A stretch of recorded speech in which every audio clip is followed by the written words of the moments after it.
I'm gonna wait a little bit. I hope this is visible. No, it's not. What the hell am I doing here?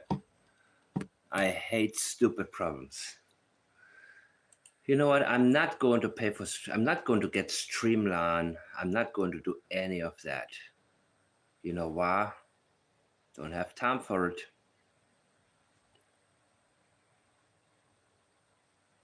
And I'm waiting. I'm waiting for you guys. Yep.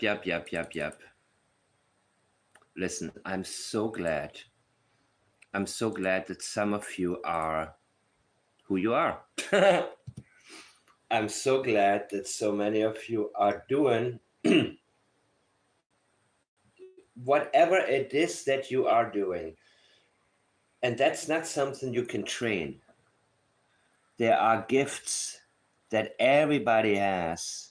Well, not everybody, unfortunately. But there are gifts that people have, some people have, that you cannot learn them.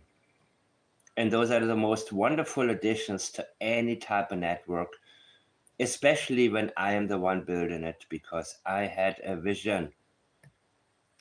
And the most important thing is that you are open to the surprises. You gotta be aware of the negative ones, but so do the positive ones come. I'm going to try not to ramble too much. I will try not to do that, but there are things on my mind that oh my God, I swear to you,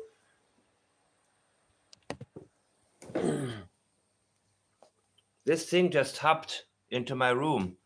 I got to get rid of it. Dude, get out of here. Wait a minute.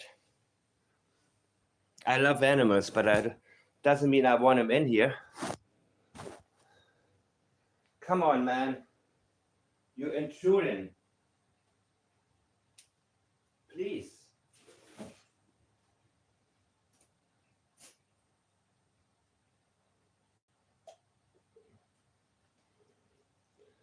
Oh, this is so weird.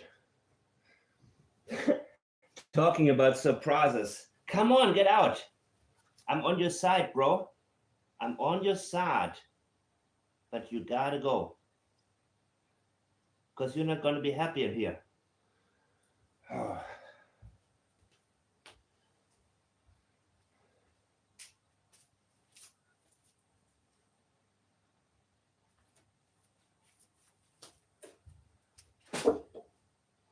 All righty then. Are you still here? That was weird. Okay, guys. Hello, everybody. Whose name is Frank? That wasn't Frank, man. That was a praying mantis. A praying mantis was suddenly on my bed.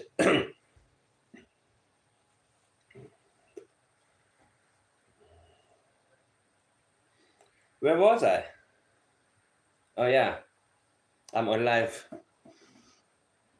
You know what, guys? Today will be a day of rehashing something. And I was going to... Well, I here's the thing. I pre-recorded 2 videos about Jordan's lies.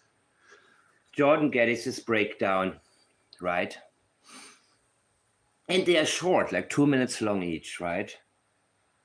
And I thought, no, I'm still undecided. Should I post them or not? Because I rather have people watch the previous live and get the information from there. I'm always worried that they're gonna see just this one and I'm goofing on Jordan. And then they miss something good. Well, I'm still going to do it. I just thought about it and decided to do it. But the thing is, I extended my invite to Mr. Geddes to come on here. But something much more beautiful came my way, and that is from the A Balance YouTube, who read from an older statement from Durwood admitting Daniel was there. Daniel was at Jordan's. And that's what it is. And that's how it is. And I already knew that. Remember what Daniel said last night in this chat. Remember, guys, what he said. I bring it back to your attention. And it's very important that you recognize Daniel's patterns. Daniel's patterns will give him away every single time. Every time, Daniel's patterns will give him away, guys. Period. And there's nothing he can do about it because he doesn't understand just how much they give him away. So he can say all he wants. He can suck up to Charmaine in here and say, oh, this place, to you later, but this place, okay, here's the deal. I already answered. Daniel repeats itself all the freaking time. Remember? There are certain things that Daniel talks about again and again and again and again. And he repeats himself about the backpacks, he repeats himself when he wants you to know or think about something.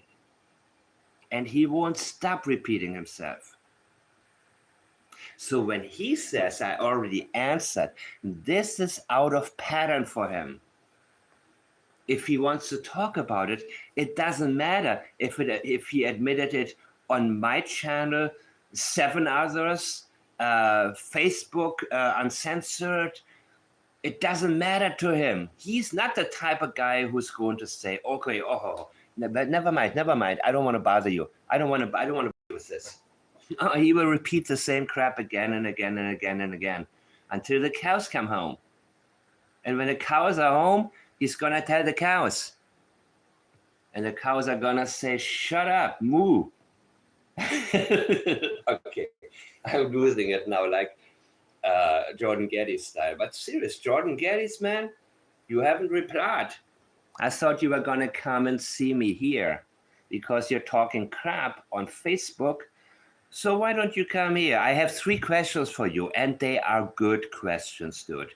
However, now things have moved a little bit forward, and I guess A Balance had dug up something from Durwood, something older from Durwood that I'm going to play in a minute, and it's going to show you that Daniel was there according to Durwood. Durwood admitted that Daniel Martel was there that morning.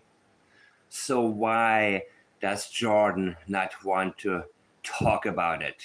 Interesting question. I get it many times, the same question. Not exactly the same, but I get it in different ways. Sometimes people say, you know what, I was wondering about one thing, and why would... Okay, I got it. I'm going to answer it to you. Because the reason that he, Durwood Jr., may practices avoidance is because he may have some knowledge that the public doesn't have. He may actually know what happened to Jack. This is only a possibility, people, okay? I'm dealing with possibilities. They are in front of me like puzzle pieces. And when they fit, they fit. But before I get the pieces to fit and make a decision, I have to have them in my vision. I need to do that. And there's a possibility that he may have found out that Jack had gotten into something. And he thought, oh, is that the stuff that I sold you? Is that the stuff that I sold you that Jack had gotten? Oh my God. No, you were not at my house that morning. That's just one possibility. That's one, okay? Let's make it very, very clear. I'm not out to look for theories. Things come to me when they come to me. But you know what? This is something that's possible.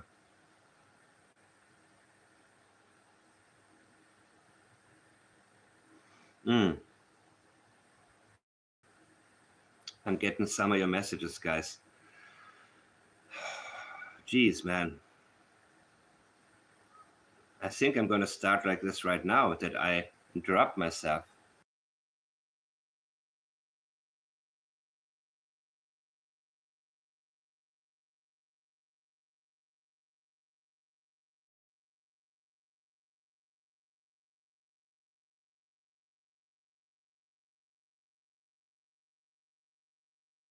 Okay, what is this claim? Don't play with me, man.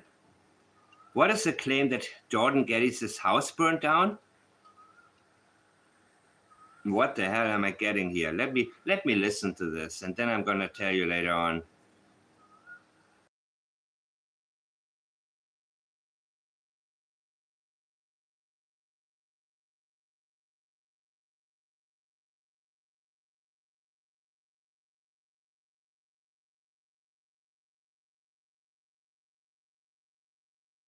Okay, never mind, guys. Never mind. The source is not reliable. Okay? What? See what? The boat sank. Yeah.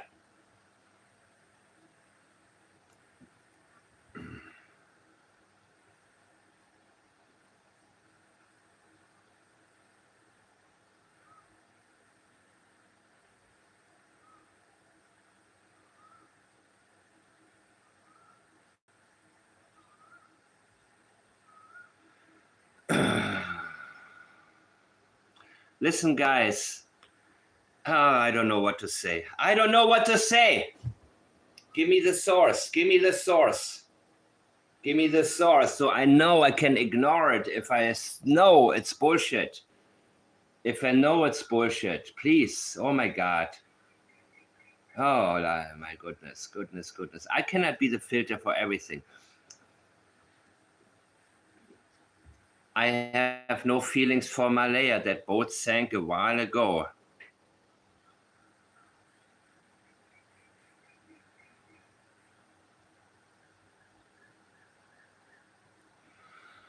Okay, so I was gonna play it yesterday. Jordan Geddes. Let's see it, let's see it, let's see it, let's see it. Let's see it. Let's see what I was going to play. Here it is.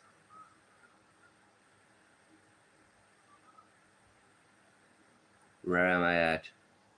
Starting slow, people. Hmm.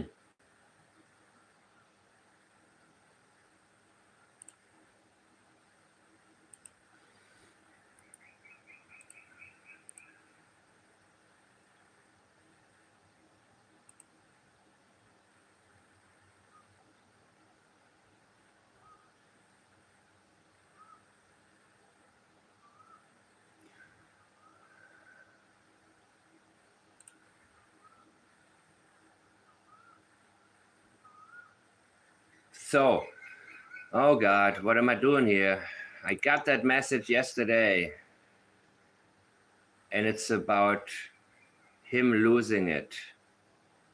Guys, please, if you have something, don't send it to me if it's from a. Never mind, man. I'm gonna just make my decision what I pay attention to and what I don't pay attention to. Okay, Jordan, let's see. Talk to me, Jordan.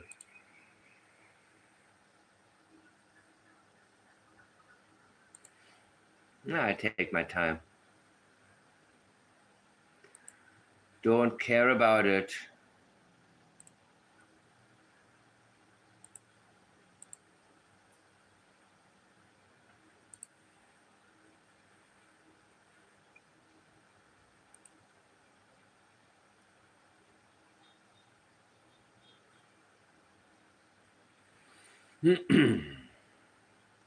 So,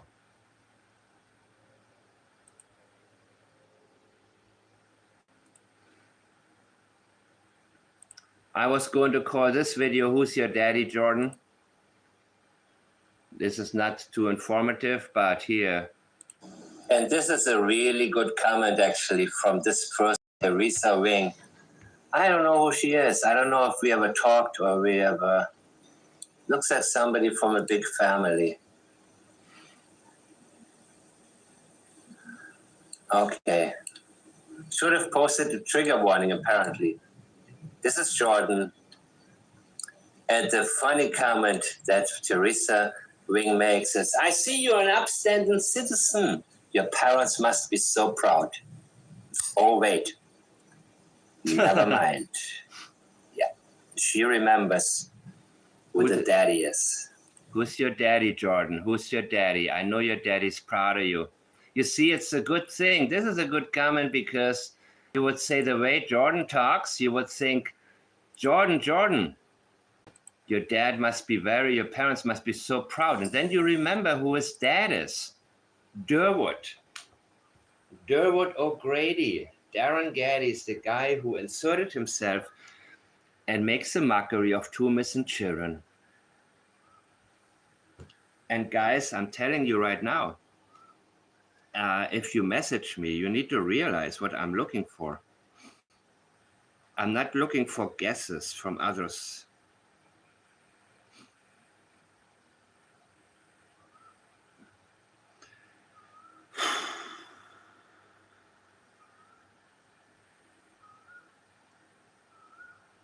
I don't care about these other people either. Oh my God, why is everybody gossiping about? No, people.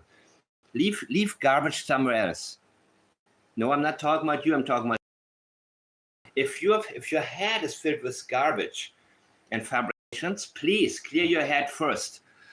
I don't have time for it. Okay, here we go. Hello, everybody. I'm Mike the Man, and Jordan Geddes is losing it. Jordan Geddes doesn't want to be open about anything. He doesn't want to give us the reliability now. He's unable to do that. Remember, pledge at all times. And apparently, not only is he barking up a storm, he also posted a live, listening to some music, screaming, yelling in the background, calling people names. Let's hear it. Listen.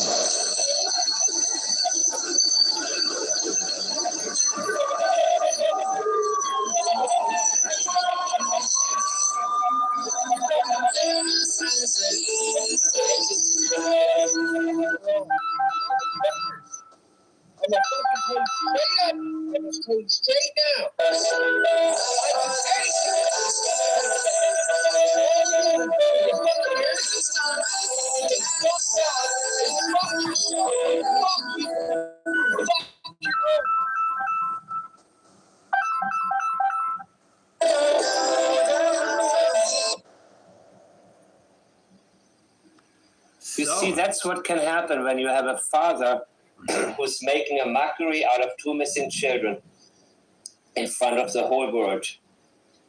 And you're paying the price, Jordan. But somebody has to. So get a grip of it. Get a grip and realize who your father is. And then tell us why Daniel was there that morning. And come clean. And I know you're probably scared because you're deep in that type of lifestyle. And in that type of society that you are part of, you don't talk. Because if you talk, they'll burn your house down. So you have options. They may not be pretty ones, but they are options. So I guess I'm going to publish this later after this. You know what? Who cares? Who cares what I put out there? Who cares as long as it is what it is? And he's melting down. Jordan is melting down, people. Jordan is losing his mind because you know what? Now he's confronted with who he is. He's confronted with who Daniel is and who his father is more than anything. He has an identity crisis because his father is a moron. Daddy, who am I? I don't know who I am anymore. So I'm going to cuss up a storm and have music playing of What is the name of the song? Heathers, or whatever, some bullshit like that. I have no idea. But he's probably, who knows what state of mind he's in, but he's there screaming, fuck all you, yeah. He's having a real meltdown, people, an extreme meltdown, right? Tell us you lied. And that's it, Jordan. Okay? My offer stands. You can come on here. And I have real good questions for you. And they're not offensive. They don't put you on a spot.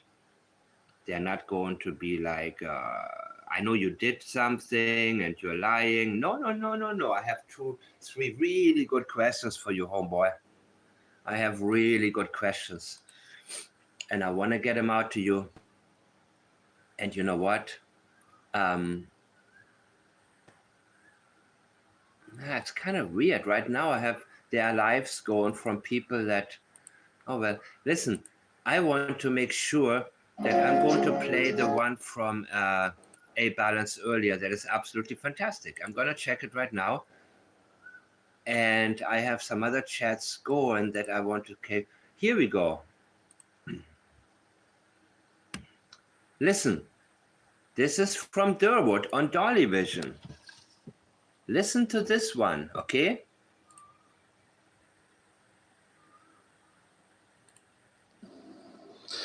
Durwood's. Oh, that. Yeah, they stopped at Jordan's Thursday afternoon. Nothing to it. Daniel dropping off tools or something from the truck. Jordan knows Daniel forever. Listen to this. Okay, he says Thursday afternoon. Well, it was 11 something, so it was close to noon. So yeah, it's possible he got the time a little bit off. It was 11 something. It was between 11 and 12, right? Nothing to it, really? Why do you feel this? Why do you feel the need to tell us there was nothing to it, dude? Why don't you let me make that decision? Why don't you tell me exactly what happened, and then I can decide if there was nothing to it, right? What makes you think that I think there's something to it? Daniel dropping off tools or something from the truck or something. Yeah, exactly. Jordan knows. Since the boy was 14 working odd jobs. Jordan knows Daniel forever. Well, why do you feel a need to explain why he was there? You can just say, oh, Daniel dropped by there. You see what an idiot your father is, Jordan. You see what an idiot he is? You see how stupid the guy is? Gee, man. That's your daddy. Who's your daddy, Jordan? No wonder you are completely lost, dude. No wonder you are so completely lost. And you don't have somebody reasonable standing next to you and say, Jordan, please. Hey, this is your dad speaking. You need to calm down. But not only, and the thing is, kids model themselves after the same-sex parent. And if you have this maniac as your father, then what do you expect? That's why Jordan thinks he's doing really well. That's why Jordan thinks that whatever he's saying and doing and leaving these stupid messages, he thinks, oh, everything's okay. I handled it. I showed Mike Damon what's really going on.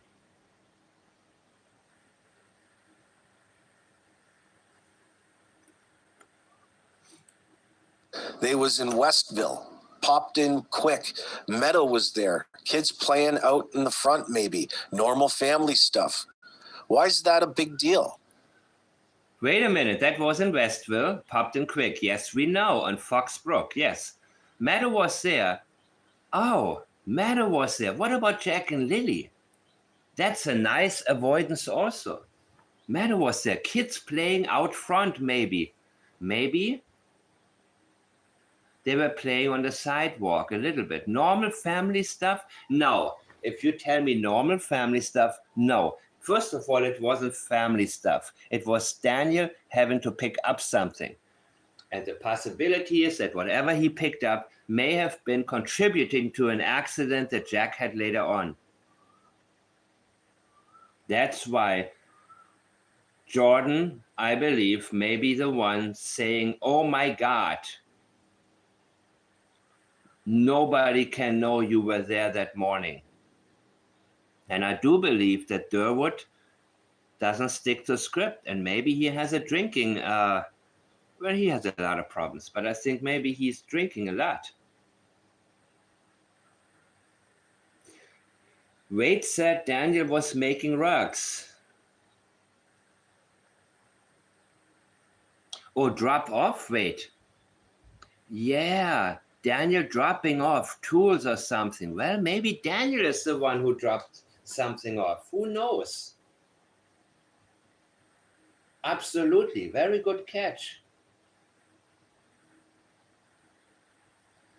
Something from the truck? Yeah, it would have. What do you mean from the truck? The witness saw a black car that looked like a Kia Rio. Do I have to remind everybody? The witness didn't see a truck and did not see Malaya's car either. The witness saw a black car that looked like a Kia Rio. You can rewatch my earlier live. You can rewatch a bunch of stuff from me that talked about it in detail. This is how it is. This is what it is. And it's not going to change, guys.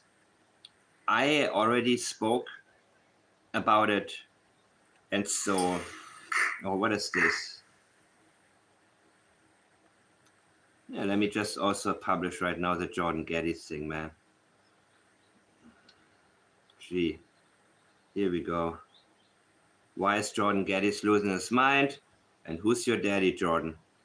Okay, great. Gotta make sure. Better late than never. So, listen, people, here we go. This is Durwood talking about exactly what Jordan tried to deny. Your own daddy. Your own daddy is telling us you're full of it. Your daddy is doing everything in his power to make sure the whole world knows that all of you are liars and you lie about everything. And we wouldn't care about your stupid laugh, Jordan. We wouldn't care about it one way or the other. It won't make a difference to us. You can use whatever substance you want. You can scream like a maniac in the middle of the night. That's all your neighbors hear you, as you have been doing. Your neighbors know who you are. They already got a very good idea. And there are plenty of people that don't live next door, but they walk by on a daily basis and they see shit. And now they're talking, and they're going to talk more. And I think there's a lot more to say about you. I think there's so much more that we may be able to pay attention to as time goes by, simply because of who you are and what your lifestyle is. But this is not a joke, dude. This is not about, you want to hide something and this is only, no. This is about two missing children. And we want to know what you know. And we want to know everything that you know. Every single thing, dude. Everything. We're not going to rest until we know more. Because when you lie to us, we're getting in there. And we got you. We got you by the testes, dude. We got you all the way. And the question is, why did you lie? That is what I want to know about now. Why did you lie? Why do you continue to try to lie? That is my question to you, Jordan. That is the important question. Because in there, you will see the intention. Intention is number 4 on my list, but it is actually the one thing that I always want to get to. Because once you have somebody's intentions and you know who they are and you know what they want, you're not going to make the same mistakes again, people. You already know where they're coming from.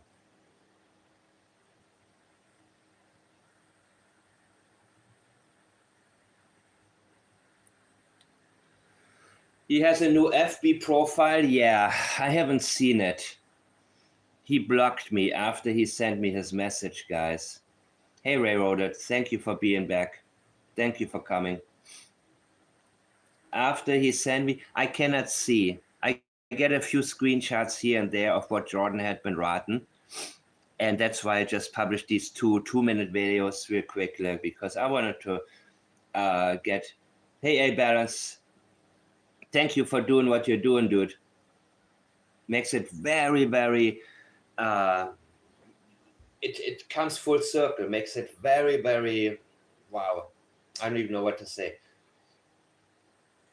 I love when people do what I don't do and do it for the right reason and put their effort into it.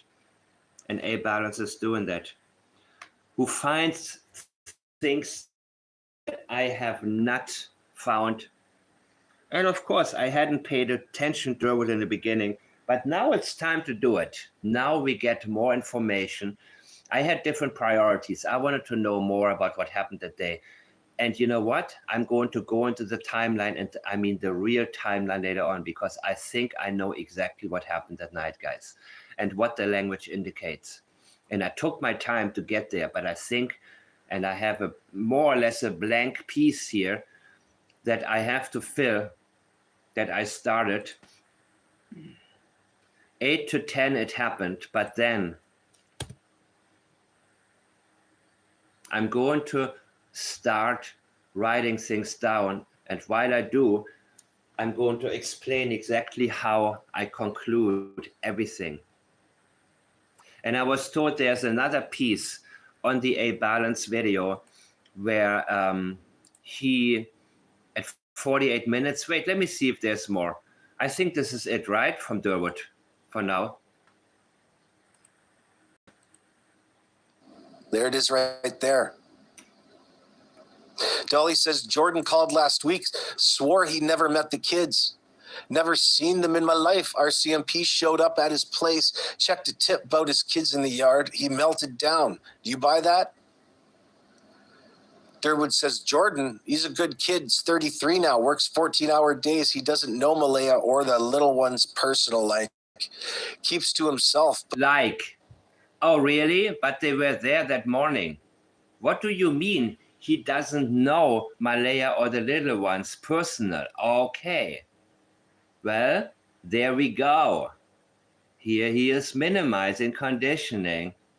Okay, so he doesn't interact because he only wants to talk with Daniel and exchange, drop off something. I believe you. Keeps to himself. What do you mean keeps to himself? He doesn't. What does it mean when people say somebody keeps to himself? It often indicates that these people are around some really shady mofos. I keep to myself. Well, I'm immediately, if you say to me, I keep to myself, I immediately know you're surrounded by problems. I immediately know you're surrounded by problematic people. It can indicate that you live in a really bad area or a very uncomfortable location, and that you have some real crappy neighbors, possibly. Otherwise, people have a need to connect. Or in Janie's case, maybe you made some really bad choices with men in the past, and that's why you prefer to hang with Fluffy in a little trailer. I keep to myself. I don't. Yeah, why?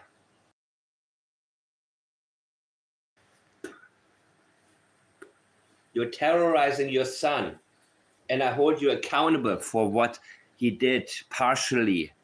And yes, that's how I feel.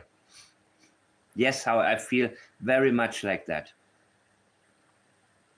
I feel that Daniel, for the most part, you see, when he thinks he's not 100% responsible, well, let me say it like this.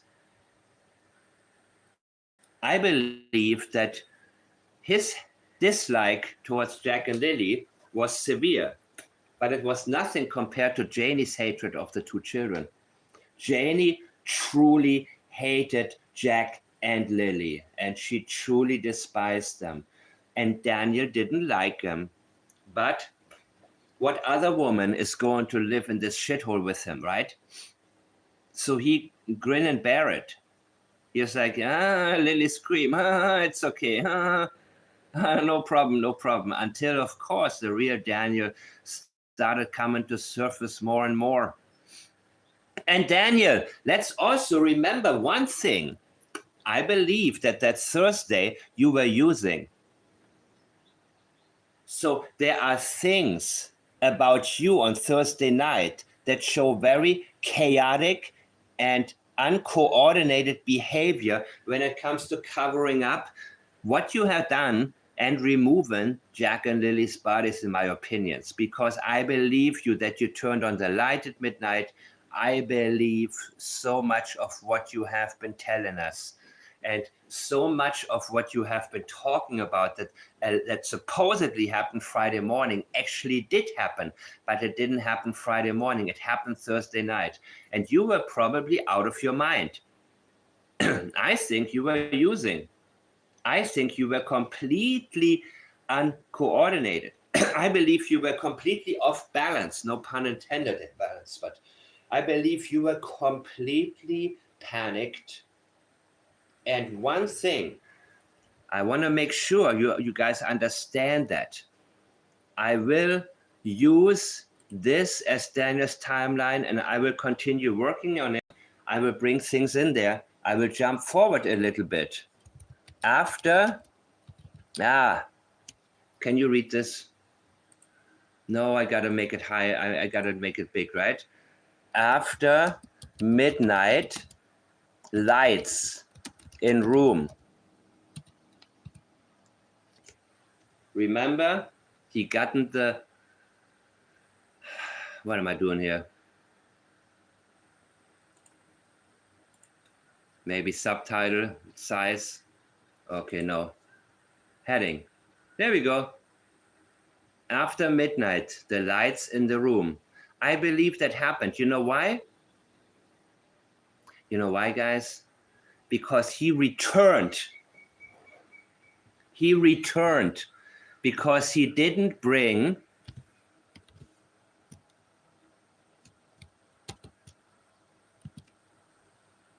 I'm going to snap like Jordan in a minute if this doesn't work out. I'm going to pull a Jordan right here. Backpacks. Boots.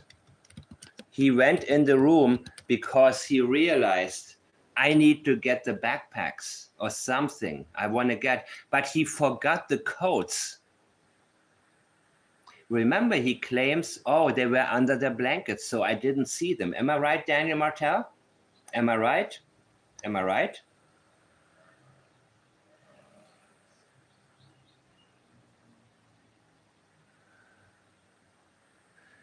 Listen, people, never forget any statement he made.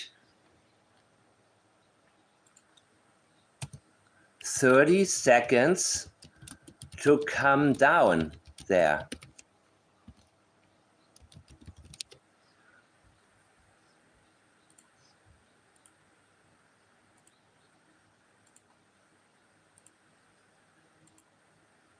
The cabins. I believe when he went back there to get the boots, pink boots for Lily, blue boots for Jack.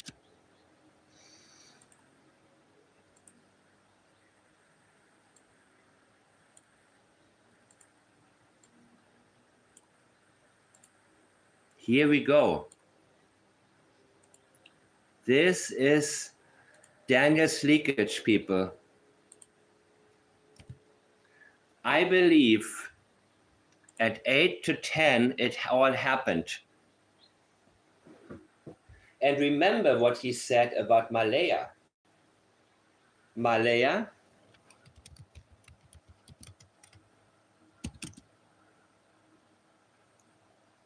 Gee, man, I'm making it too big right now, right? Can this be read? Okay. Malaya, should I call 911?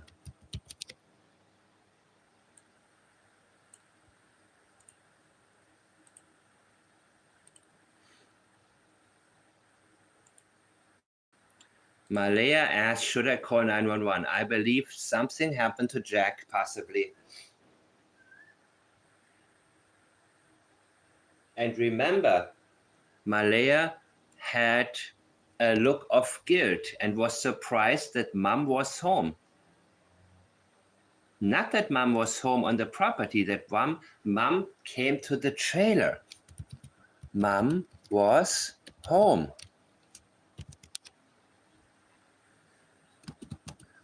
A look of guilt.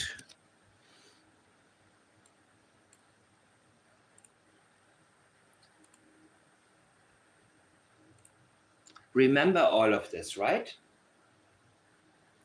He talked about, he wrote to Charmaine back then. He started to talk about Malaya, and he wanted us to consider her as a possible, okay. She had a look of guilt. But before that,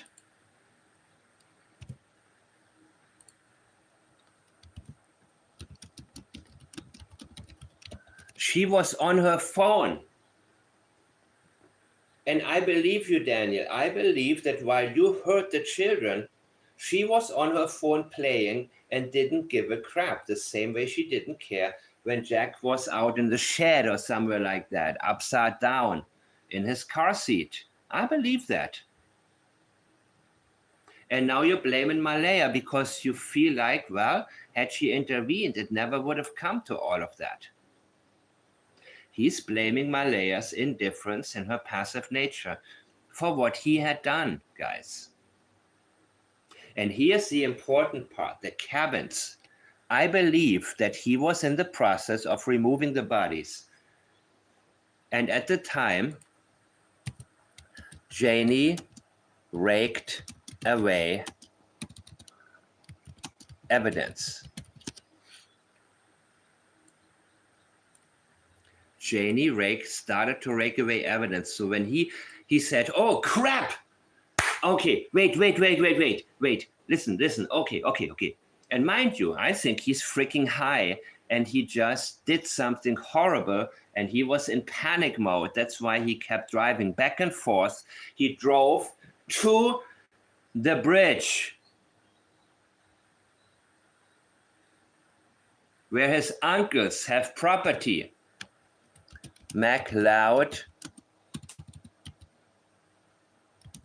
Bridge. And now I really got to change the size because I want to make sure you guys still get it. And I'm not going to do no, oh man, I don't know what I'm doing here. Sorry, guys, but sorry, not sorry. This is it. Okay, can you read this? Okay. Thank you.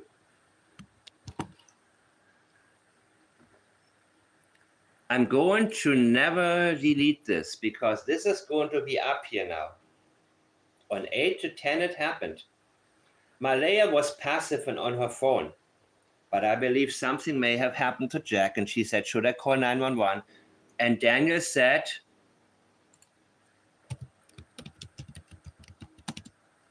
wait, I don't want police here. He'll be all right. Maybe. This is a possibility, people. And it's a strong one. I'm not set in stone, but Mom was home. Then maybe Lilly screamed. Janie went into the trailer. Malaya had the look of guilt. Yes, you didn't protect your kids. Janie started raking away evidence. Daniel went to Daniel remembered, I need to get these backpacks. I need to get something, but he forgot the codes. And this is my next question to Kiki. You see, Wade saw one of the coats and shirts on one of the cars. And guess what? That's Janie's way, her controlling way. And Daniel, you know I'm right. She barges into your room when you're in the middle of a call. She does whatever. I know a little bit about several people. People who tell people who tell people. Malaya said a few things here and there. Then you have a couple of other people who also know you, or rather know somebody that knows you. Okay? And some of them are not sure what to make of you. So they come to me and ask me, are you really sure that Daniel? I said, well, just look at his language, and then you decide. I don't make a decision for you guys. I can share but I can share my own thoughts with you, and I don't mind doing that. But it doesn't mean you have to follow the same thought pattern. You don't have to do that. You can, and you can also stay sensitive to whatever I'm saying and be like, okay, wait, this is too fast for me. I'm going to take a break right now. I will look at it later. I don't know what step you are taking. And please, in chat, if people ask questions, kindly let them know where the interviews were or answer questions. Please, guys, the ones who already know more about the case, because I think I have a few people that are brand new starting to come here. And I want them to get the introduction really, really gently and efficiently without them getting sidetracked and then losing, getting claims that, oh my God. I believe it happened from 8 to 10 because they cannot agree when Jack and Lilly went to bed, because according to Daniel, at 8 p.m. they already were in bed. They had already been there. And Malaya said 10 p.m. they went to bed. So something, I believe, happened between this time. Malaya was playing on her phone. The kids didn't want to sleep. Daniel lost it, or, well, the chairs, right? The rustling. Jack could have gotten into something. At one point, I believe Malaya said, should I call 911? Daniel didn't want that. Oh, no police, no. Janie came in a trailer, and that's what he referred to, Malaya having a look of guilt. Of course, he wanted to make it seem like, sadness turned to anger. Malaya, how dare you leave me? You were there, and you need to now. You're in it too. Janie started to rake away evidence. He went all over the place, different places. We're going to get to this more, but McLeod Bridge is one of them. That's why the star was found there.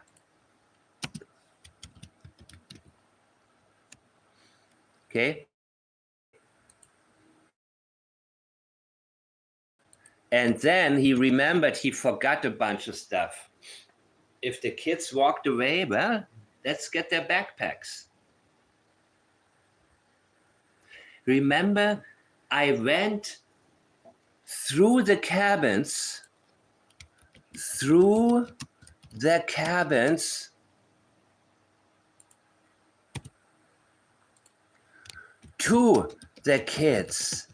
not towards the kids or towards where I thought the children may have been. The kids were there. He went back to get things from the house people. But he did not want to drive there, especially not with two little bodies on his ATV or wherever or whatever he took. He parked, and I don't know, I am believing that the one place, that one building that had the brand new lock, that could have been it. That could have been where he temporarily put the bodies. And I'm wondering if the cadaver dogs looked there. And I don't think that they did. He did not want to bring the bodies back to the house. He did not want to drive back to the house because Janie was raking away all the evidence. Am I close, Daniel? Am I close? Am I close? What am I missing? Oh, an extra tea. Okay, thank you, Daniel. Spelling lessons by Daniel Martel. Okay, guys. By the way, most of it I brought up earlier in the last few months, but now I think it's time for me to really, really get it all, combine it all. And feel free to disagree, people. Feel free to do that based on your own thoughts. If there's anything that stands out to you where you say, wait a minute, how about the other statement? How about this? Never hold back with your own thoughts, guys, ever. Don't give me thoughts from other people or claims, ever, ever. But whenever you look at something and you have a question or you have a doubt, please bring it. And if I'm not looking at the chat, and if you've already been watching and you understand how it works, feel free to correct, feel free to also say, wow, look at you. Maybe you just picked up on something. 30 seconds. He said it took me 30 seconds to come down there. He ran down there. It was a little after midnight. He turned on the lights in the room and he removed their backpacks. And then he took pink boots for Lilly and blue boots for Jack. Hey, let's go play tennis. Okay, great. Well, I'm going to take silver tennis shoes for me. Of course I take them for me. But if you tell me, hey, can you get the Prince racket? I want to give it a try. Okay, I'm going to take the Prince racket for you. He took the pink boots for Lilly. Remember what he said. For Lilly, blue boots for Jack. You know why? Because he's proud that he remembered. Same way when he passed the polygraph, guys. He was like, oh, I remember. Yeah. And he was glowing. And it was a huge letdown when he realized it doesn't make a difference. People still don't believe me. Okay, so anyways.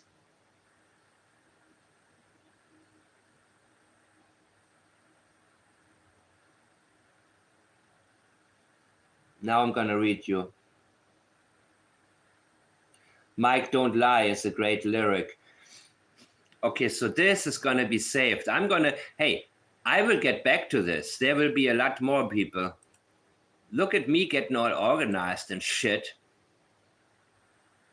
What? Markdown? What the fuck is this? I don't want to go there. Oh my goodness, peoples.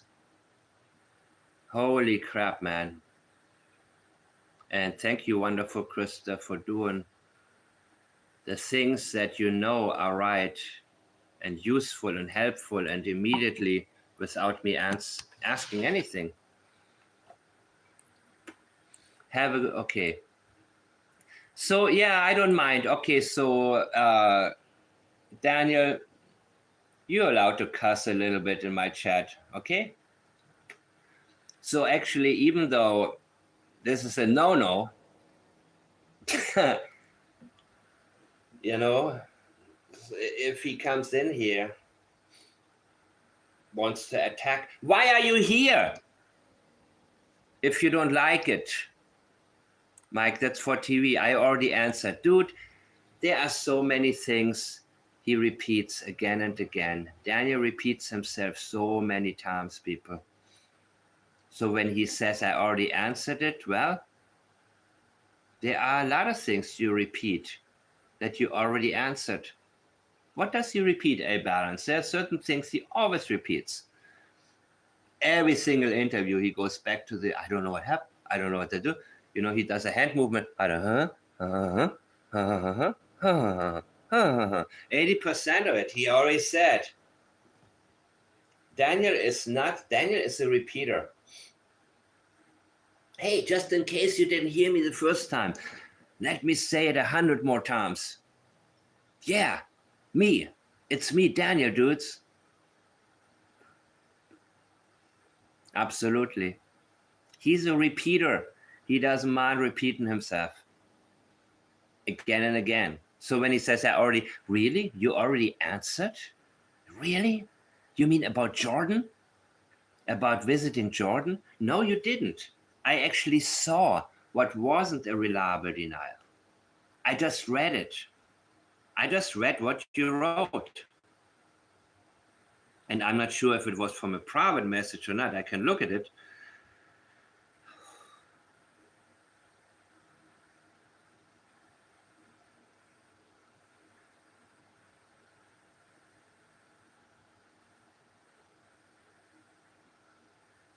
Headlights at night? I missed that. One moment. I go back to A Balance's video.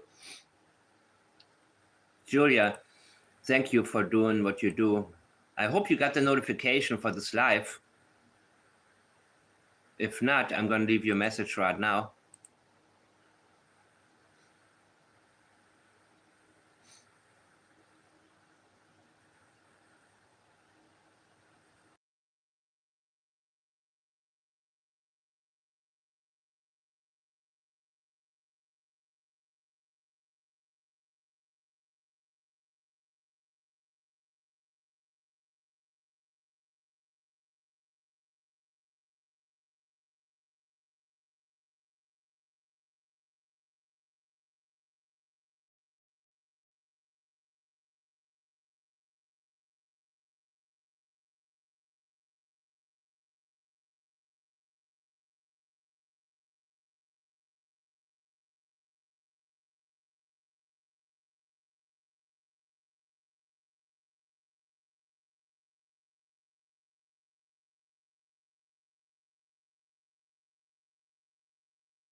I'm sorry, people. I have to look at something. I don't want to miss it, you know. I don't want to miss the exact words that Daniel used.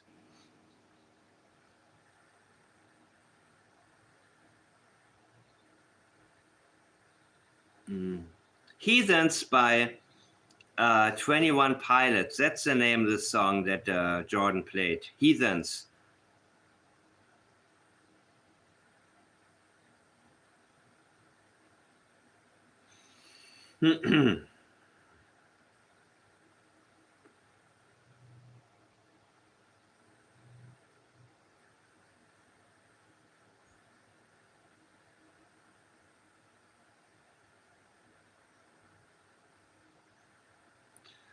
Shit. I cannot share it. Let's go to A Balance. Woods. Malaya was up early. School call at 6:17. Coffin fit for Lilly. She kept him home. Then poof, vehicle sounds that night before. Witness heard it. Per the RCMP docs, I reckon she handed him off, protecting him from, well, things weren't right in that home. Well, Durwood's acknowledging certain things. Dolly says things weren't right. Like what? Daniel passed a polygraph, right? But RCMP ain't cleared nobody. Durwood says polygraph, clean as a whistle. Man's heart is broke. Oh my God. Ran through the woods. Wait. Through them woods like a maniac looking for his babies. Daniel's a stepdad. They aren't his babies. Loves them like his own. Malaya, that's a different story. Oh, yeah. Shut down after her ma showed up. No interviews. Facebook single something snapped. I think she knows where they are. On a reserve, maybe safe, but hidden. Stupid ass. What about headlights, Julia? You said something about headlights. Did I miss it? You see, this is why Janie and now Daniel are distancing themselves from Durwood, because he's a reliability. Durwood is a liability. Sorry, not a reliability. He's a liability, people. He is your biggest fan, Daniel. He managed to even get a lot of negative attention to his own son to protect you, Daniel. But he has violent diarrhea of the mouth. And he's used to talking to really stupid people. That's why he thinks I've done a great job talking. And he's shocked. He is in shock that people don't believe him. He is truly shocked, guys. He did not expect it. He thought that he was on top of his game. He thought that what he was doing was just absolutely genius. And he probably got completely, oh my God, when he, you know what, this dude, oh, what am I getting here? Oh, thank you. Oh, this is about, okay. Yeah, did you get my message, Jordan? I mean it. But now I don't even think that what I was going to get at in my interview of you, I don't even think it's going to be that significant after A Balance dug up what your daddy already said. Your stupid ass dad. And now let's go to Saturday. Did you go for pizza with Daniel, your daddy, and somebody else? That's the other question, okay? So I had 3 questions planned for you. 3 questions. And now that it's, you know, he's not coming on here. He's not. So I'm going to put it out in the open. My number 1 question was, of course, when was the last time before Jack and Lily's disappearance that you had seen them? Then when was the first time that you heard about Jack and Lily? And the other thing, let me try to, dude, why? I gotta write this shit down. That was actually the best one, the other one. Now let me keep it to myself for now.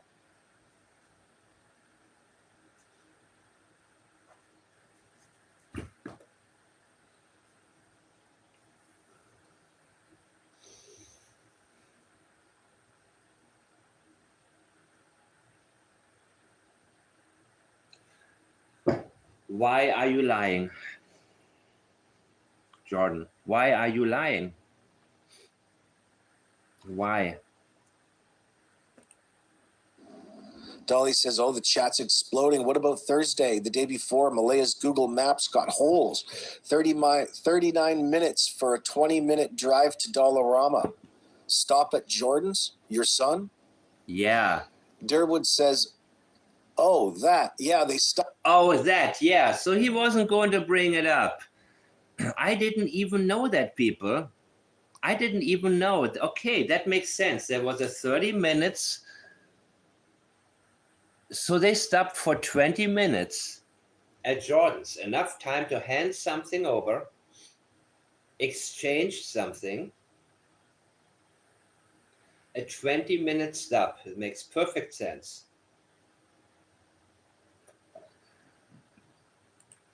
Stopped at Jordan's Thursday afternoon. Nothing to it. Daniel dropping off tools or something from the truck. Jordan knows Daniel forever. Since the boy was 14 working odd jobs. They was in Westville. Popped in quick. Meadow was there. Kids playing out in the front maybe. Normal family stuff. Mm-hmm. Why is that a big deal? There it is right there. Normal, right? Stop taking meeting notes and let ClickUp AI Note Taker do it for you. It allows you to focus on your meetings, not your notes. Here we go. Dolly says Jordan called last week, swore he never met the kids. Never seen them in my life. RCMP showed up at his place, checked a tip about his kids in the yard. He melted down. You buy that? Durwood says, Jordan, he's a good kid. He's 33 now, works 14-hour days. He doesn't know Malaya or the little one's personal like. Personal like, you see? Like. Look at the minimizing like. They were there, dude. Okay? Didn't Jordan try to tell us that he never met them? Well, I'm sure you didn't spend any time with them. I'm sure that whenever you and Daniel met, you were all about your hobbies. Your one hobby. That's what connects you. Your interest. You were not interested in Malaya or any of the kids, I'm sure. But you are lying when you say that you never met them. What the heck are you trying to tell us here, dude? You never met Daniel? I mean, you never met Malaya or the children? Really? That's what you're trying to convince us of? But the question is, when did you see them? Okay, we already know you saw them that day. And we already know that when Jack and Lily went missing, you immediately knew about it. Not 7 weeks later, you freaking moron. You see, this is a moron that lives around morons. When people tell you the most blatant and stupid lies, you can already tell who their friends are. And who their family is. You can tell that the type of dad Jordan has, making such blatant lies, is the type that Durwood is. Somebody completely stupid, possibly wiped out drunk half of the time when Jordan grew up. Yeah, Jordan, okay. You know what I mean? So he is not, I don't know if he has the ability to think, not too much for sure, but he doesn't even feel the need to think. Some people who are really dumb, they also don't even feel the need to think. Some do. Some know they're dumb, but others don't know that they are. Yes, they think they're doing really, really well because they're around people who are, sometimes even worse. Who's your daddy, Jordan? Yeah, we know exactly who you are, dude. We know who you are. You showed us who you are. And now, what they say about the chickens are coming home to roost, I don't even know what that means. I don't even know what that, a lot of things that I say, I actually don't really know. It sounds cool to me. Now, you people really, really, really. Let me hear a little bit more, man. Keeps to himself, but yeah. And again, this is from the channel A Balance. And he published this a few hours ago, and it's a 1-hour video, I believe, where he compares what we have been talking about recently to what Mr. The Geddes has been saying.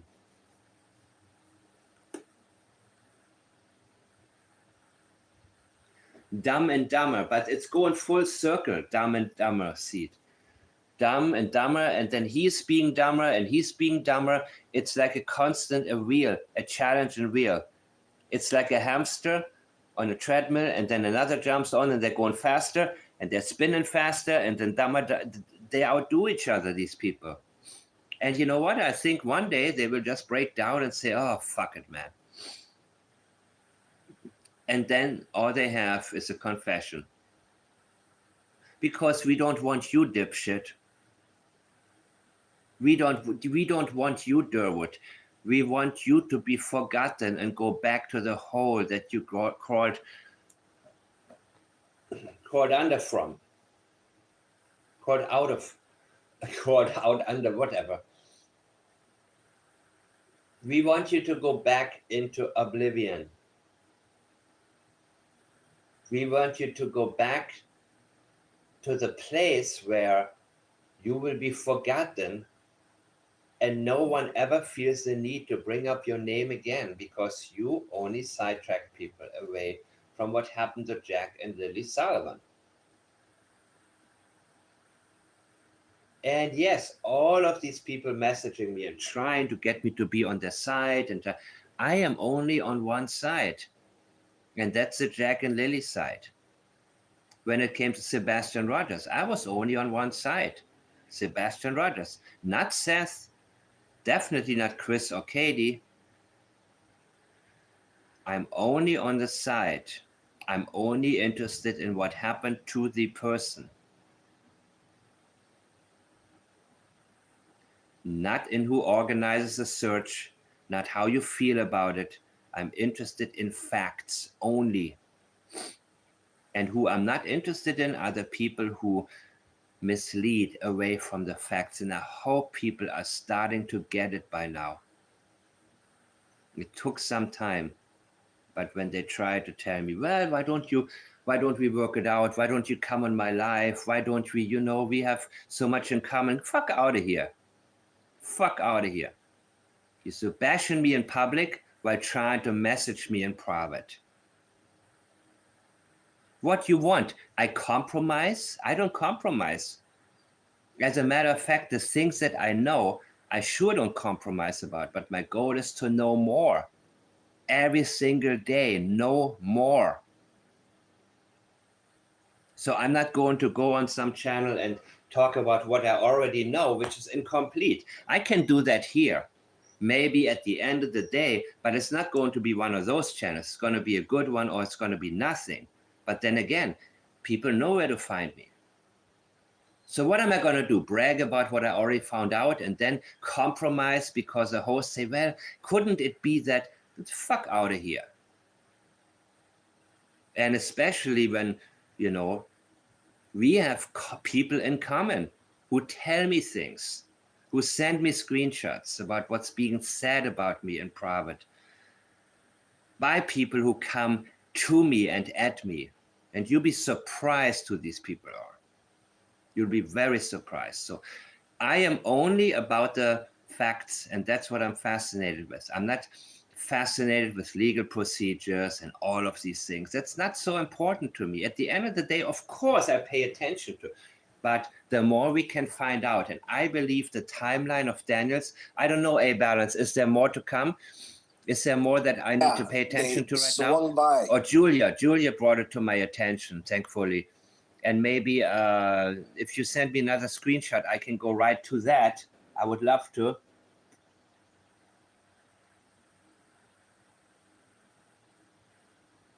Yeah, of course they were at Jordan's that morning. And Daniel, why are you lying, bro? Why are you lying? Oh, what did you say? Let's go there. I hope you guys still okay, man. And please tell me what you want to... Mike, don't lie. That was the first thing he said. Mike, don't lie. Okay. Well, in my title, I made a suggestion, or I asked a question. If you and Malaya had met, I don't believe you have in secret, but I know that you sent money transfers to Malaya after she blocked you. Small amount, because there you had the option under subject to send her messages. And the moment she got your cash, she was gone. 11 a.m. to 9 p.m. Nobody has any idea where she was. So the possibility is maybe she saw you, but maybe she got gas money and saw the other dude, right? What's his name? Brandon Cross or something, or Braden Cross or something like that. That's another possibility. So I'm not saying it, but I used it as a title. Well, I didn't lie technically, did I?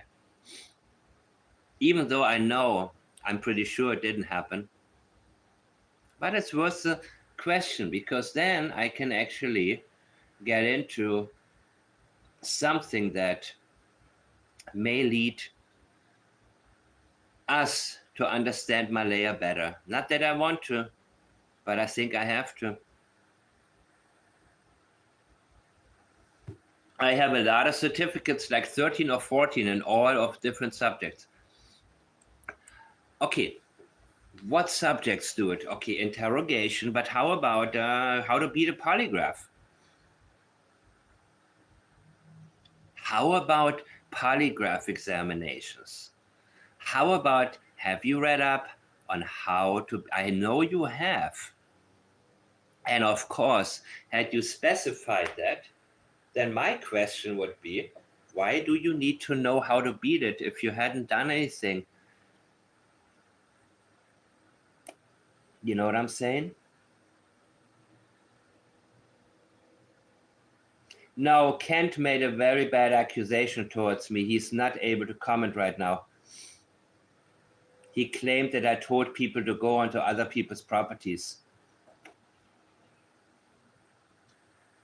These people want to sell their fundraisers and their fake searches and whatever the hell.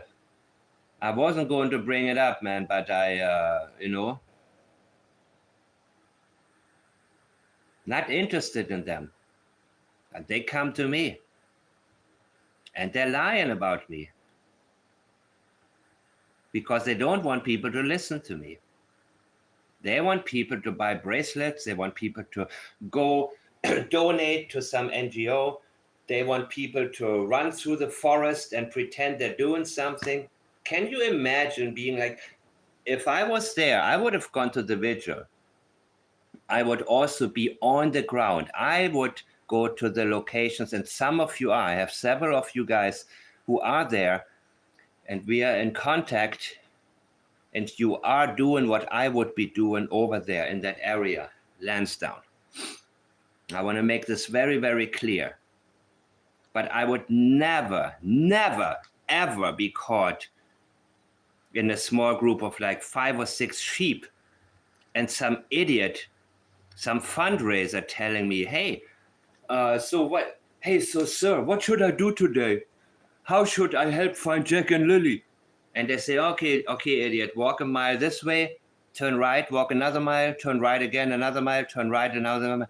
And once you get back here, we're going to give you a free bracelet, dude. We're going to take some pictures, and you're going to be able to tell your grandkids one day you were there to search for Black Jack and Lilly, and you're going to get some autographs from us, and then we're going to ask you kindly for another $20 donation. You're going to get a T-shirt that's going to say the name of our organization and let people know where they can order some bullshit about Jack and Lilly.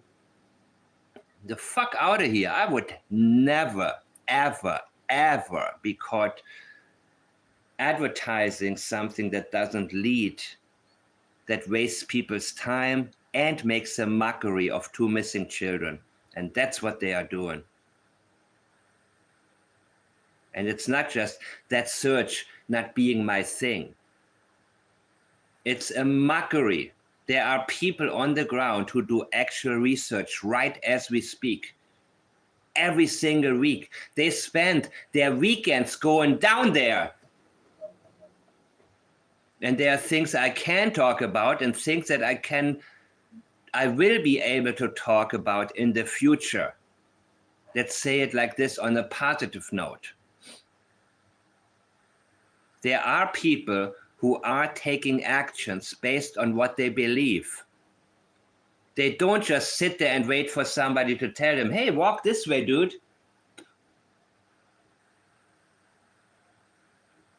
Okay, see legal. The hell out of here, people, man. And then he comes and then he says, oh, Mike Damon, don't listen to him. He's telling people to go on other people's properties. Fuck out of here, dude. So this is only because you triggered me. One of you asked me, is Kent here? You know, a week ago, I you know what?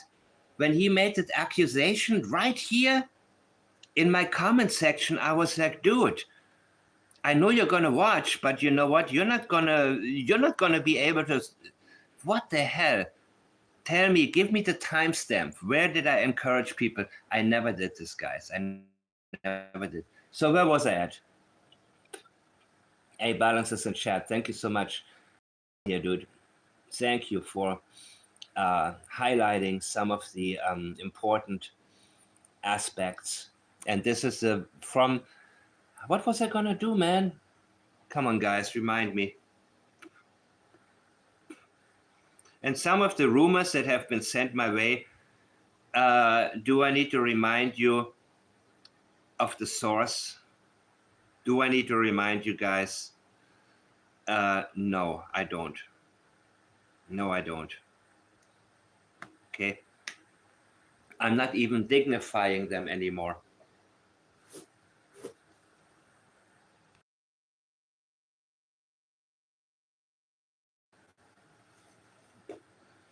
Holy crap, dudes. Holy crap.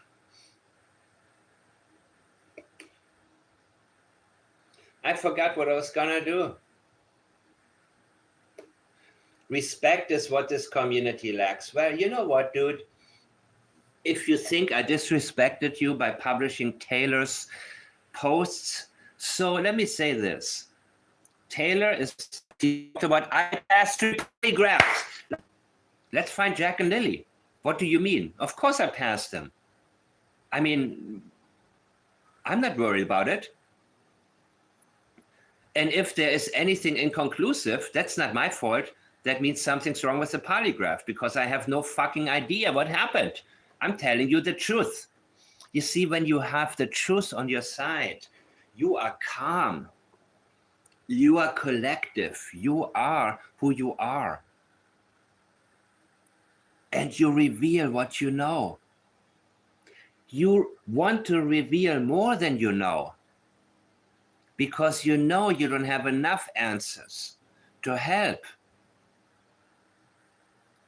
You will admit to things that are not flattering because it doesn't matter to you, because the only thing you care about is to get the 2 children back. But right after bragging about his certificates, he also bragged about the 3 polygraphs. And I don't believe that they are. So he's trying to tell us he passed 3 and they were all the same questions. That makes no sense, people. That makes no damn sense. I mean, I don't know. This is where I have to tell you guys now. Maybe somebody is a legal expert in here and can tell me more about this. But this is where I have to say, I don't know. I'd be surprised, but who knows? Who knows what these idiots did? Who knows?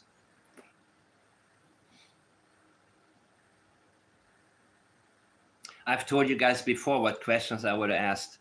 They did it all wrong. They did it all wrong, guys. All wrong. I would have started with only 2 questions. Do you know what happened to Jack? Do you know what happened to Lilly? That's it. And yes, I would have had more polygraph examinations based on the results. But these are the 2 questions I would have asked every single one of them. And so wait, do you know what happened to Jack and Lilly? No. Or do you know what happened to Jack? No. Do you know what happened to Lilly? No. Okay. No deception. All right. I don't need you. Dismissed. Cody. Do you know what happened to Jack? No. Do you know what happened to Lilly? No. Dismissed. Not gonna waste any time on you.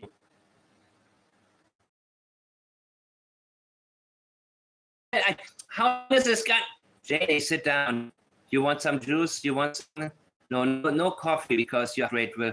But I don't think she drinks coffee, right? She said she drinks tea.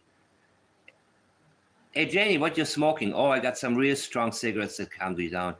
Like Gauloises, French Gauloises, the dark blue ones. I don't know if they still sell them. I thought like the first cigarette I ever tried where I almost passed out. And in some countries, they're not even legal to sell. But in France, you know, they have the Gauloises. And back then, they had them in like...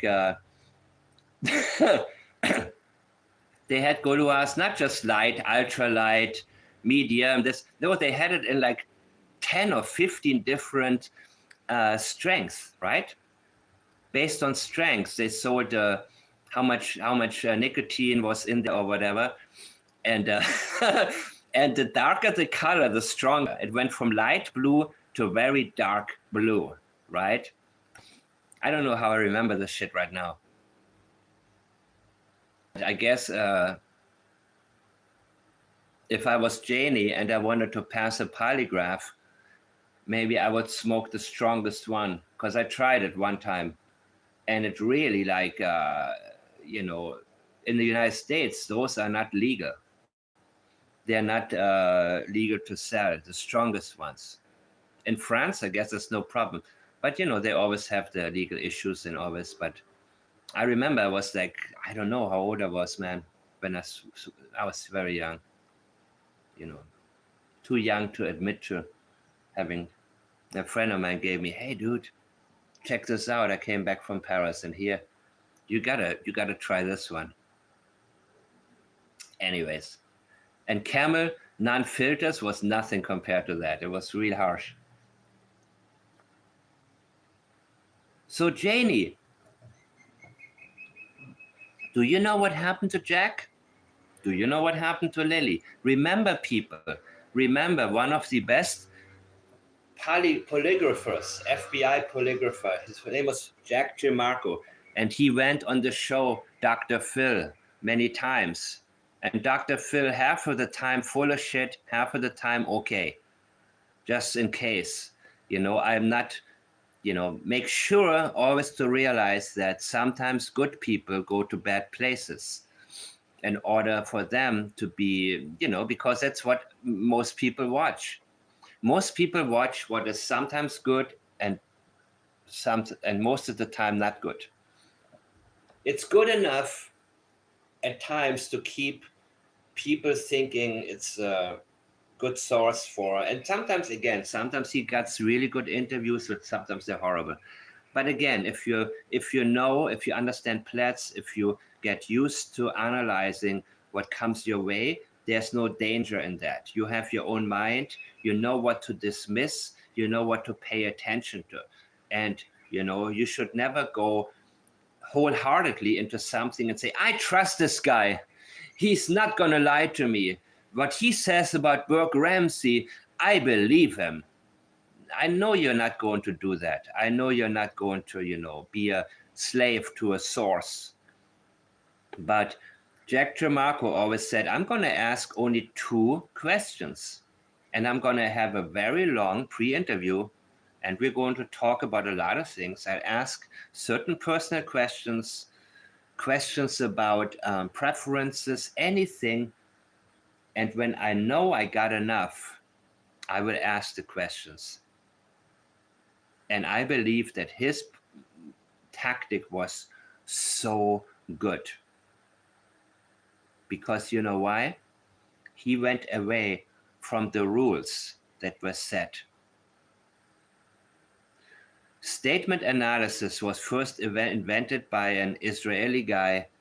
I believe he's now a professor in Arizona at a university. Then a couple of other guys brought it to the public, and no, they were not good. Peter Hyatt was great at teaching. But a lot of the rules, some of the rules are, in my opinion, came from people who don't really understand necessarily what it is they're doing. They know it works, but they don't necessarily understand it. So when you have somebody who's the best of the best, and he doesn't go by the rules, it is because he knew what works and what doesn't. And all you need to ask at first are 2 questions. You don't need 4 or 5. Because if all of the questions, let's say you're deceptive in all of them, in 5 or 6, right? There will be discrepancy compared to the baseline. It'll be easy to tell the first one is a lie. The second one also, third one, number 4 and 5 will be a lot less, because you're already used to lying. You can become desensitized. Oh, this is not too bad. This is not too bad. You know, unless you show the guy uh-oh, you flunked this one. And then maybe he'll shake and maybe he'll try too hard and then he'll fail even worse. But the first two questions that should have been asked are, do you even know what happened to them? And then you ask. You don't say, did you kill Jack and Lilly? Especially not Jack and Lilly. You would have to ask, did you kill Jack and did you kill Lilly? Separately. This is the worst type of polygraph examination, people. It is absolutely fucking worthless. Absolutely worthless. And I want to make sure that all of you understand that, because I get the question all the time. Well, how did he beat the polygraph? Well, it doesn't matter. He's telling us he passed 3 polygraphs right after telling us he has 13 or 14 certificates. Accomplishment number 1, accomplishment number 2. It wouldn't be an accomplishment if all you did was tell the truth. There's no challenge. Where's the challenge? Hey, I walked 100 yards to the beach today. What the hell are you talking about? What kind of accomplishment is that? You know, if somebody tells me, hey, I ran 5 miles today. I say, oh, really? Cool, man. I guess what I did? I walked 100 yards to the beach. This is not an accomplishment, dude. Not supposed to be. No questions on disappearance because they know I don't have any involvement. If they know you don't, why did they ask you to take a polygraph?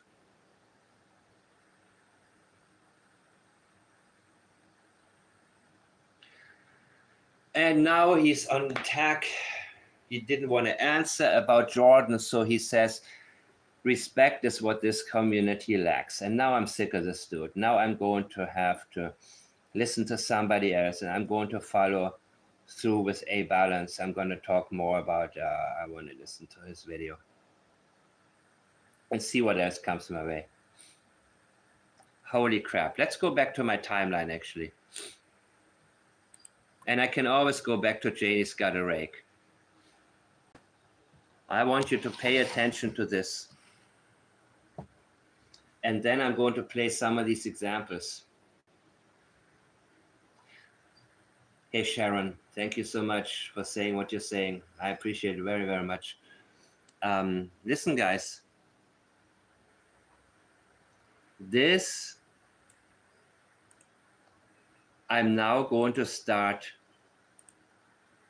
keeping on here. And I'll be able to back it all up with leakage.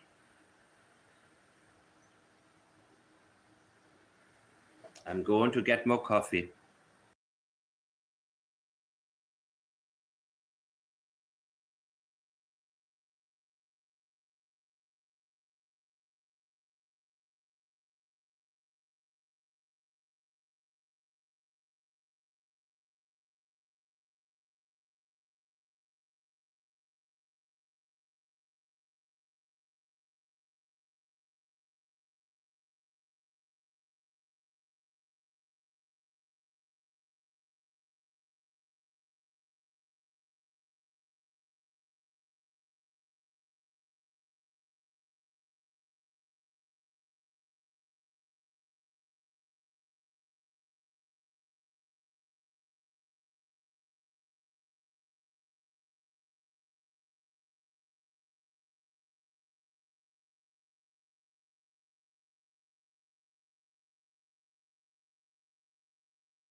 And Julia Turner, thank you again so much for bringing to my attention what I may miss. And I do miss quite a few things. And this is abso-freaking-lutely gold from A Balance's channel. Durwood told us, Jordan is lying. You're lying, Jordan. Well, how your daddy tell me? Okay, see legal. Give me a second. I'm getting into it right now. What did Daniel say? Avoid Chrissy? Can I share this in public? Where's Sun Cycle? Hey, Sun Cycle. I got your message.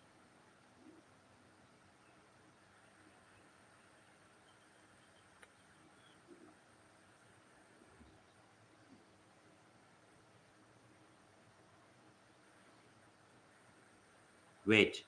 I'm reading your messages now, okay?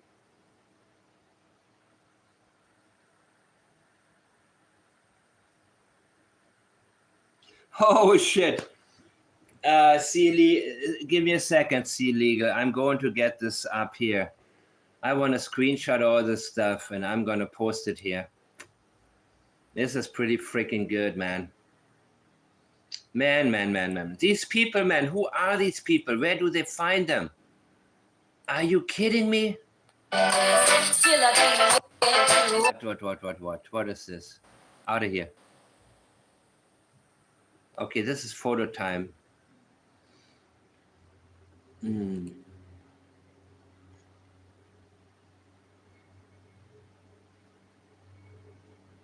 Oh, okay.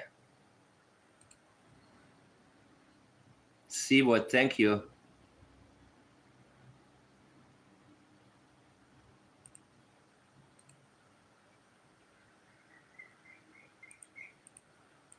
Wow, I'm getting a lot of Daniel stuff right now. Interesting. Hey guys, listen. I'm gonna use my phone right now. I'm gonna play Janie's Got a Rake while I am sorting through some of your messages to get to some really good information. I need to spend a couple of minutes on that. So Simon's son, you can go to this channel. I will post, give me a second, okay?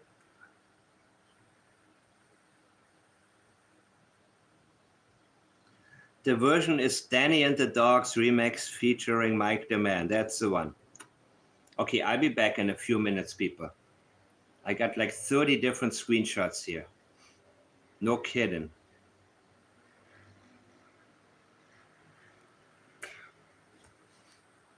I know for 100% they won't find anything. So what do you make of the fact that they are bringing the cadaver dogs in? Well, I'm actually pretty happy about that. I even hope that they bring more than one. So what are you happy about?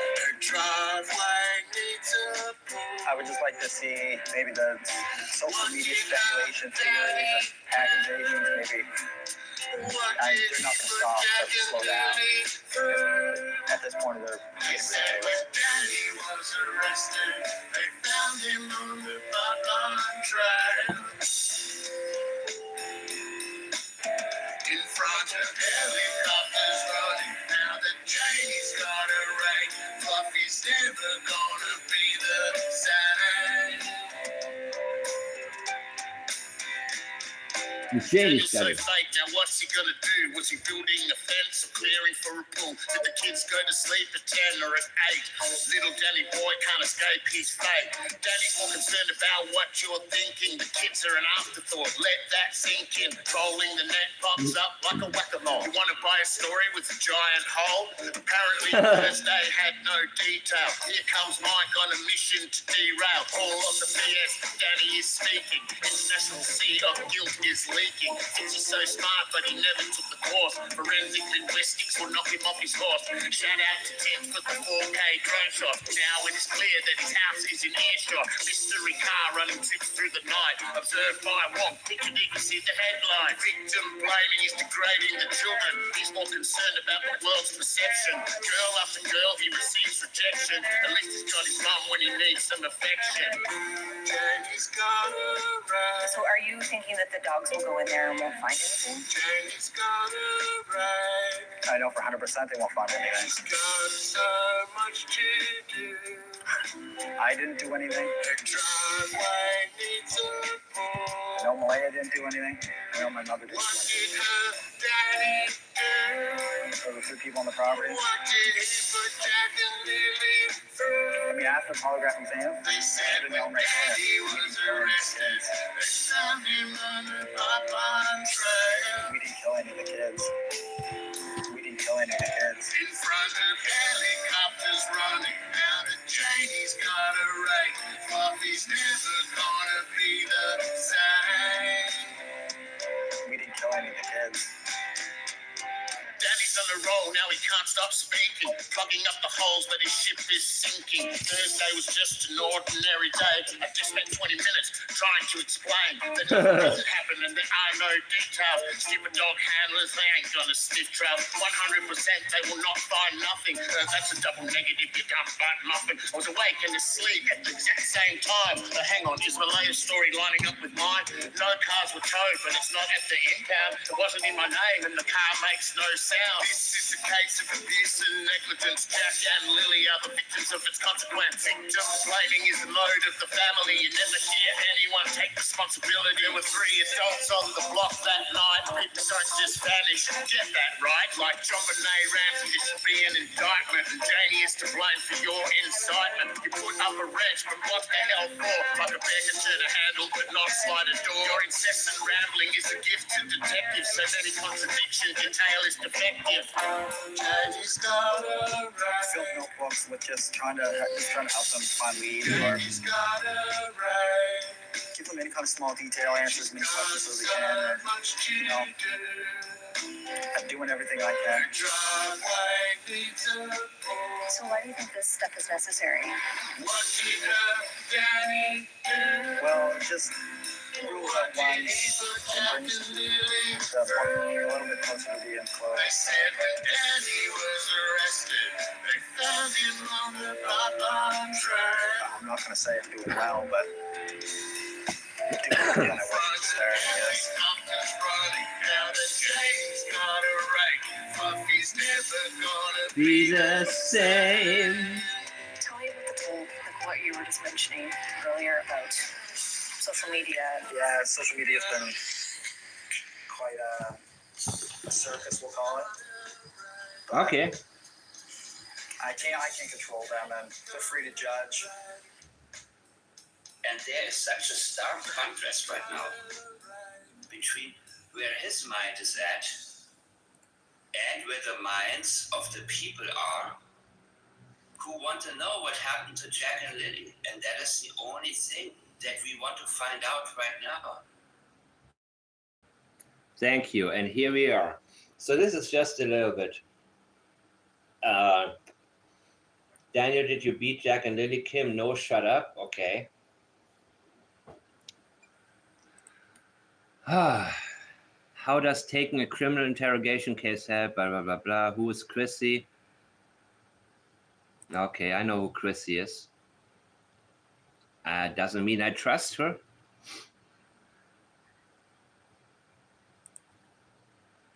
I have lots of courses. We know that already.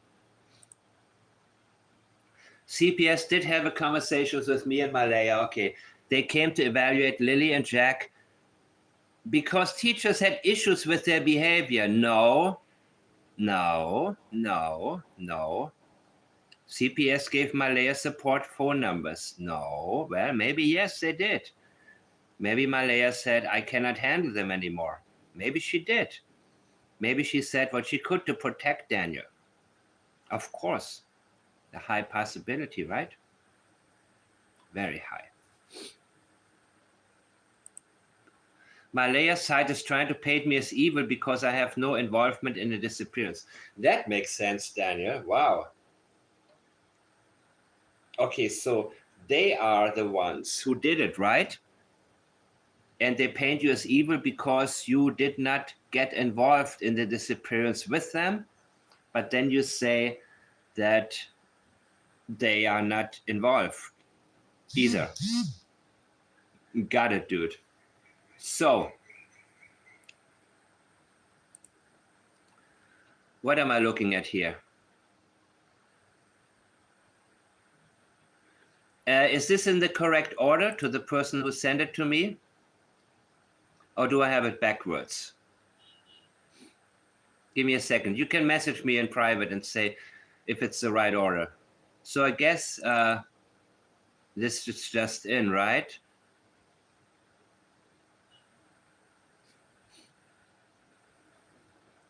Okay. He wore a seatbelt on the bus. Got it.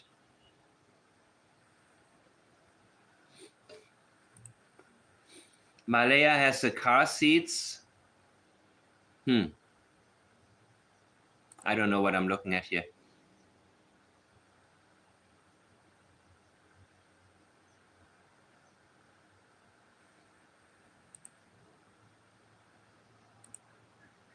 Sounded like a black Kia Rio. He's talking about that? A black Kia Rio has the same sound like a Kia Sportage, especially if the engine is bad. Did it look like a Kia Rio? That's what I'm interested in. You know what I mean? I want to know because the person who saw you at Jordan's that morning, and that's been established, of course, also saw what looked like a Kia Rio.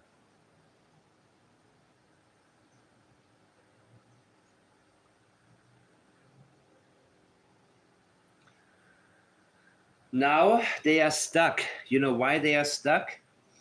Because the only thing that they can do, the only thing, people, that they can do is double down on the lies that Durwood told us from the very beginning.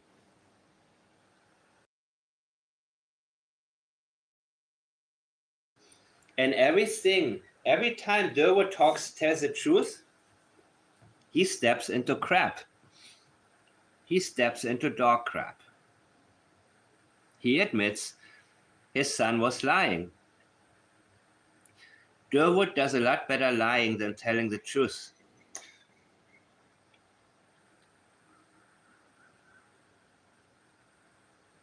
And I was told it was Earl they tried to bribe with the case of beer, but he wouldn't take it. Earl wouldn't talk.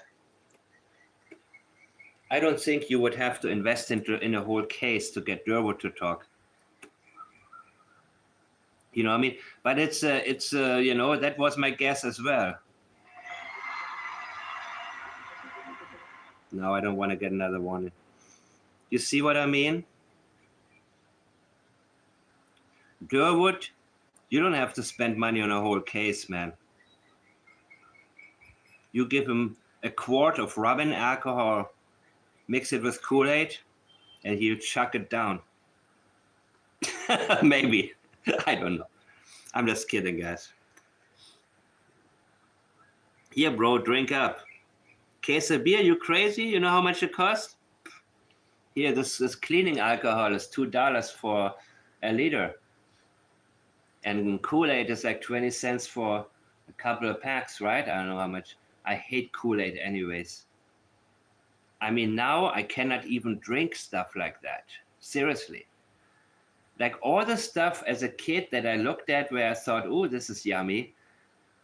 I look at these in the aisle of the supermarkets and all the crap where my 7-year-old daughter stops and she knows how, like, I have very few rules, very few. But not buying her candy is one of them. And she knows that by now I'm really, really serious. And I hate to be like that. I hate to be like that because I know from my mother how she was about certain things. And I hated to be the, the one who didn't have Coca-Cola at home. Oh, I hated it. Apple juice, orange juice. My mom, mineral water. My mom was all about, of course, now I'm like, holy crap, this is real food. You know what I mean? Soda isn't real food. All the other, of course, when I had my birthday party, then it was chips and Coke. It was all of that, right? So I know how I felt when I was a kid and I didn't want to, I hated it. My mom is a health nut. Shoot me. So I know when my daughter stands in front of these things and her eyes tell me, I wish I could have some of this, but it's like, I see sugar and chemicals, that's all. And I say, no, dude, I can't. It's going to mess up your teeth. It's going to, there is no, kids crave sweets because what they crave is fructose. And that's nature's way that they eat fruit, because children need more vitamins than grown-ups, with the exception of women that are pregnant. That's why pregnant women have all types of different cravings to satisfy a new need for different types of nutrients. And of course, the answer to the craving is not to go to 7-Eleven, and buy anything chemical, but buy real food that you crave. You know what I mean? So Kool-Aid is one of those things, man, that I could not even force myself to drink anymore. All that stuff looks like poison to me. But anyways, this is just, I'm sure that if you, never mind, fuck Durbert. Exactly. Colored crystals, thank you.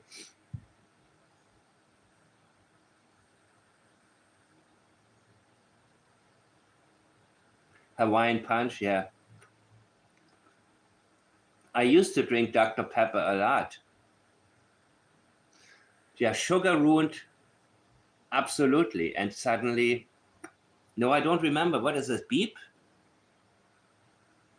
What is beep? Yeah, it was cheap and sweet, and it shut the... sugar is cheap. Sugar has no quality. That's why it's cheap. I don't remember beep.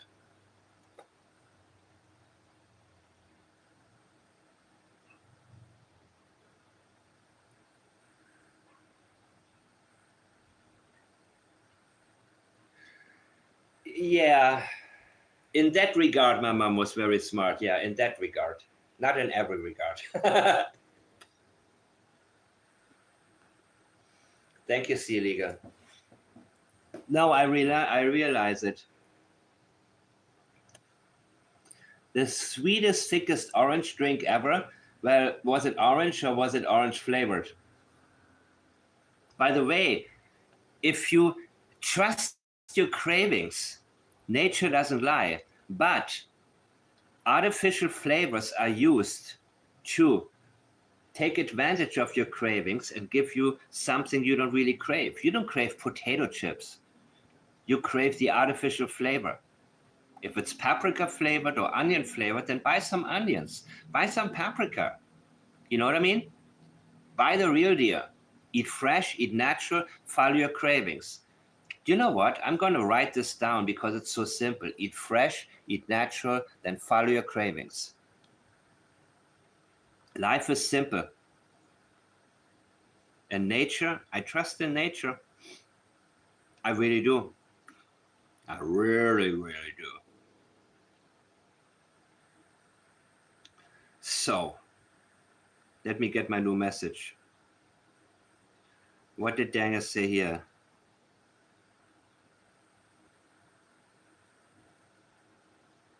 Oh, shit. Daniel is now going against you, Durwoody. Daniel is no longer playing along with your horse crap. Daniel is not following your narrative. He doesn't let you decide what other people who don't have their own minds believe. Ain't that something? Give me a second. I got a lot to cover, people. I got more to cover. Well, but you know what? To be honest with you, I don't even know what I got to cover. Because sometimes I get messages and then I'm like, oh, this is... And then it turns out that the source, not you being the wrong source, but somebody trusts in a source that really, really, really got it wrong. And it happens a lot. And some people to whom I pointed out, they get it immediately and say, oh shit, you're right. And others are, why? I like that. There are people who learn and people who don't. And there are people who get it in the beginning, but only need a little bit of, oh, what is this? Mike the Man versus Daniel? This is from A Balance. Maybe I go there. A commercial. Let me see this.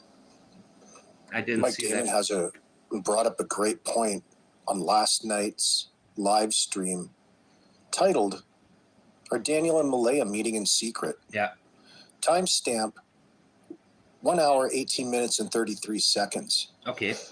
Now, he goes on to talk about... No, they have Oops. He goes on to talk about the way that Daniel was describing what Jack and Lilly were missing. Now, there's so many questions that arise around this because Daniel, of course, wants to make it look and seem like he never saw the kids, and really they have no idea what they went to bed in.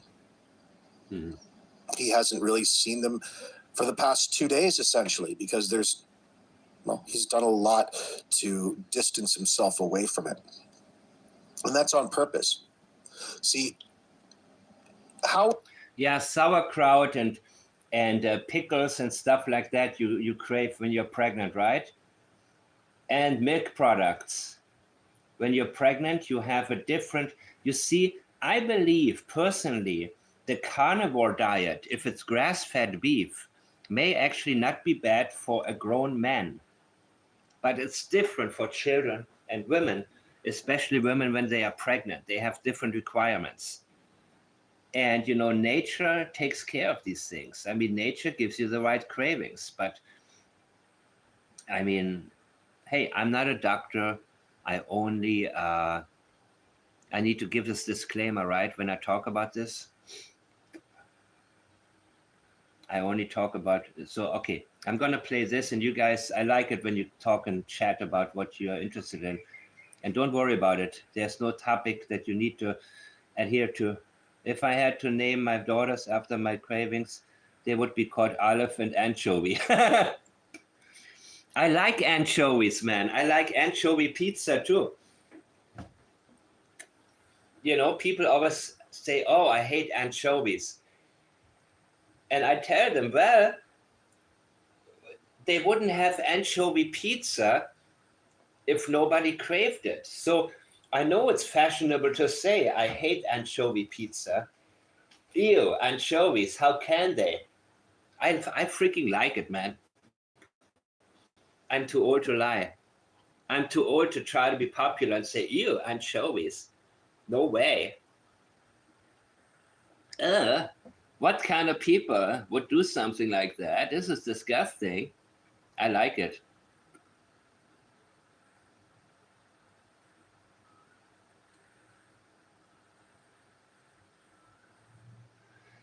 Can I do a live on it?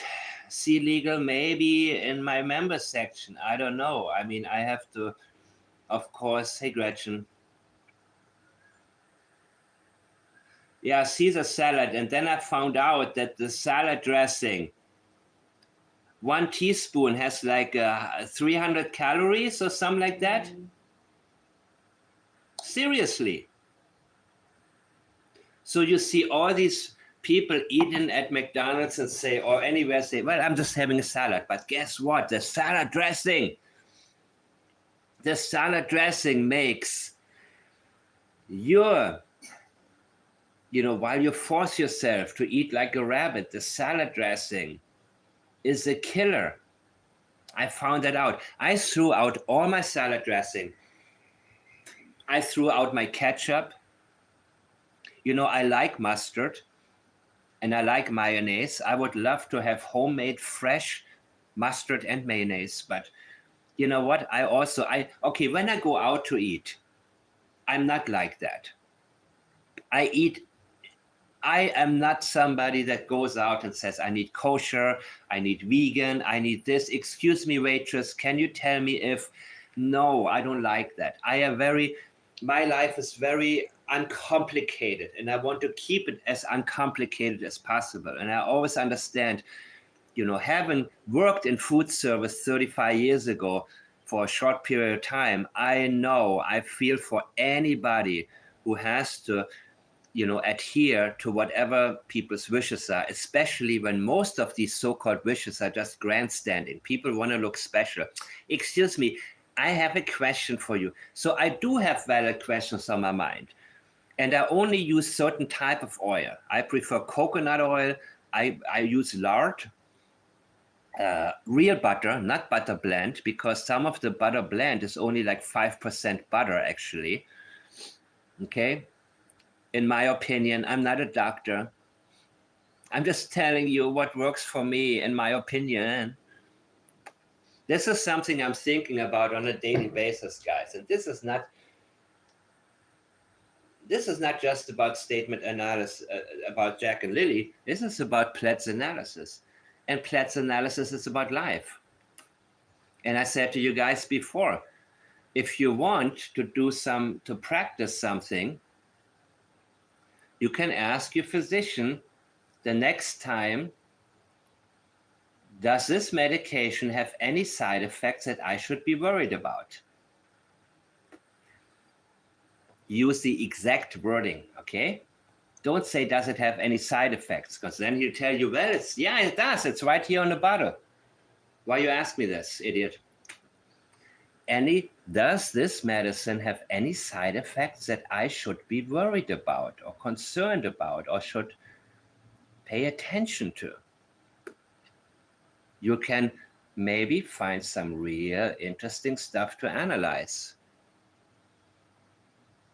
Chances are, when it comes to Platt's, avoidance will be a huge one. This is something that I talked about or hinted at a little while ago when I first started talking about these subject matters.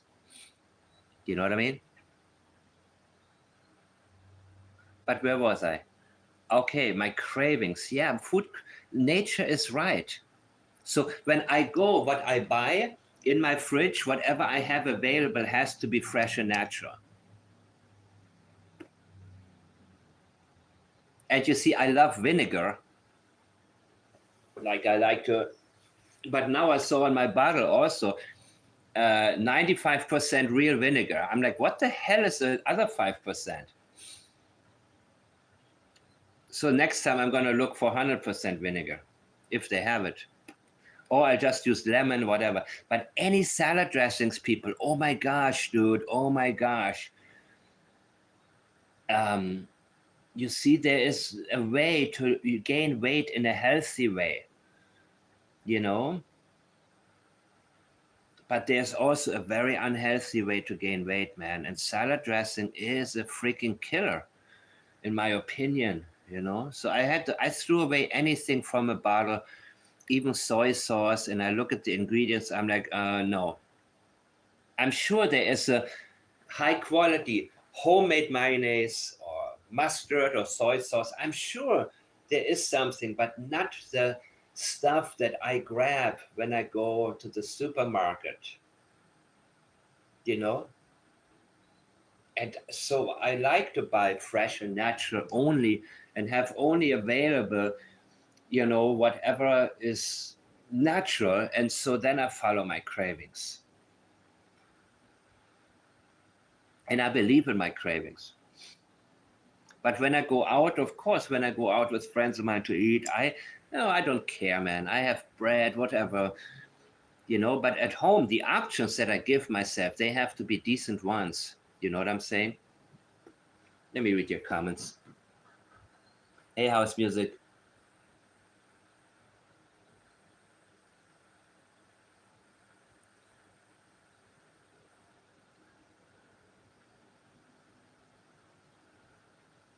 Balsamic vinegar and olive oil. Yeah, I like it too. But a lot of the olive oil, the virgin, whatever. Hey, Fern. I love mayonnaise. And I will get some. And you know what? I love fried potatoes too. I don't like to buy the fries, the crap that I...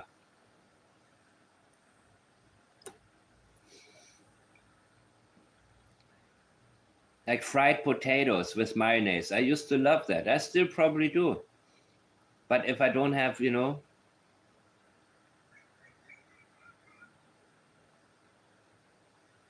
are zero fun with food? Me? I love vinegar. Yes. I'm going to listen, Ray wrote it. I didn't know. I didn't pay until like 8 months ago when I stopped eating sugar. My natural way, my natural senses came back to me. And I feel the impact of fake foods. I feel the difference now. Before I had no idea because it all felt and tasted the same to me.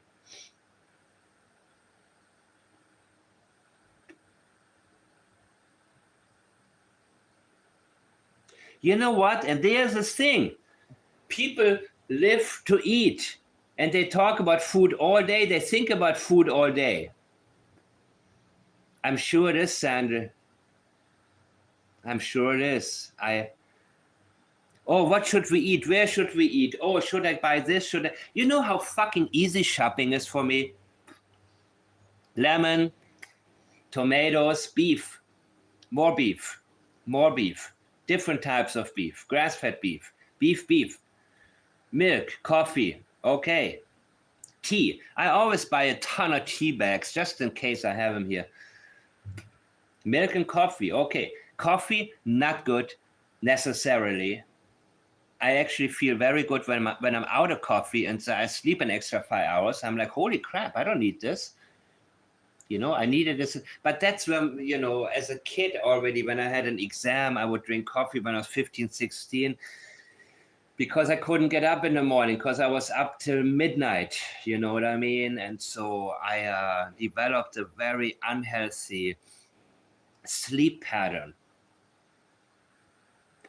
And then I realized, you know what? You don't need to substitute coffee for sleep or sleep for coffee or whatever. You can just sleep. What? I have a few things to do. I always think, oh my God, I got all this stuff. No, I don't have anything to do. I love not having to have anything to do. As little as possible, minimize my obligations, man. And all of a sudden I realize what I really want to do. It's crazy, man. It's so eye-opening to be able to realize what you always wanted to do, you know what I mean? And just be you.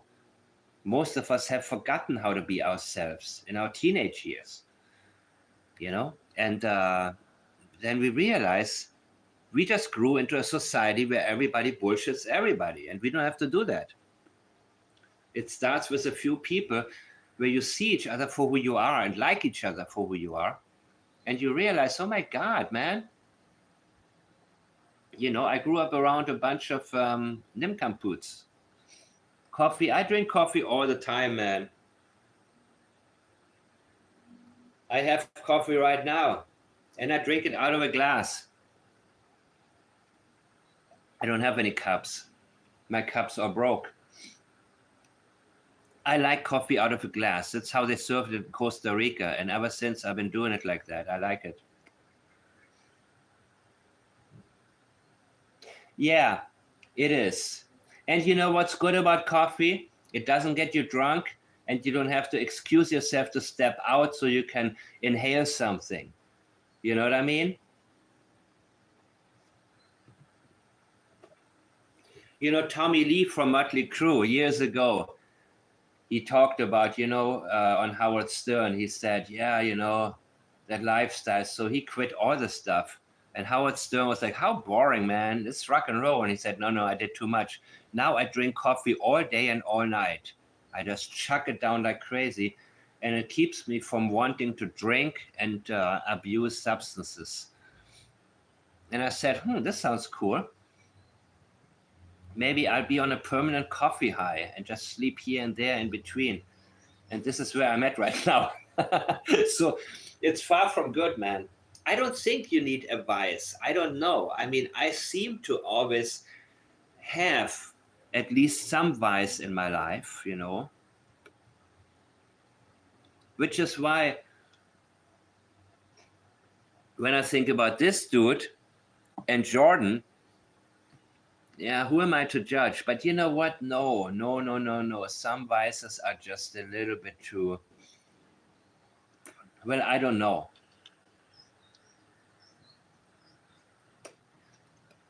You know, the crazy thing is right now, I don't smoke. It's been 2 days. And I drink coffee and I don't remember. But the moment I drink beer, I don't think I want to drink alcohol right now. Or wine. I love red wine, by the way. I love red wine. It calms me, it soothes me. And I love it when I have like a cigarillo. Cigarillo. You know, it's weird because I speak Spanish, but when you use a Spanish word and you try to Americanize it or internationalize it and say cigarillo, it's cigarillo, or cigar. And I inhale them. I inhale cigars, actually. Believe it or not. They're not supposed to, but I'm like, who made this rule? So the combination of like a cigar or a small cigar, cigarillo, with red wine can be amazing if you buy like the really good cigarillos. And so it's hard for me to forget the association when I drink something that made it so much better. So right now, the last couple of days, I was like, I don't even want to have one beer because I know that, because, I'm thinking, no, it'll be okay. Because my whole life I was like, no, so what? I just have a beer. And next thing I know, I smoke again. But this time, I guess, after more and more years of the same thing happening again and again, I'm like, dude, right now I don't really want to smoke. So there are other ways to relax. Let me just let me stay on a coffee high for long enough to where my body just says, lay down and sleep. And then I wake up. The moment, by the way, I wake up, I always feel a million times better than when I went to bed, usually. Well, it depends on good things that happen or don't happen. Coconut oil? I love to cook with coconut oil, people. That's my favorite thing. Coconut oil is, in my opinion, the best.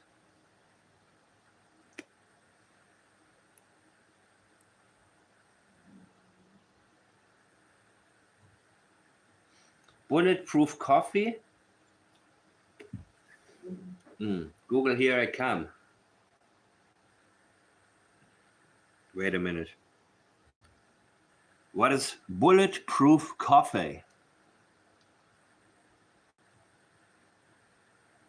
A high-calorie beverage, oh my God. By blending brewed coffee with unsalted grass-fed butter. Oh, that's good. You see, these are good calories, guys. Grass-fed butter. I'm not scared of butter, and I'm not scared of salt either. My body will tell me when I have enough salt. It's interesting, right? How there's so many warnings about butter and salt, but none about sugar. The multi-trillion-dollar industry. There'd be no soda without sugar. Yeah. So little stuff about sugar. Salt, oh my God. Cholesterol, oh my God. No, please, please. Not too many eggs. Butter, oh my God, you're trying to kill yourself? Have some Crisco. Have some seed oil. Here, there's some cheap shit for 99 cents. Buy that one. It's good for you. Corn, you know? Cornholio. I am the great Cornholio. I think about him sometimes when I think about Janie. Beavis and Butthead. Beavis had a voice like a high version of Janie's voice. But anyways, I don't know what the fuck I'm talking about right now. I don't care either. It's better to talk about other things and make stuff up. And don't send me made up stuff, people, please. Well, it'll teach me what to pay attention to and whom to pay attention to. It'll teach me, guys. Fortunately, that's the filter of life. You know what I mean? And it's about getting to the good stuff. That's all it's all about. And see, Legal, you sent me some great stuff. One of which I'm going to get to right now in it. And of course, this caught my attention here when it comes to A Balances channel. And he was live earlier. I missed it.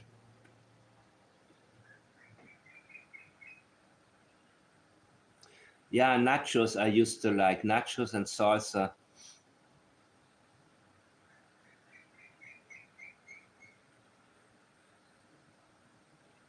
Teapot houses? Teapot houses? I don't know if I know what you... We have farm fresh. Yeah, I like farm fresh. I like duck eggs too. Steak and duck eggs. With my own mix of tomato, onion, garlic, and pickle. And I don't understand. Oh my God, you know what? I keep it so simple. I can live on grass-fed beef, but sometimes I buy other stuff, of course. And I love not having to do it. And I hated it when when my mom was always stressed out. I got to cook now. Oh man, 1 hour of this bullshit. And my mom hated to cook, right? And I realized, you know what? I'm now free from this kind of feeling, this feeling of guilt or burden. I'm like, I have steak in my house. My freezer is full of it. Full of it. I got enough steak to last me for 2 months. Doesn't mean that's all I'm going to eat. But it means I can breathe. I have a house full of mineral water, not carbonated, no need for that. Full of mineral water and grass-fed beef. And of course I buy lemon and tomato. I buy other stuff too, but I don't have to. And that's the beauty of it, you know? I can always eat a salad when I'm with my friends at a coffee shop or what have you. You know what I mean? Because most of the time when beef is for me, and it has to do with ancestry, of course, you know. Some of you prefer fish and seafood, especially if your ancestors are from an island or beach region or something like that. Everybody's different. Your cravings are boss. I cannot tell you what to eat, except that I believe eat fresh, eat natural, follow your cravings. And that's it. And all these books that are written about what to eat, get the fuck out of here. I want to sell a book. I want to write a book. You know what? When you open it up, there'll be one page. It's going to say eat fresh, eat natural, and follow your cravings. The end. And I started writing a book about something else before, and I was told, you need more. What you have written is 20% of what the book needs to be. I say, well, what? They say, just write some bullshit. Just come up with personal stories, unimportant crap. And I realized that's why I have a problem reading so many different types of books. And that's why I love reading actual studies. And I love facts, because people are being encouraged to water things down. And, life is extremely simple. So even though I co-authored a study about blood types, people often talk about the so-called blood type diet. Get out of here, man. Eat fresh, eat natural, follow your cravings. Nothing processed. Bread, hot dogs, sugar, it's all processed. That's what that's what, if you keep it fresh and natural, you're going to be all right.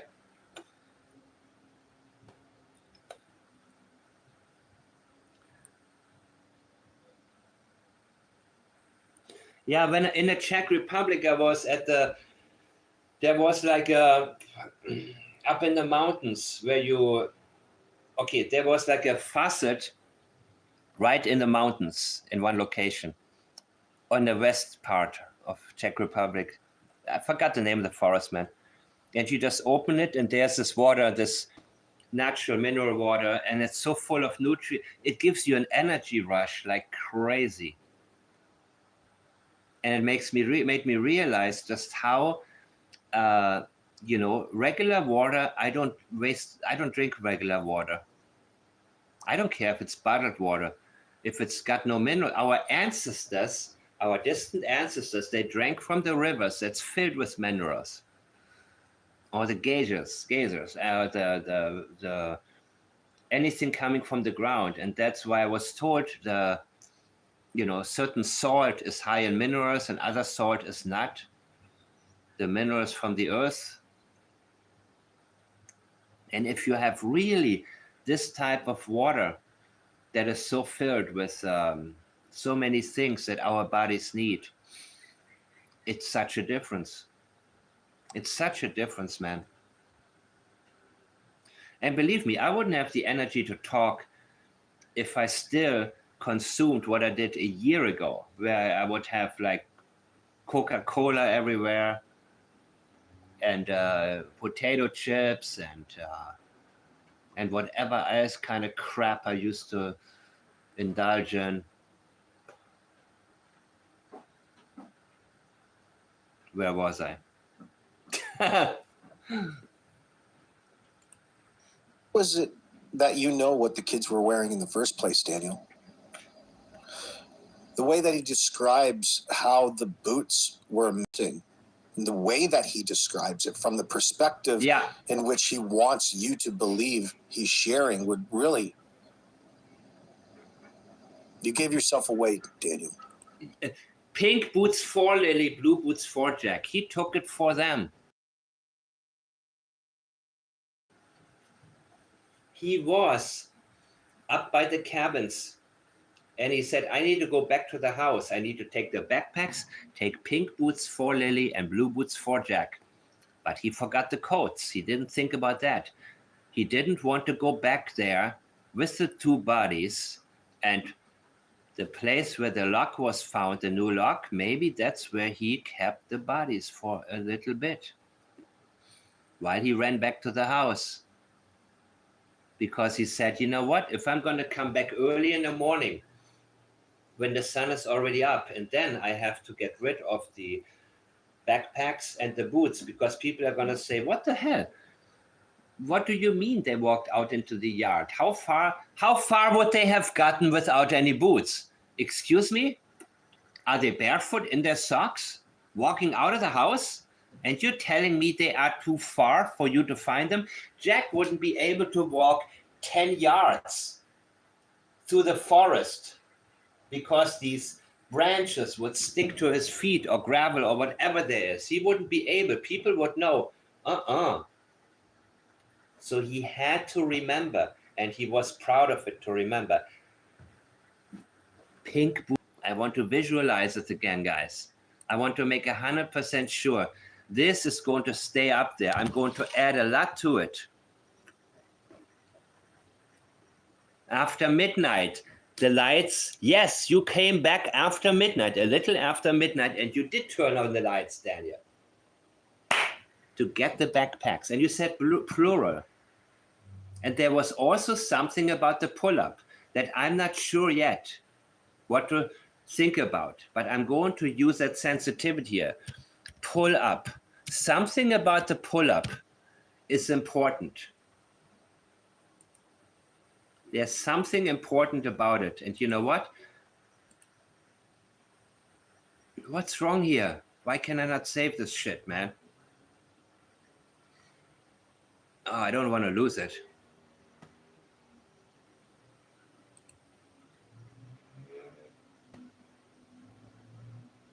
Save as markdown to keep for. Yeah. Okay, good. Markdown. What the hell am I doing here? Okay, great.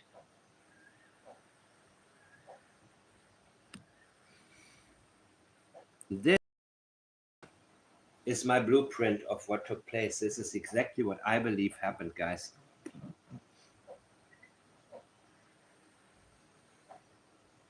He remembered. And mind you, he had some money. He visited the pipeline, one of the pipeline boys in the parking lot. He was with Jordan. He was under the influence, in my opinion. It means it gave you a lot of bullshit energy.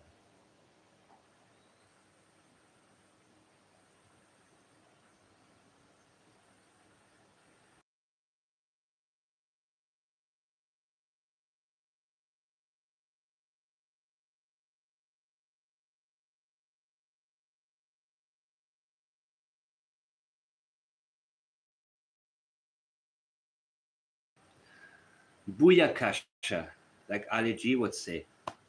You know? Booyakasha.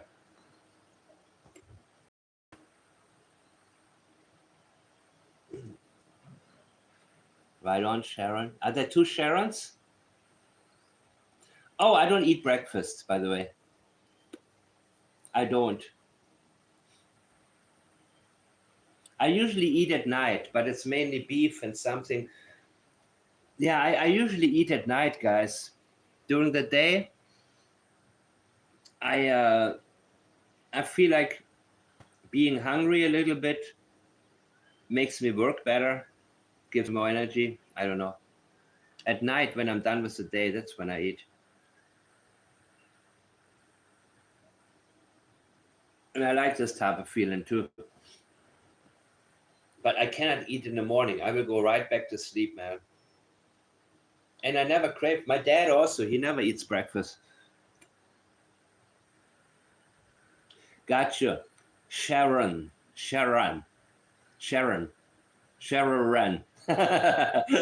got it, Sharon. I would pronounce it the same way. Unless one day you leave me a voice message somewhere and say, no, it's, whatever you. Sharon. No.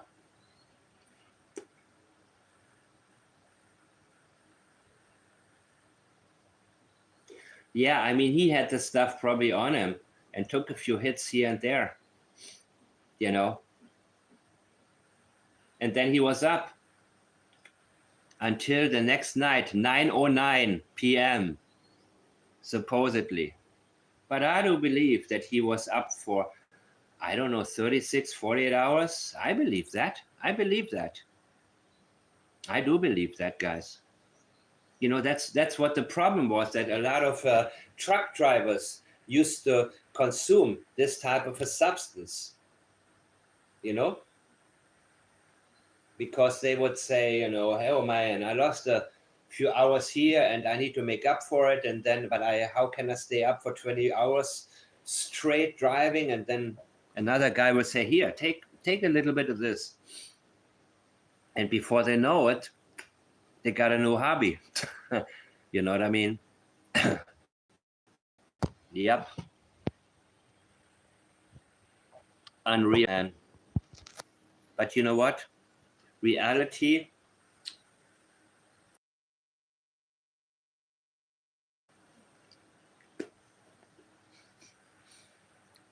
back to what A Balance picked up on. Blue boots for Jack and pink boots for Lilly. That's how you attribute it. Yeah. You didn't say that they were wearing the boots. Exactly. Just that the boots were missing. You want to allude that they were wearing the boots without actually saying it. And you see how he brags about also the things that he learned, his certificates, okay? He actually was in bragging mode because he was proud of the fact that he remembered to take these boots. That's what I believe. That's why the leakage. Pride comes before the fall. A lot, maybe 13 or 14, lots of courses and no jobs, and that's said. Yeah, it's kind of funny. Some of these comments are really, really, do you use these classes for employment? Yeah, that's a good question. Why are you taking these classes? What is your goal? Are you so interested? Are you going to apply at the RCMP? Is that what your plan is? Interesting question, people, right? Because there's a reason he's doing that. And I think we all know what the reason is. And we all know that if you put him on the spot, he's not going to go there. No way, Jose. Oh, here's a good one.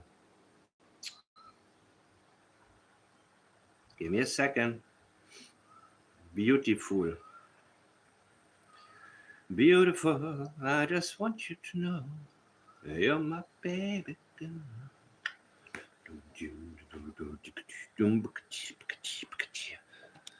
Okay, guys. I can't believe it. I can't believe it.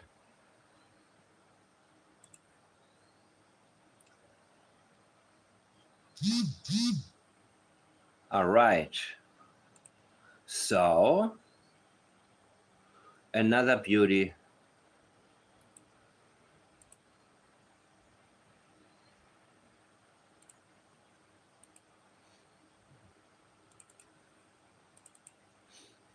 What is he saying here?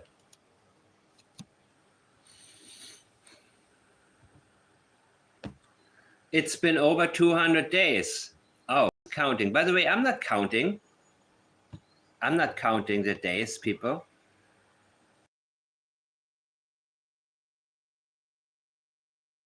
You know why? Because to me, a real investigation does not depend on time. I hate timelines. I hate when law enforcement tells me we need this report by tomorrow. We need this here, we need this then. Let's set some goals. No, a real investigation doesn't require for you to count the days. And it doesn't matter how long it will take you as you take the right steps. Because if you do that, a lot of police officers get ahead of themselves and mess up the investigation. And they do it all the time, okay? I don't believe in putting unnecessary pressure on law enforcement people, ever. Ever. It's been over 200 days. Daniel is counting, but he's also counting because he doesn't like what's been going on in these 200 days. You see, Chris and Katie Proudfoot are happy. Sebastian is gone, and now they live their dream lives without him. But Daniel, he never had his dream life with only Malaya and Maddow. And by the way, the problem was not Jack and Lilly. The problem was your mother, Daniel. And you know it. You know it. And I know what's going on in your house, a lot of it. And I know what's been going on when your dad was there also. I know a lot about it, dude. I already knew it before, but it's been confirmed to me again and again what it was really like.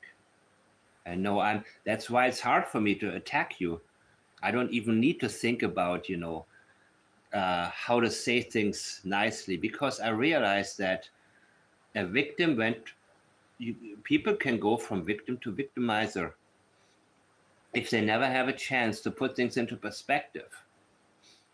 But it wasn't Jack and Lily's fault. And your mother,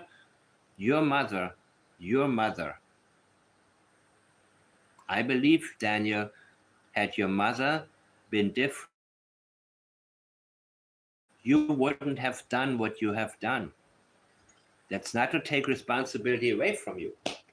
But I believe if you had a normal mother who didn't hate Jack or Lily, it wouldn't have come to this. I do believe that. And you're still stuck with that woman. And she barges into your room. She has no respect. She kicks you to wake up. Yeah. I know you're surprised how I know things, but remember, I know things from the very beginning. Because I listened to you and I listened to your mama. And I'm right. I'm right. And I know you start to understand that Jack had nothing to do with your mother's hatred. Lily had nothing to do with your mother's hatred. Whatever these kids allegedly triggered in your mother, that's her issue. But she made it your issue. Daniel, I can hear Lily from here. Tucker is upset. Fluffy has mental problems. That's why his hair is falling out. You know why Fluffy has mental problems? Because he's stuck in a room listening to this voice. Dogs have sensitive ears and they pick up on energy. This dog is suffering. That's why the dog is sitting at the window, hoping that maybe a good soul will come by and rescue him. Why you think that dog? That's what's keeping that dog sane. To sit by the window and look at nature and wonder, why? Why can I not go?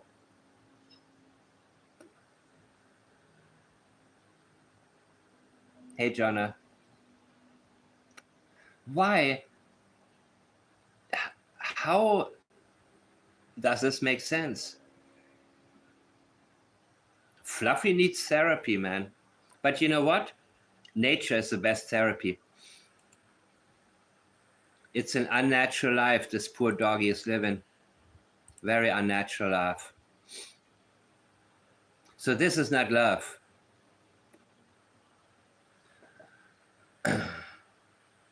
This is not love, people. Selfish love is not love. Selfish love is...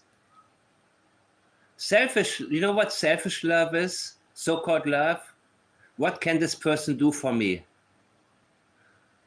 How can this person make me feel better? Or how can this doggy make me feel better? Real love is, how can I make this person's life better? Because this person is making my life better by just being herself. That's real love versus selfish love.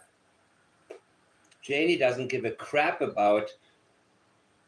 You know what? I can guarantee you, if you ask Daniel's 2 children, how do you feel about your grandmother Janie? Ugh. Kids pick up on bad energies, man. Even if she loves them, I believe they are very hesitant with her. Very hesitant. I believe Daniel was overall good to his own kids. But he was horrible with the 2 children that his mother loved. Hated.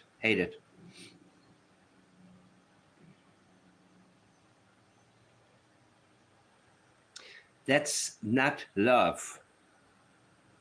It's not love to keep a little dog in prison because you want to feel like somebody is listening to you.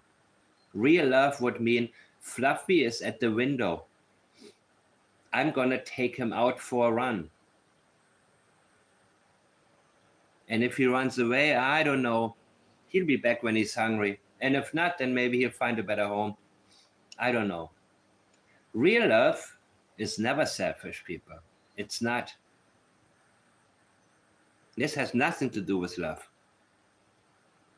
This has to do with the black hole in her soul.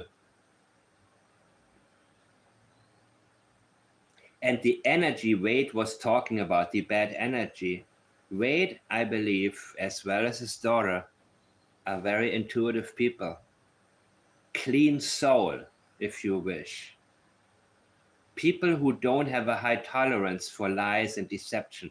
I believe Cindy does to some extent. I believe that whole family, there's something wrong with them, but Wade is a different kind of guy. You know, the fact that Malaya is so still and so quiet despite of what happened to her own children, there's something extremely wrong with her.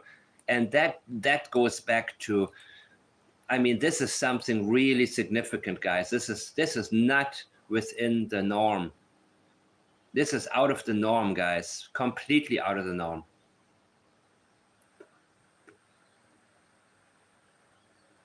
So let's see her again.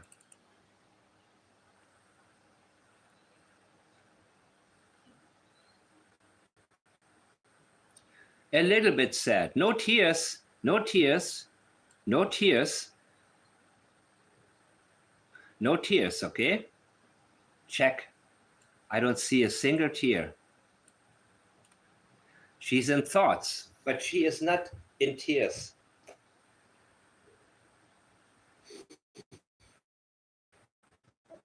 That's Malaya, people.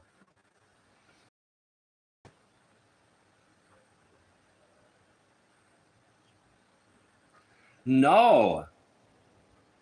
Seawood, I did not. When has it come out? How old is it?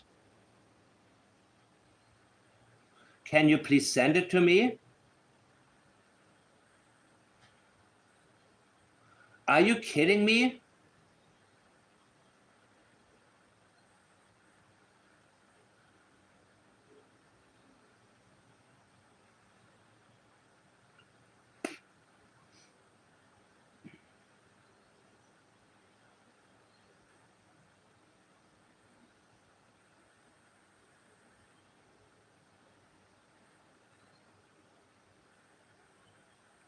Well, where is it from? You need to get to the original source of it.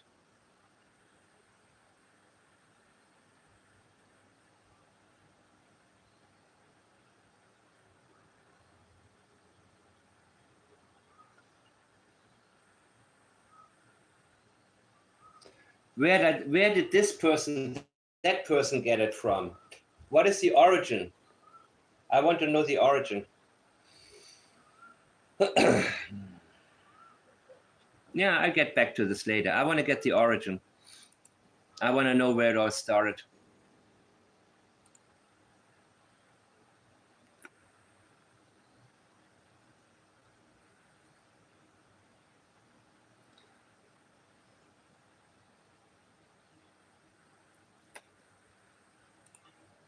You know, what you're doing is trying to sell this story. You're sitting in front of a bunch of reporters trying to sell a false narrative that makes absolutely no sense in context with the rest of the information that you've brought. One more time, I would like to see the origin, the original. Did it come on the, was it on the CBC or was it on, where did it originally come from? I want to see that source, please. Thank you. Forward.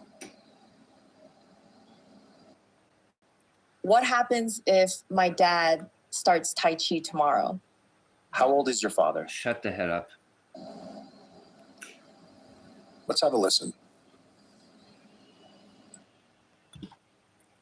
Issues with your boyfriend, or rather, he has issues. See what you can send to me, what you have. Go for it, if you wish, if you like. I will check it. I will go there. One moment.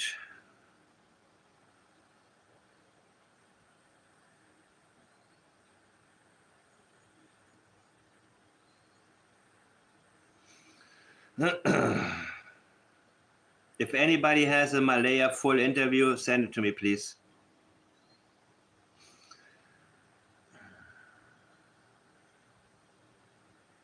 The unedited version? Oh, wait. Let me see.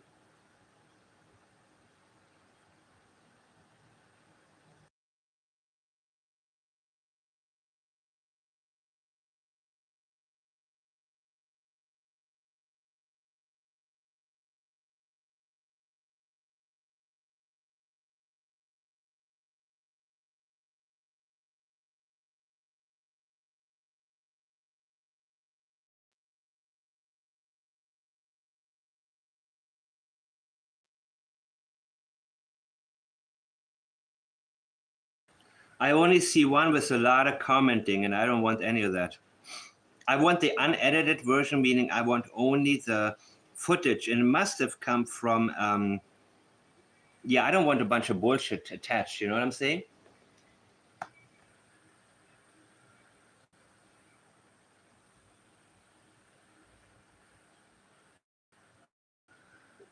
Victoria, can you send it to me on Facebook, please? Send me the link. Send me the link, okay?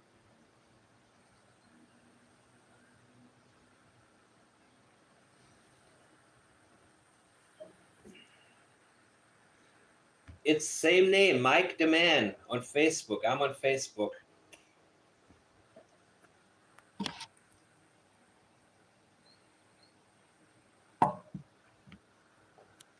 Same name, same picture.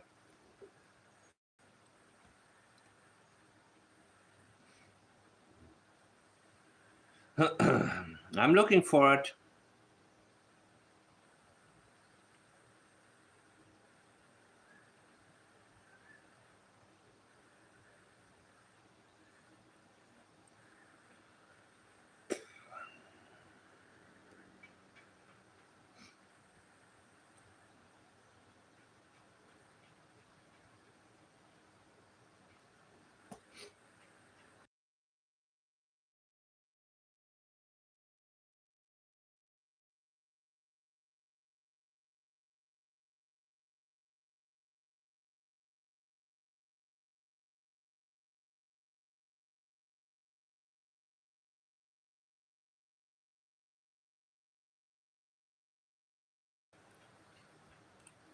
Choose with them. That's pink boots for Lily, blue boots for Jack, with dinosaurs on them. Lily had her backpack with white, and it was white, strawberries on it. I imagine now if they're in the woods, that'd be probably brown, but I don't see them carrying their backpack. I don't see them keeping a pull-up on for that long after it got soaked from the very first day. What's up? See, all of this is in order to sell, in my opinion, in order to sell the claim that they walked off into the woods. Now, Daniel, after going to great extents and trying to sell this story, wants to backtrack and pretend that they're not in the woods because it'd be a hard sell at this point to tell us that they were, as opposed to then. Daniel, your story is completely inconsistent. You don't even want to volunteer what you think happened to Jack and Lily. You just think that they're alive. 100%. Without adding any context along with the reasoning as to why you think the way that you do, because it would garner further questioning.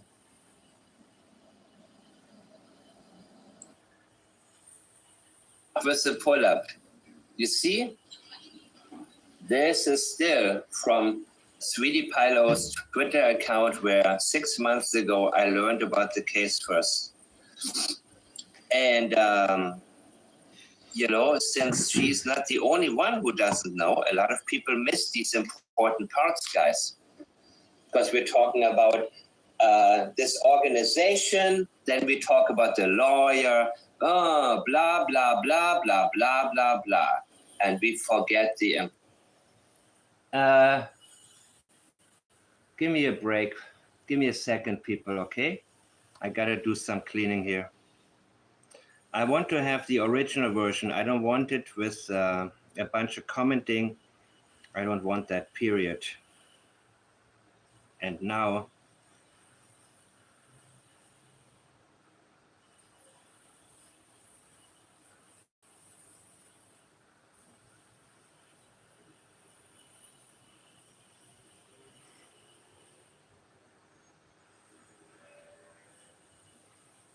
Okay. Okay. Problem solved. Problem solved.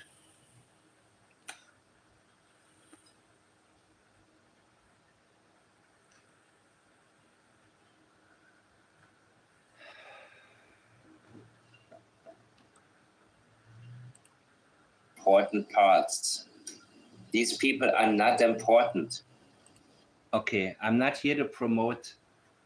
I'm here for the video. Okay, I'm here for the uncut version. The origin, no. Okay.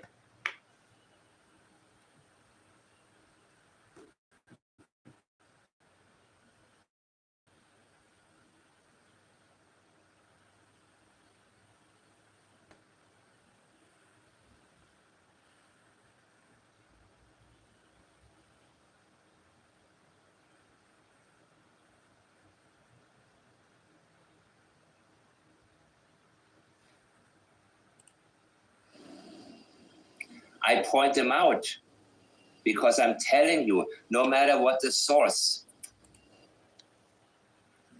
Still waiting, people.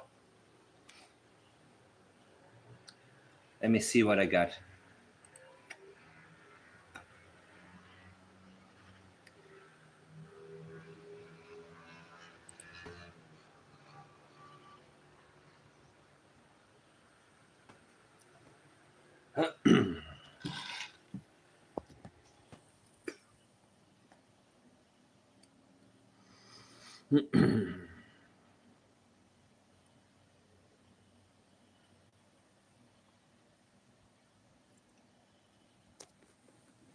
Okay.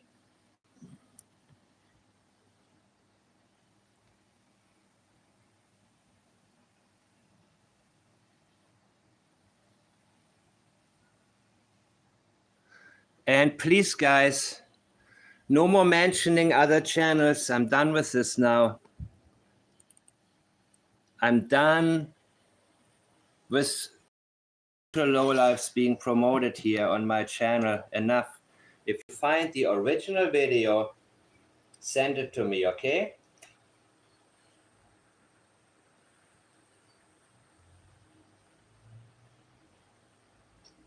I'm not in the business of giving some lowlife the ability to have more non-existent content to mislead people.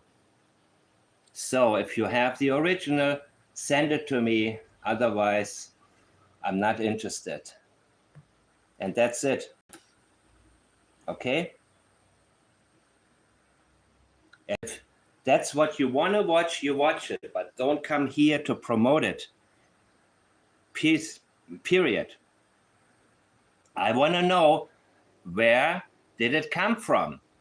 It must have come from the news, right? So,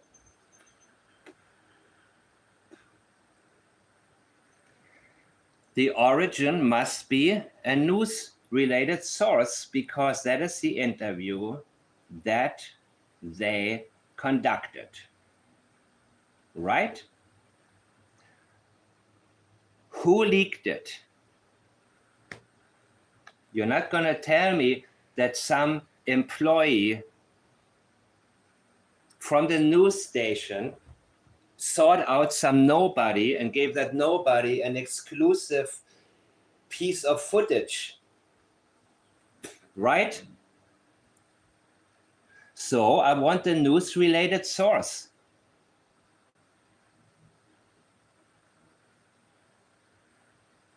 Okay? I want a news-related source only.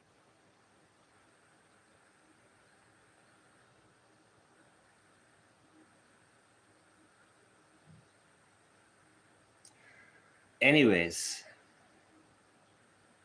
that's the hardest part, to find the right information.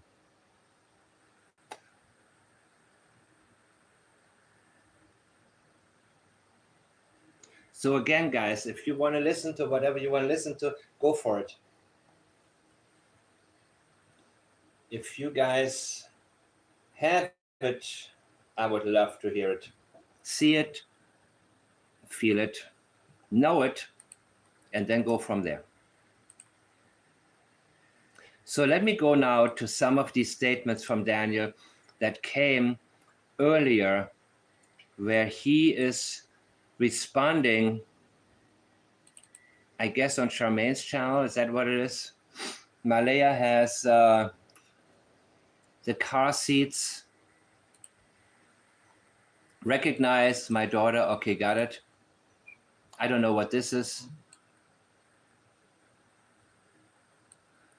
Okay, here we go. Sounds like a black Kia. Does it look like one?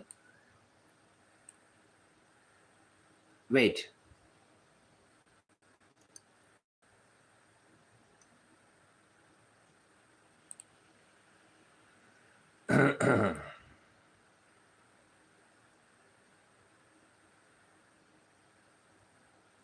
You need to calm your friend Jordan down. He really isn't helping you. Good comment, man. Daniel, could Malaya have snuck out in the night with Jack and Lilly? And I think that's what he's replying to. Saying, no, Darren said that. I think so. I think so.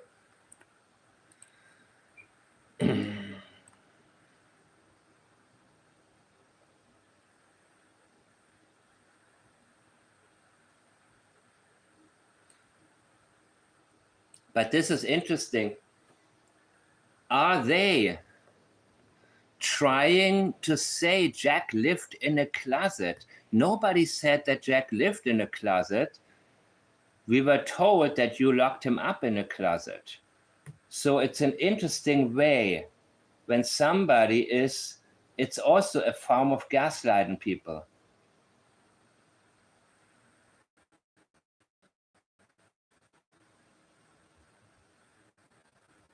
Nobody said Jack lived in a closet. Nobody said that.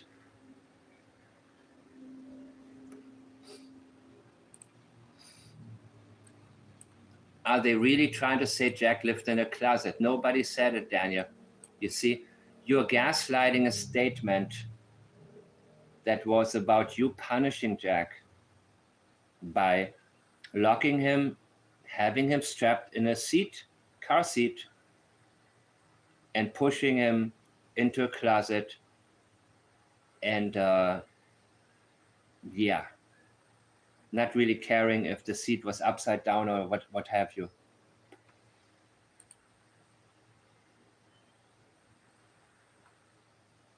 Again, there's an accusation, there's a question, and he's answering with a question.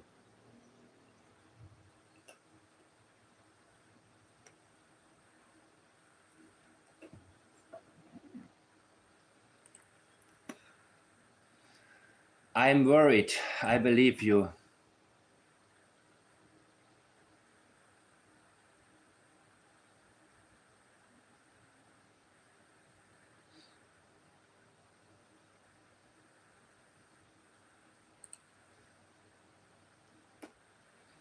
I'm trying. Okay, here's the problem. When somebody is, I'm trying or I'm fixing to do something, the question is also, what are you doing right now?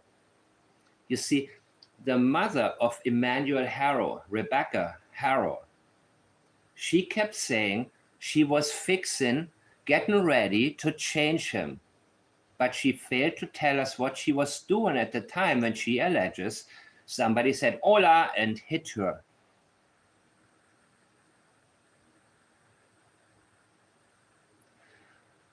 When you say I'm trying, you're not telling us how are you trying? What are you physically doing?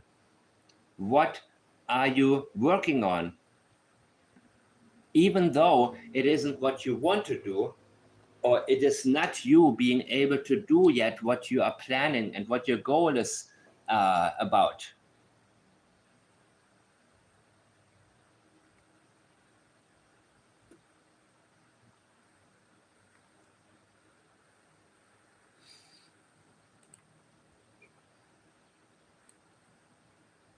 I'm trying. Okay, I got it.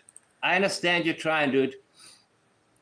Again, did I download the same message, or did you send me the same message a lot of times? It's one of the two.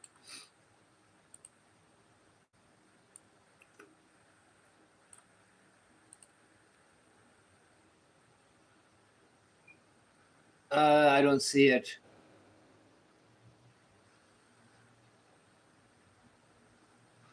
And what did the bedroom look like in the morning, by the way? Did it look like it was slept in? I can guarantee you no. I'm talking about Jack and Lily. Well, there's people outside on the road. I'll be back. Okay. But she said she heard them, but she didn't hear the, come on, Jackie boy. Okay, now. Here is somebody asking about that morning. And somebody else, are there closets in the kids' room? Interesting question. You know, all of a sudden, wow, there's people outside on the road. I'll be back. So is this an avoidance, or are there really people on the road?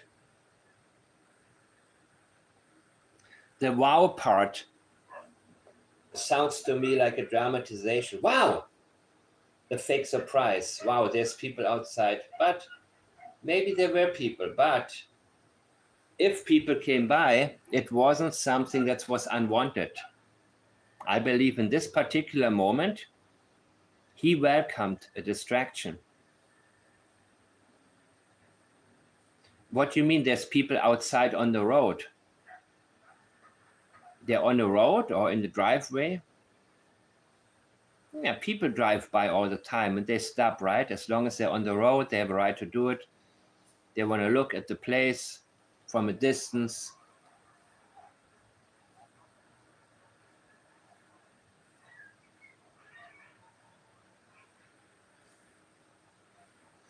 Yeah. How did the second interrogation go, Daniel? I don't know if somebody wants to ask him. He was due for another one, right? Did it happen yet? How did it go?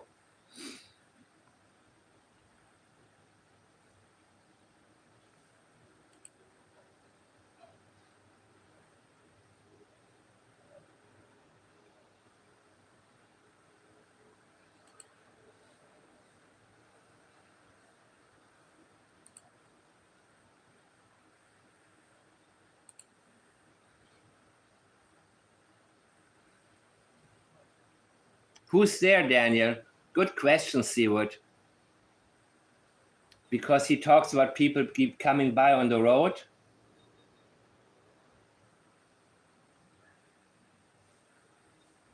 Yeah, be right back, exactly.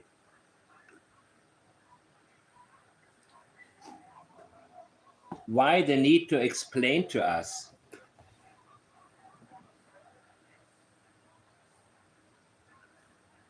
Exactly. Daniel practices avoidance all the time, and he repeats himself about so many things. So when he told me, I already answered that.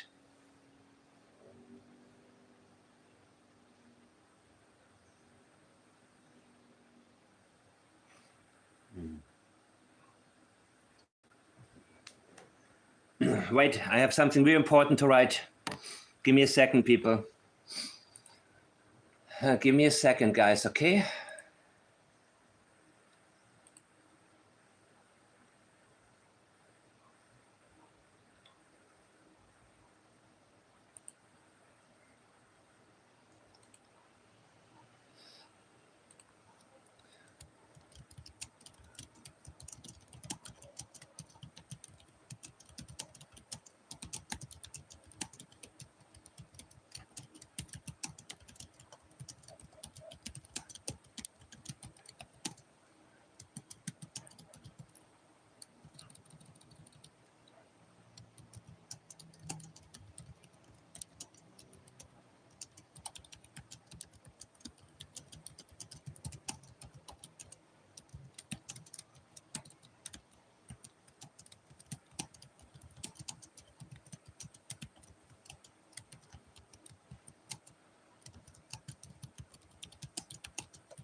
Wow. Holy crap. Wow. Okay, guys. Give me a second. Interesting stuff. Very interesting. I'm right here.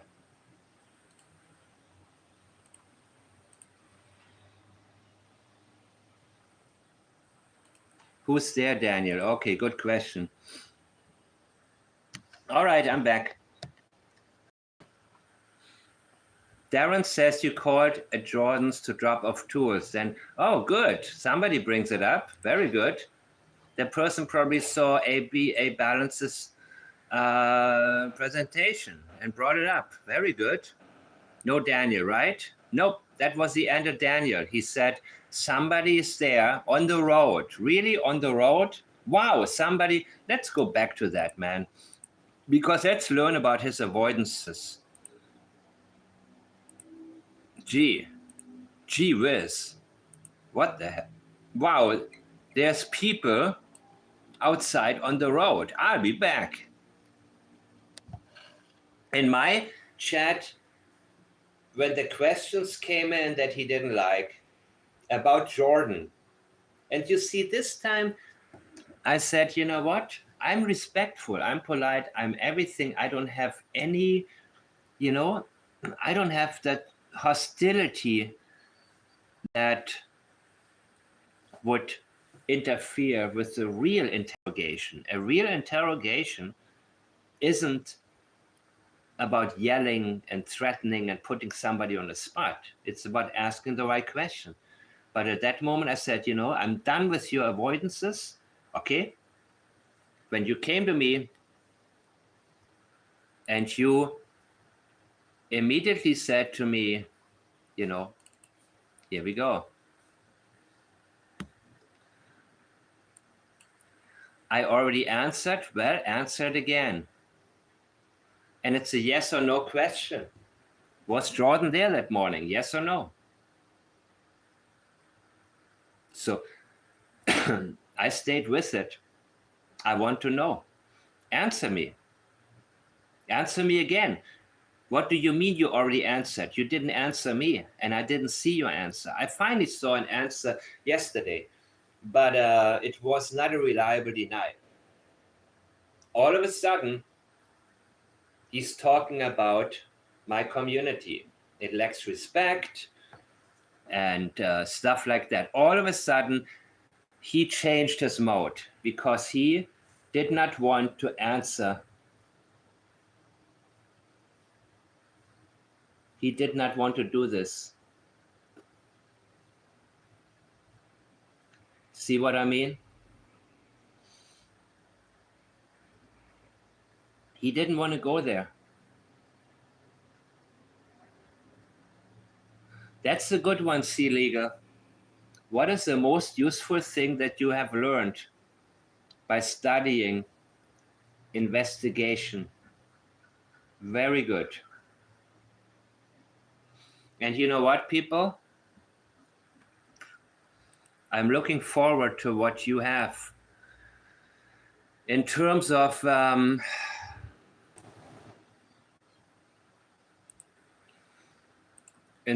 news footage from the news channels.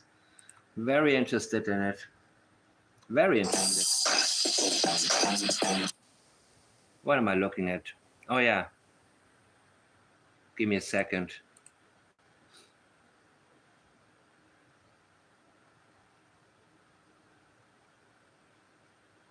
He does, Grendel. And guess what else, Grendel? We know his pattern. Daniel's pattern.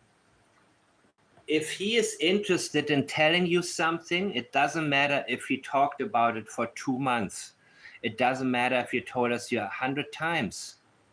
When Daniel tells you, I already talked about it, that is a huge avoidance. And it's almost 100%. Almost 100%.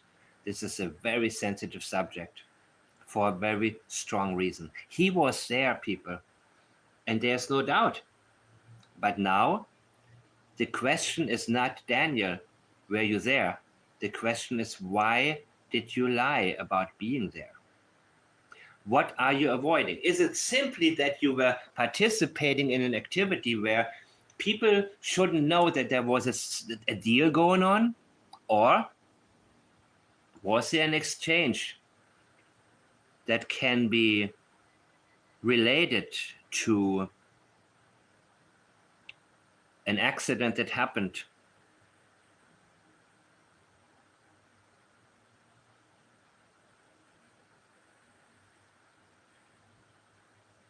Of course he has.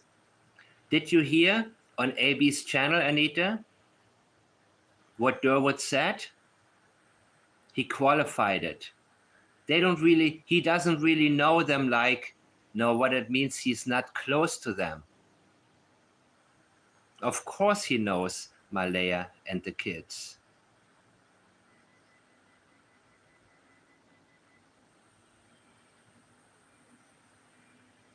I don't see them keeping a pull-up on for that long. Remember, guys, if somebody uses this, let them know where they got it from. This is going to be the timeline, and it's subject. And I know people will copy this and try to sell it as their own. And thank you for those who pointed out when people do that. So yeah, I'm not going to use footage from anybody I want to see the news stuff. I need to see the source. And then I want to look at Malaya's real interview. And I will look forward to it. I'll be very happy to do that. But this one, oh yeah, AB read it out and you played it. I was going to say, thank you, Grant, listen to me. Is there anything else on A Balance's video that I missed? Oh, University of California, Berkeley has many free courses. I believe it. Ruby, do they have courses also in polygraph, anything related to polygraph?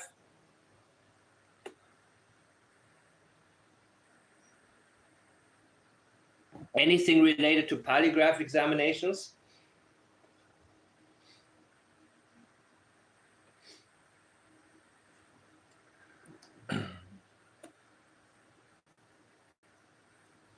Okay. I'm sure that A Balance covered a little bit more, and I hope that I would love to be able to catch a little bit more. Oh, I got some good stuff here.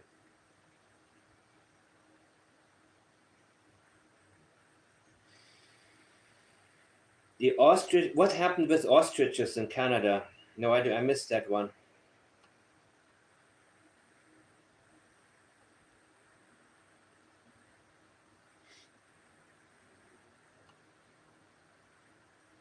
Something else happened in Canada recently.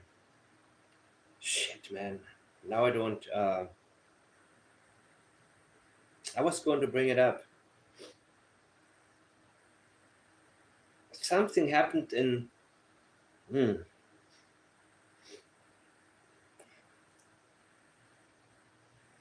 I missed part of it.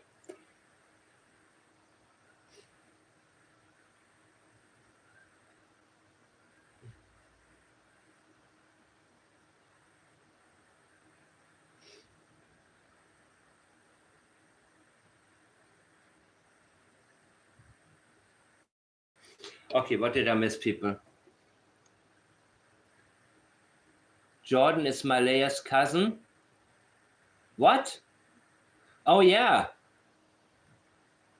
That's right, huh? Durwood is related to Malaya. So that would make Jordan a distant cousin of Malaya's, and of course he met. Listen to the words. Okay, let's go back there. Let's go back to what A Balance actually highlighted here.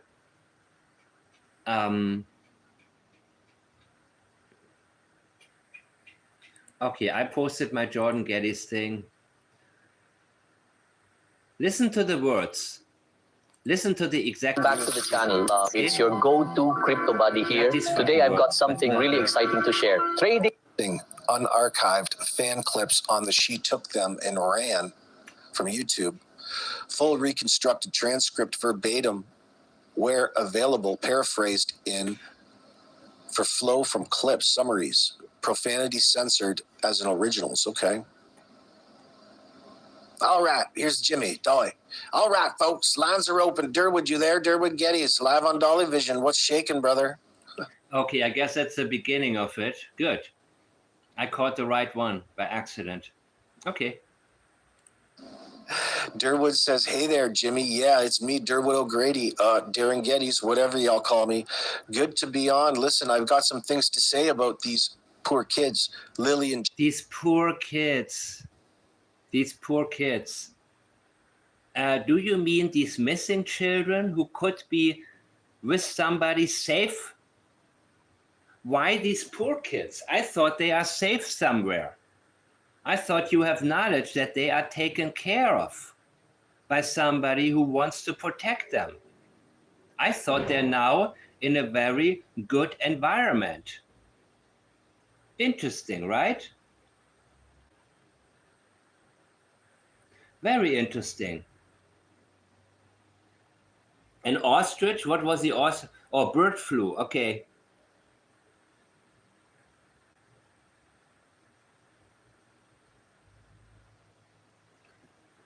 The poor kids. Remember, William Shatner, my poor wife is at the bottom of the... Yeah. Listen, guys. Why poor kids? I thought they are safe now. Been talking to Daniel every... Okay. Jack, been talking to Daniel every day since this started.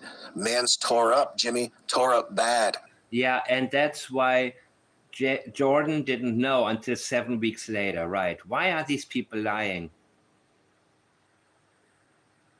So I'm happy that you guys keep asking Jordan questions.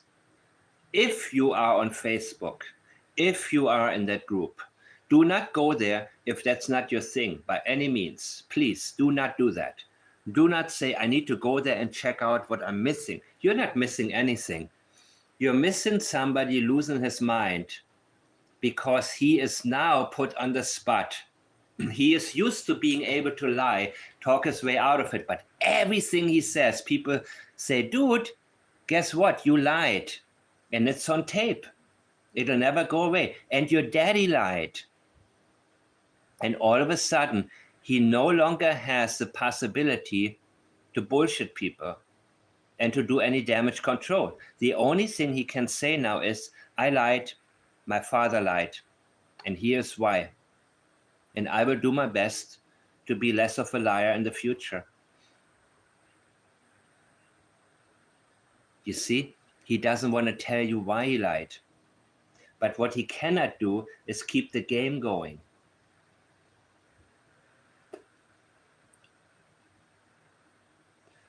I cannot do William Shatner impersonation. I have no idea why people think that my wife did not drown on her own. This kind of allegation, I don't know.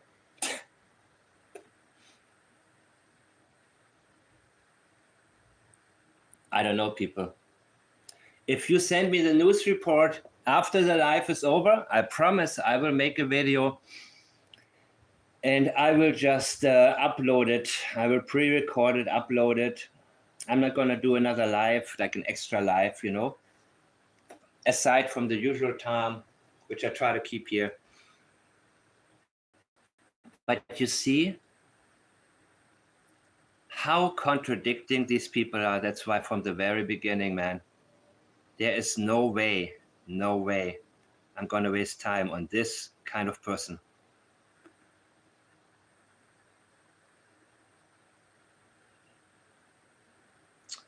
Julia, what are you sending me here? Let me check it out. I don't know if this is it.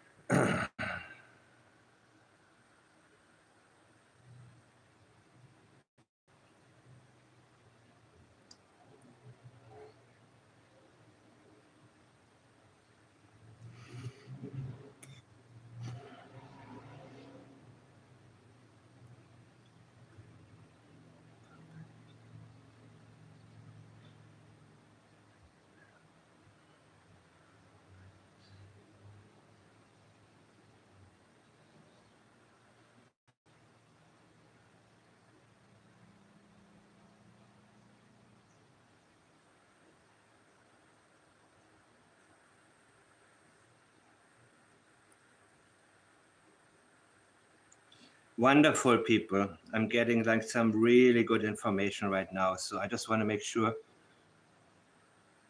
Oh, the course, criminal psychology. Let me see this.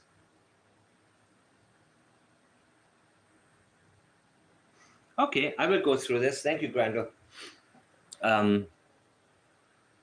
Should I do this? Wait. I get back to it. I already discussed some of it, right? I think I think it's pretty damn clear that they lied.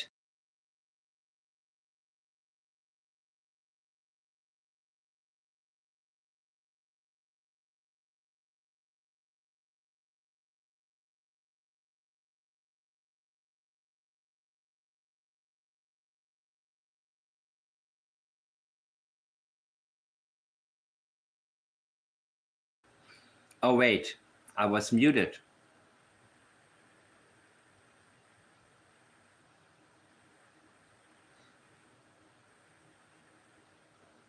Middle Pictou River has been a focus. Okay, let me see this, Julia. Thank you. Thank you very much for the information.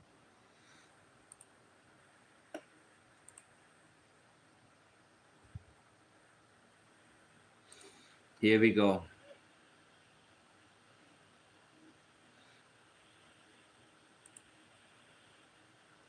No, here we don't go. One moment.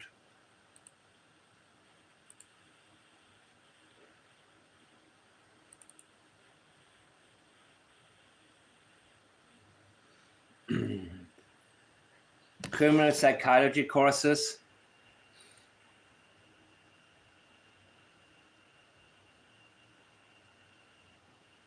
The British? I don't know about that.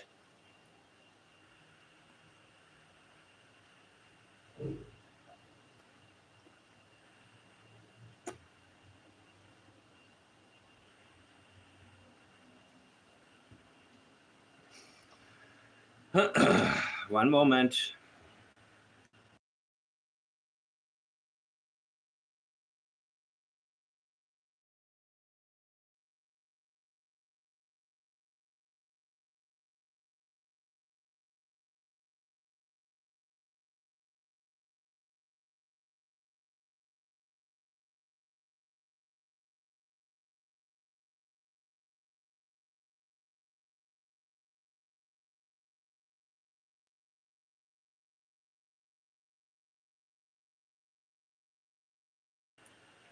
I'm looking at Hunter S. True Crime. Is it on there?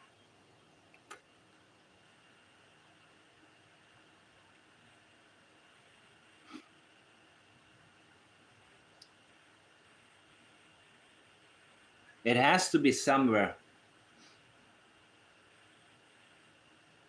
Ruby, is that the one? The unedited, it's 4 minutes?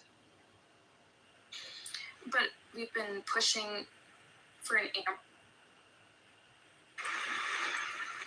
Immediately jumped in the vehicle. No, that's not the whole I'm thing. just staying as hopeful as possible. On our own, we always make sure I tell him my. I saw that before, right? I'm just staying as hopeful as possible. I want them home. I want to hold them. Yeah.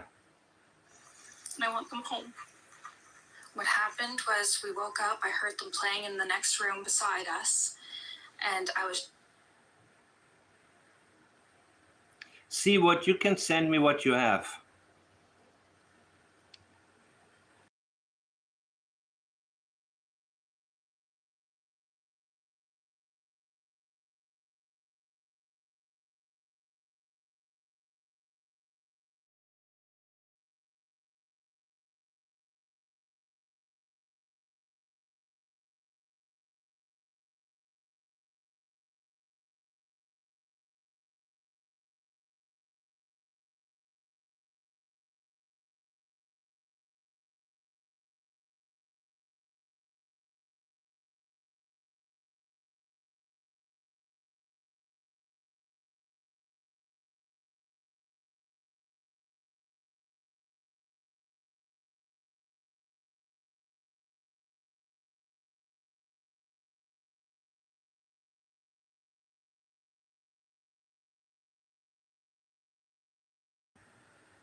Okay. And so, Daniel, again, I know you didn't like me sharing Taylor's messages, but also, you know, Kiki's. And now we know that you're lying here. And the same pattern you're applying when you talk about Kiki, her message, and the same pattern when you avoid a lot of other subjects, right? So I think that now everything is closing in.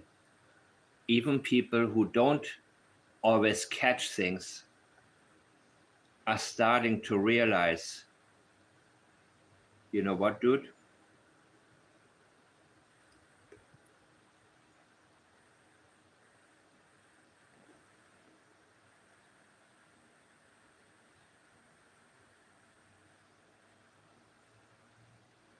Well, send me the original. Can you do that? Mike the Man on Facebook. Mike the Man. Same name, same spelling like here. And it got the same profile picture. And I will check my message right now. If you got it from the CTV. If that's the original, I would love that. I would love to be able to look at this right now. Love it.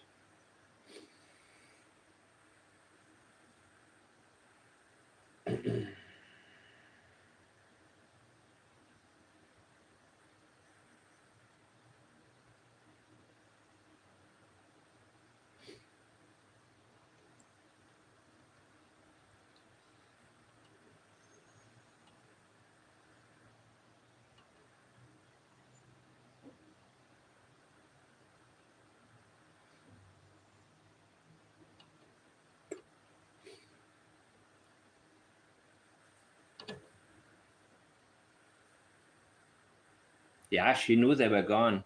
That's for sure. That's for 100% sure. She knew. These kids are not going to come back. Malaya knew it from the very beginning. It was very obvious. No sense of urgency whatsoever. None.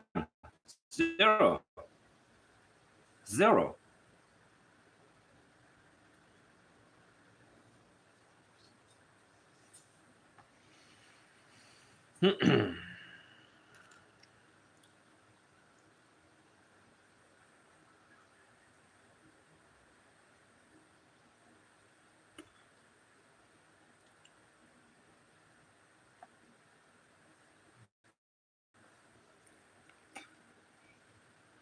Flat, no emotions. I'm looking for the original CTV interview, the uncut version of Malaya's. That's what I'm looking for. I'm not looking for it on another channel. I'm looking for it from the original source. As in from the news channel, the same way that we first saw Daniel's interview about the polygraph and then the 10-minute version came out. I'm looking for the full version, people. And it got to be somewhere. CTV? Let me see. That's what the name is, right? CTV?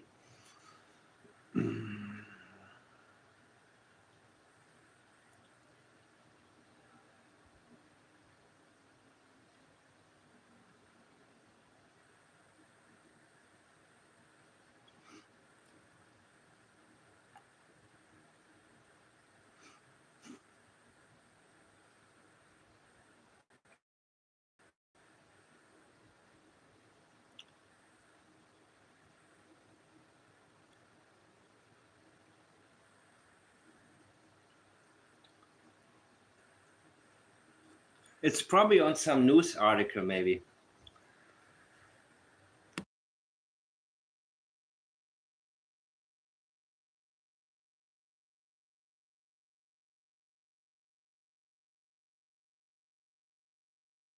Pain and sorrow describes knowledge she knew they were deceased. Absolutely.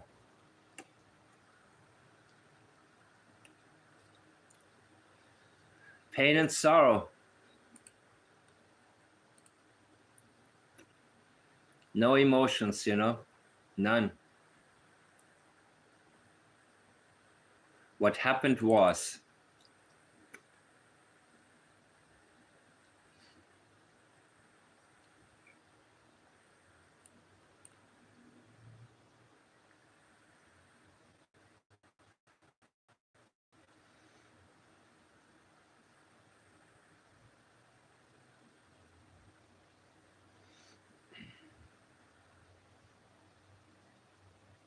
yeah.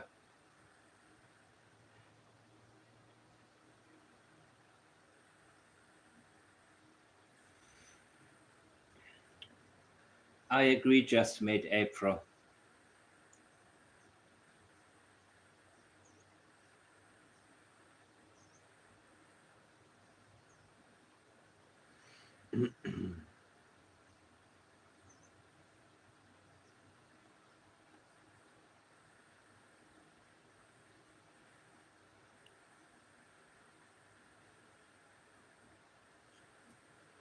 Oh, there's something on, let me see. What happened was we woke up, I heard them playing in the next, and he says no, and we get up instantly.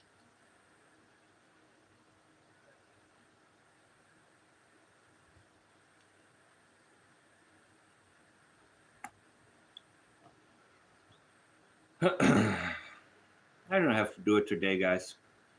But if you send it to me, and I will look myself when I'm off here. Remember her public statement. The porch video. The camp.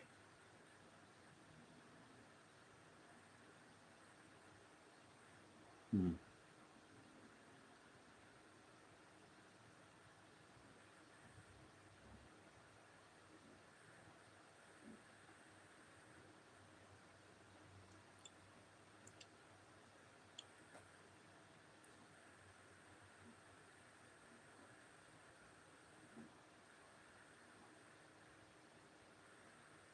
Hmm.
All right, people, I think I'm gonna start looking for things on my own.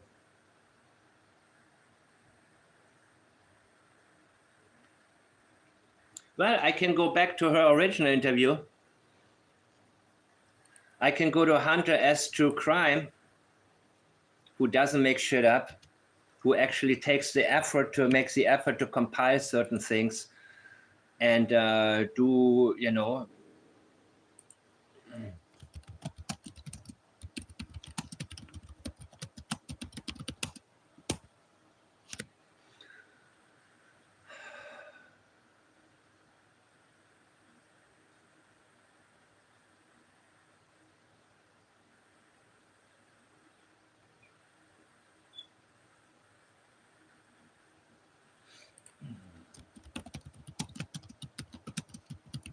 or I can continue later because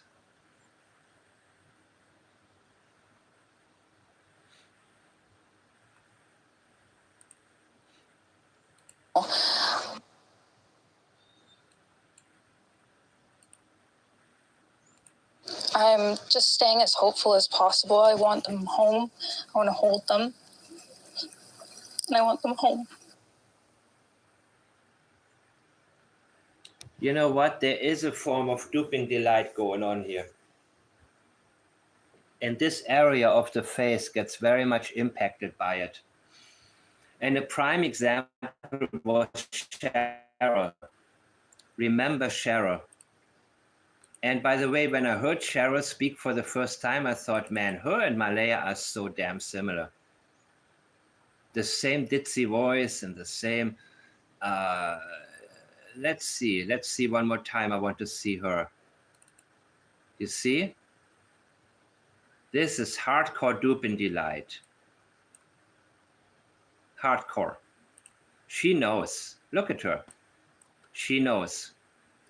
And this is the area of the face that gets very much impacted by having the feeling of duping delight, where you have sort of a sense of superiority, a fake sense of superiority, and sort of that feeling of, you know, I'm smarter right now. I'm smarter than other people at this particular moment. You see what I mean? And it's involuntary.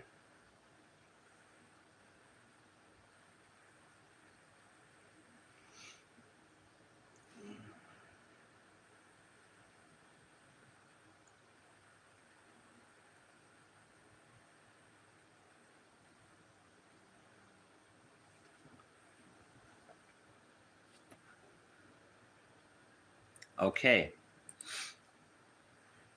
Can't say it enough, guys. Can't say enough. Most people overlook this. You can't say it enough. Like, even if you repeat it, even if the truth is being repeated too many times, you know what? If you don't do it, people don't pay attention to it. I will make a video as soon as I find it, Fern. If it gets to me, you see, when I'm off of this, I immediately go look for things. And if I find it, guess what I'll do? I will immediately hit recording and record a video. I'm not going to upload it as a premiere, but I will upload it the way that I uploaded these Jordan having a meltdown types of videos, just the regular upload. And I think you'll be notified. I think you need the notification bell on. I don't know for sure. But if you want, you know, you can check if you have the notification bell on. And if you do, then for sure you should get notified. Oh, of course, I don't know if there's a glitch with YouTube. I have no idea what YouTube is doing half of the time. I really don't.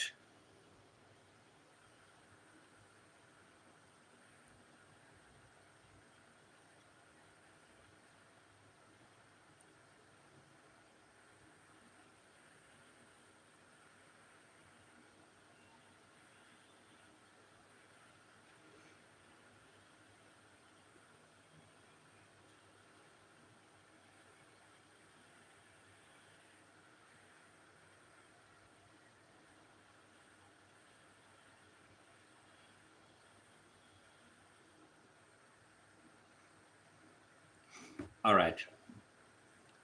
Hey, Malaya, go ahead. What happened was we woke up, I heard them playing in the next room beside us, and I was drifting in and out of sleep, and they're not the type of kids. The next room beside you. What is the next room beside you? Is that the kitchen? We tell them not to go outside on their own. We always make sure that we're... You see, this sentence makes no sense. When it doesn't make sense, we're out there with them, you know the rest. Watching them, and they happen to just get out that sliding door, and we can't hear it when it opens.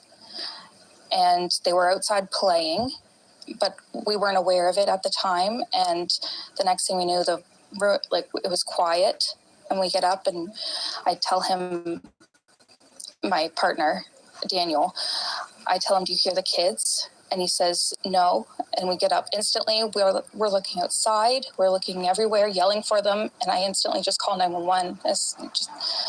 You wish you didn't. You didn't, you know? Your instinct told you that night. I just had the instinct I needed to call. Yes, you did. On Thursday night, you had the instinct to call. I believe you. On Thursday night, you asked, should I call 911? Daniel's holding it against you because you were very weak about it. Should I call 911? And he said, no, wait a minute. But you know what, guys? I think I'm going to stop now.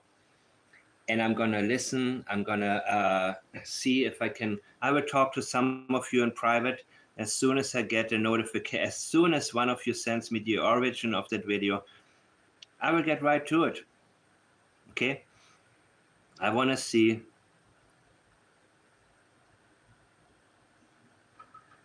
Cynthia Flemings. Who was Cynthia Flemings? Do you remember that one?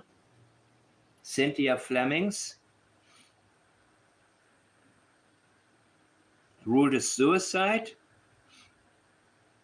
I can check this out real quickly. I hate to stop right now, you know what I mean? If there's anything that you guys are looking at. Cynthia Flemings. We're both really go-lucky children. They're so sweet. They talk to anyone. They'll talk your ear off. They will speak to anyone in a store. Everyone. They're just extremely sweet kids. I appreciate the huge search effort going on right now. But we've been pushing for an Amber Alert, which hasn't been issued. Not just that they could possibly be abducted, which it is a possibility that they could have been, but just an alert to let everyone know that they are missing. Mm-hmm. We had people text me saying that... You dumbass. Trying hard to think. No wonder she wasn't able to give more interviews, guys. No freaking wonder.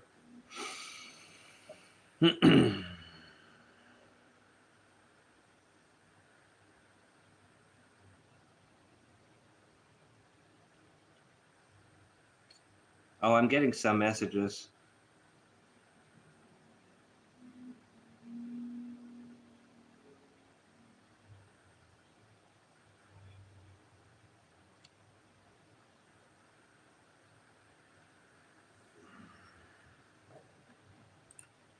They weren't aware. Someone else let them know that they were missing, and they would be... The tone changed. Let's hear it. It is a possibility that they could have been, but just an alert to let everyone know that they are missing. Everyone know that they are missing. That one?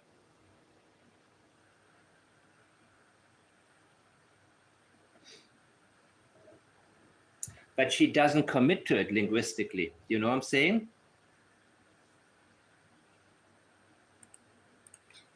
I appreciate the huge search effort going. I know you appreciate the huge surf, the high tides, whatever helped get the bodies into the international sea. I understand.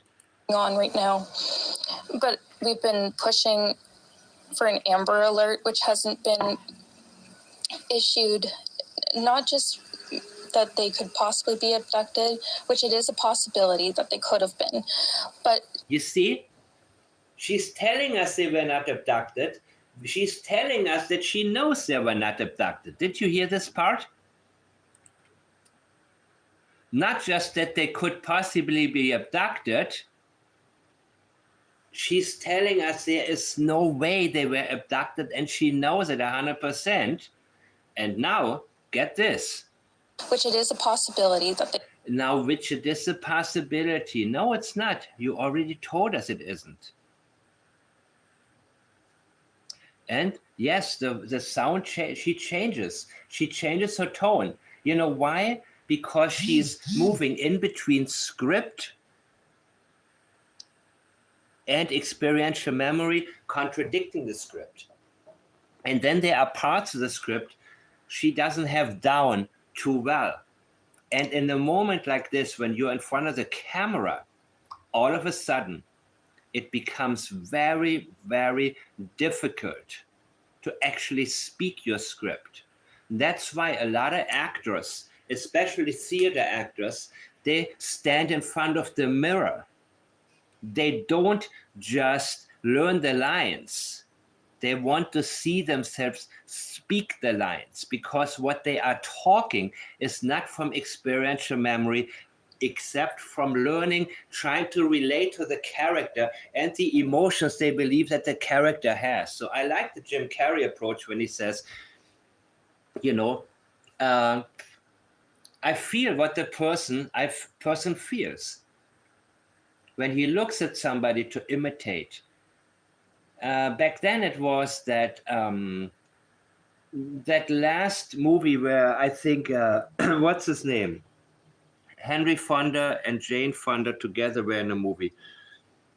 And he said he looked at Henry Fonda picking strawberries.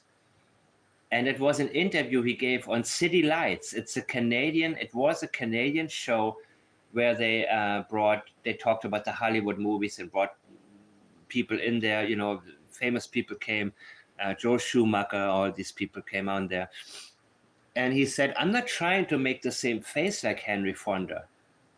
But all of a sudden, looking at him, I got this overwhelming feeling.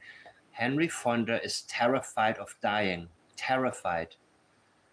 And he said, the moment that I relate to it and the moment I internalize that feeling, my face changes immediately towards what I see on the screen automatically.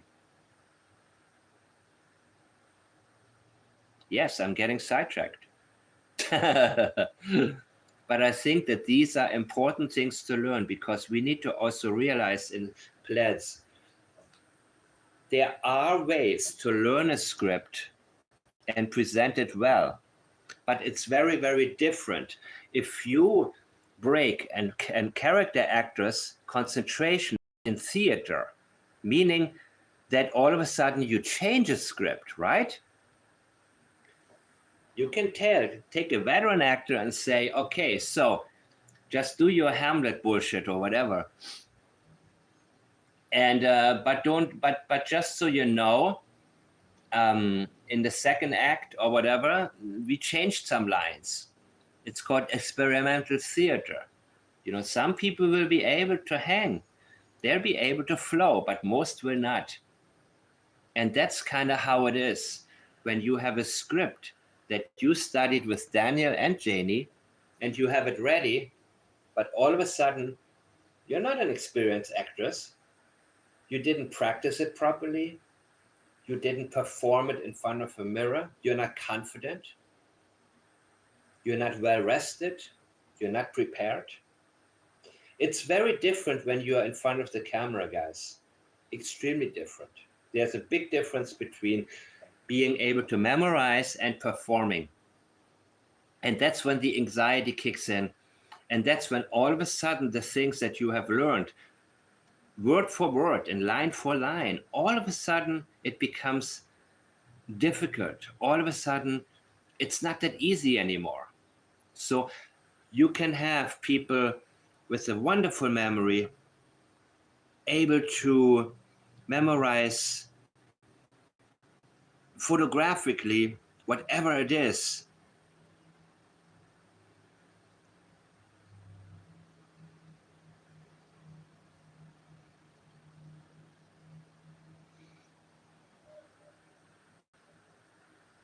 Oh, wait, I got a message. Give me a second.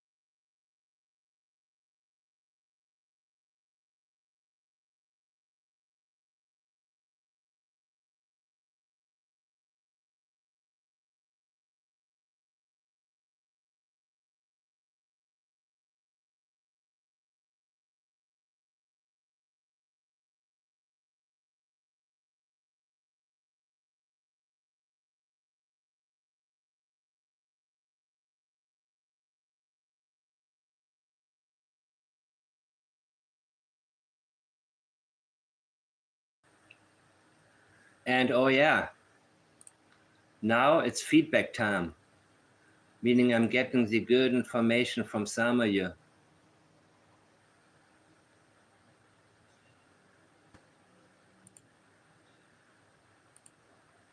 Very edge.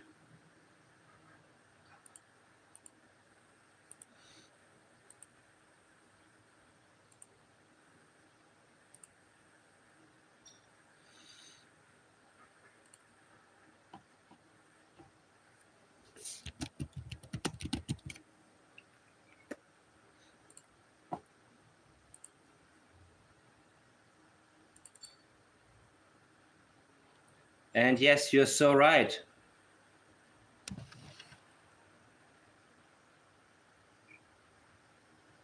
Open, wide open, wide open.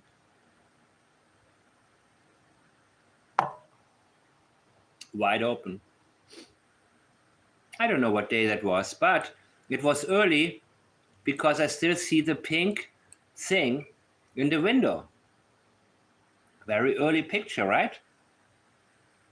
This is called 1,000 words. And yeah, that looks reliable to me, that all of a sudden a blanket went in there and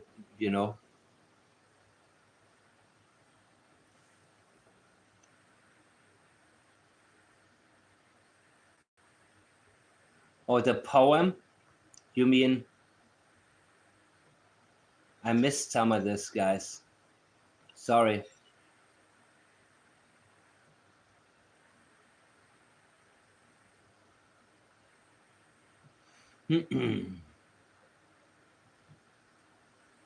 Okay. Hey, Joe. Hey, Changeman. Oh, all of a sudden, different people. Give me a second, people.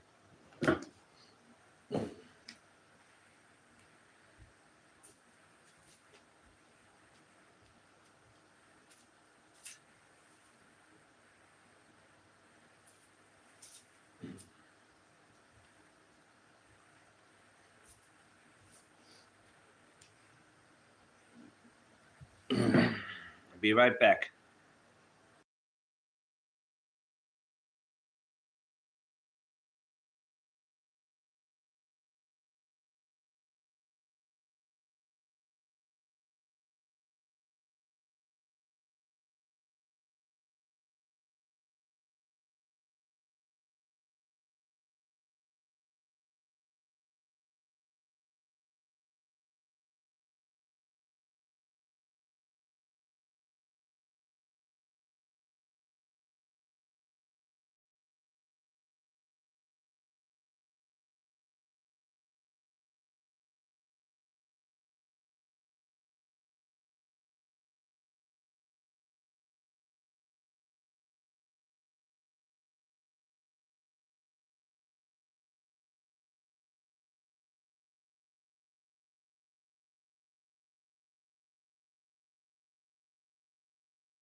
All right, where was I?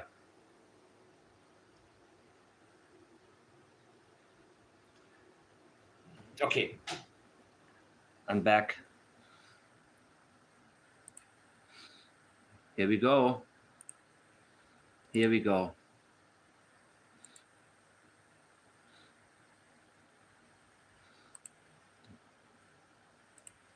They could have been, but just an alert to let everyone know that they are missing. We had people text me saying that they weren't aware someone else let them know that they were missing, and it would just be nice if everyone could be alerted.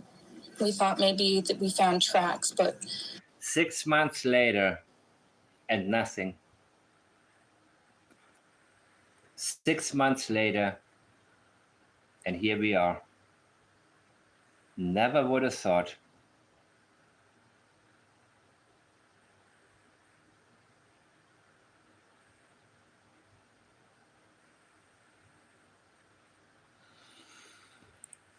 it's still uncertain. See?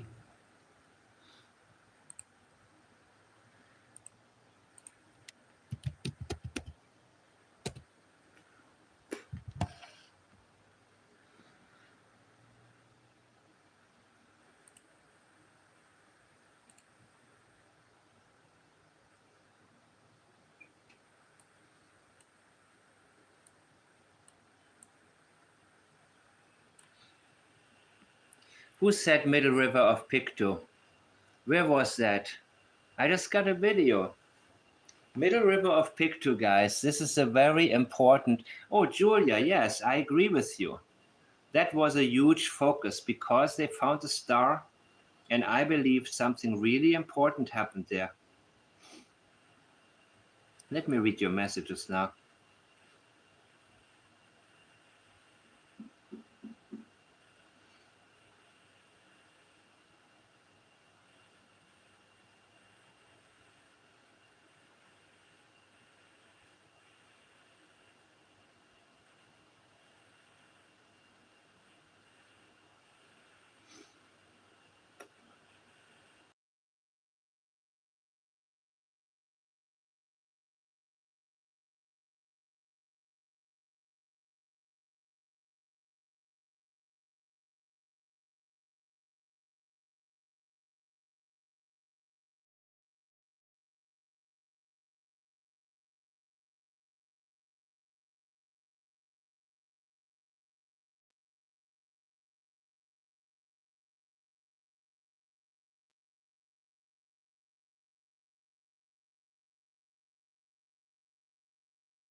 Oh, that's about this.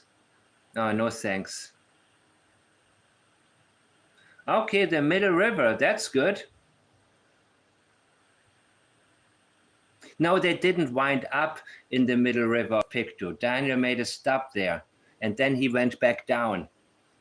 Wong said that, and it aligns completely. They didn't wind up in the Middle River of Pictou. Again, wrong track. Again.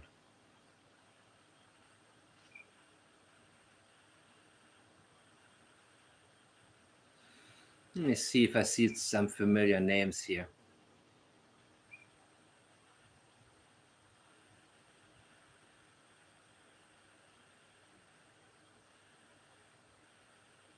Yeah. You see, when they released that statement with the misspelled name of Malaya, I already knew what they're all about. That's already enough for me. Already enough. I already know. Nothing's gonna happen. Nothing's gonna happen, people. Nothing. I'm just telling you, don't have hope. Don't go by hope, but be positive overall. More than 6 months since Lilly and Jack Sullivan were reported missing from their home in Lansdowne Station. But now a renewed search led by a group from Ontario. Yeah, I don't want to hear about them. Bullshit. Complete bullshit. Anyways, what else is there?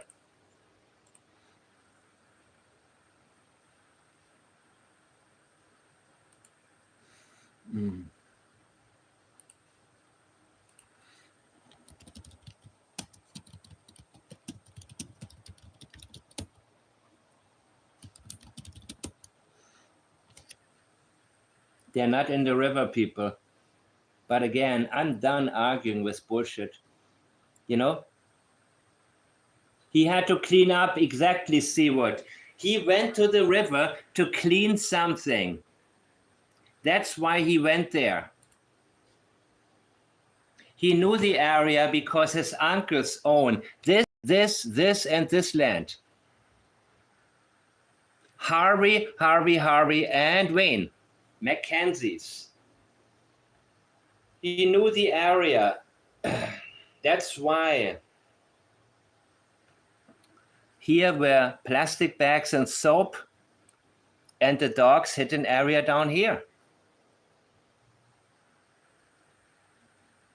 But they didn't really bother investigating it properly. So I think he got lucky in many different ways.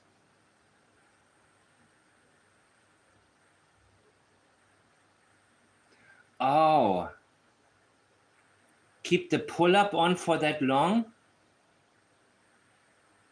You know what? This is a highly sensitive part.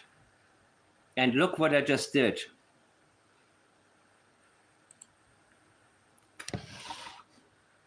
This will be the real timeline document, okay? Timeline over time lies. Semi-poetic. And the pull-up is a huge sensitivity. So maybe when he got rid of the bodies, the pull-up came to surface or something happened. I don't know.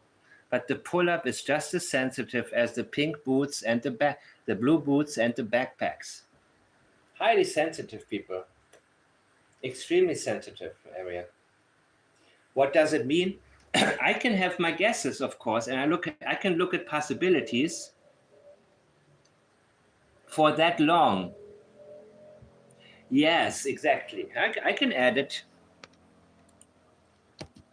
on for that long.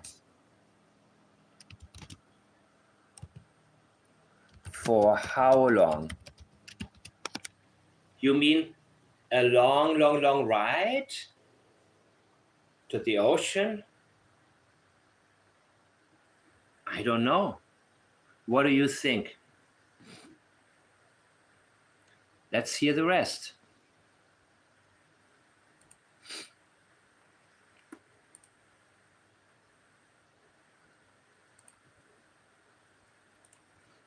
Certain. It's been raining and they're probably soaking. They're probably soaking wet because of the rain? No, there's a different reason. Remember the day before, Belinda asked her, did they have their coats on? No. Oh my God, they must be so cold, Belinda said. Now, Malaya remembers this because she wants to think about how an innocent mother would sound. And she models herself after Belinda's language. Hopeful that they are feeling warm. That they are feeling, warm. That they are feeling warm, not that they are warm. They are feeling warm. We're all filled with pain and sorrow. We are all filled, no. At this time, Belinda wasn't filled with pain and sorrow. Belinda was filled with anxiety, hope, restlessness, determination, focus.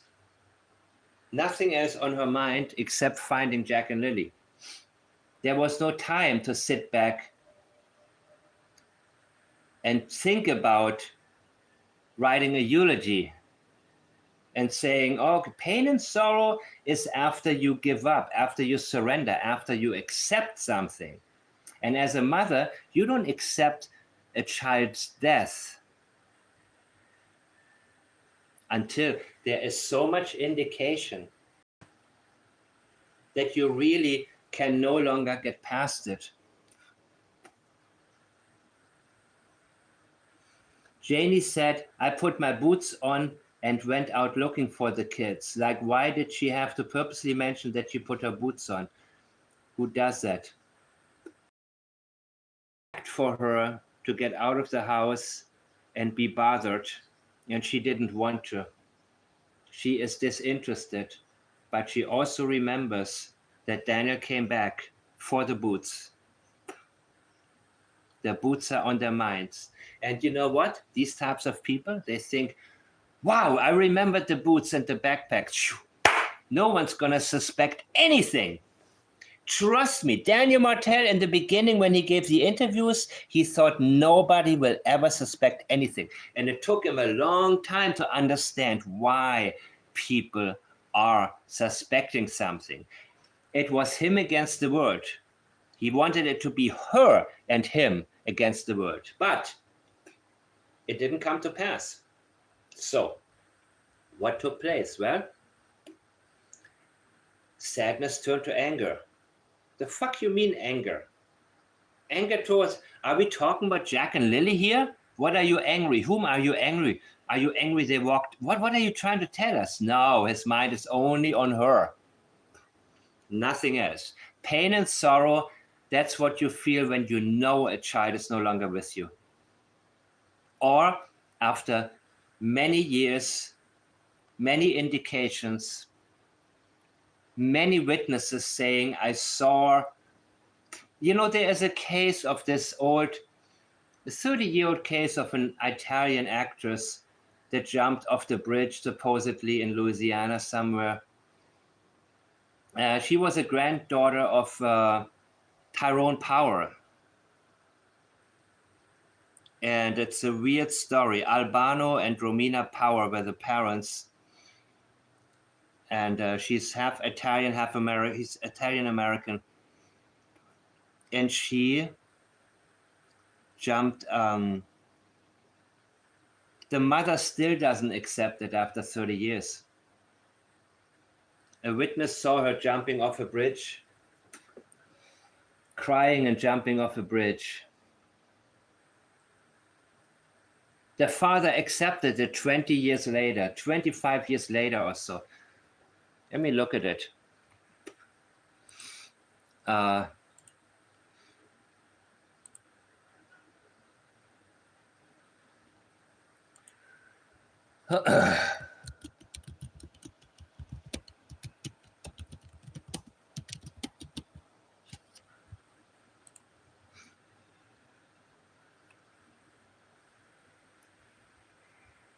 Yeah, I need a short video in this one.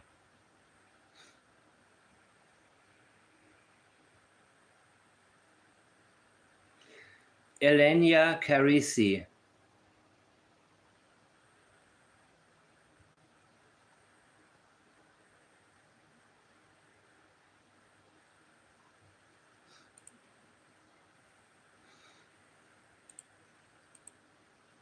That description told them that something was very wrong with their daughter. Because she's a strong girl, she knows how to take care of herself. I didn't like the idea of her traveling alone, but she is 23 years old. But she's not Supergirl. I'm not sure it's possible she had also this kind of problem, the brainwashing. I'm not so sure. And then when did you start to get concerned? I started to get concerned when I started having nightmares. Wait. This is. Let me see something more interesting about this. Once upon a time in Italy, a princess was born.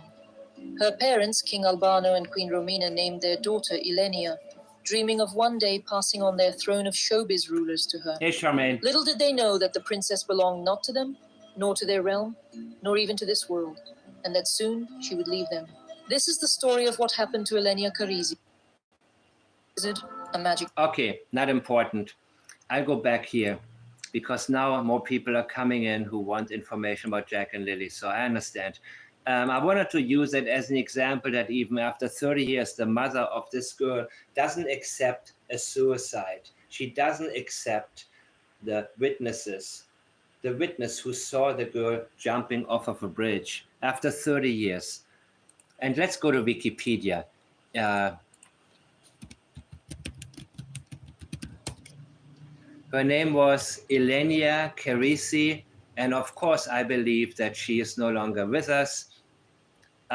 She's from a very famous family, both Italian, and Romina Power, her mother, is the daughter of legendary actor Tyrone Power, and she disappeared in New Orleans, Louisiana, January 94, declared presumed dead upon her father's request. After 20 years of father, it took him that long to say, I accept that she's dead. I believe she's dead. A witness said, so she traveled, she wound up in New Orleans. How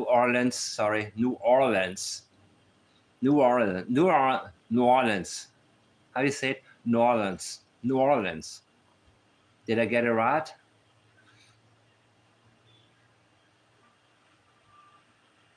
And there were many false sightings and a lot of people, okay, but her mother still doesn't accept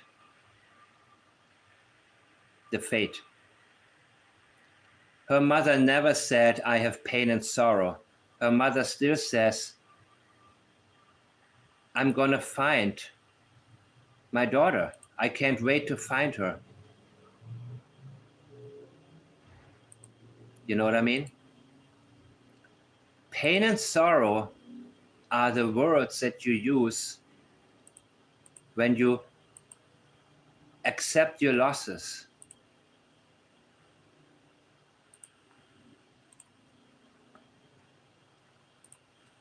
Because we just want them found. We want them home. Everyone loves them. They are definitely verbal, and they do have possible autism, but it's not extreme. No, they don't. And look at how Daniel is looking at Lilly while she's screaming. And she screamed in excitement. And that's what the witness also stated. That's how the witness remembers Lilly. The scream of excitement. Charmaine, anything new, anything interesting, anything that I'll hit you up later. Let me send you a message right now.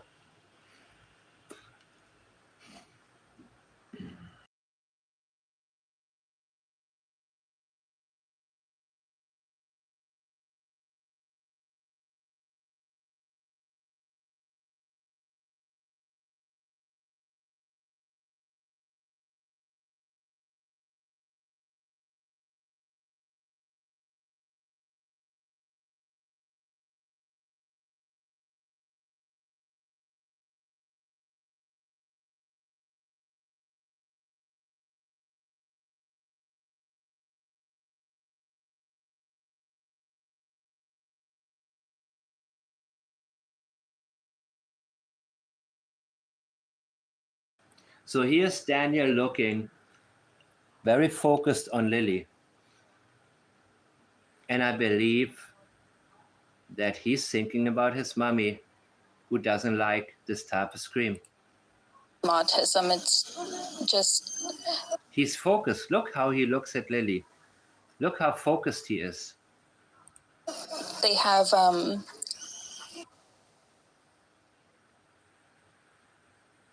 issues with school, and they don't catch up with the other kids. I just want to remain hopeful.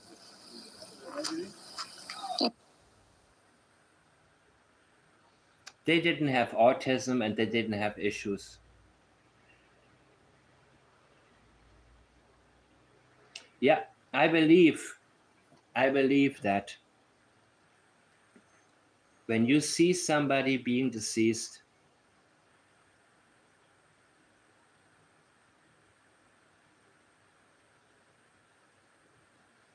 yeah, you see he cannot do anything right now because there are too many people. He has to put on a certain kind of act.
Yeah, I mean, But there's always, in a mother's mind, you're always thinking the worst.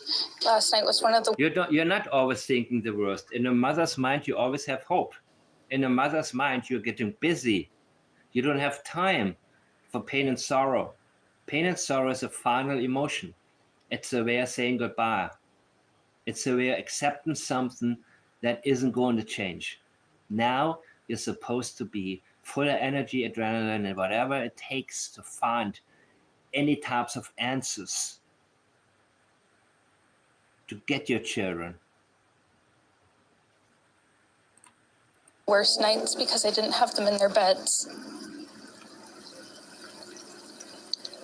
And I don't want to go through that another night without them. The last few days are very... And again, last night was one of the worst nights. I talked about that 6 months ago. That was the first thing I said. Last night was one of the worst nights.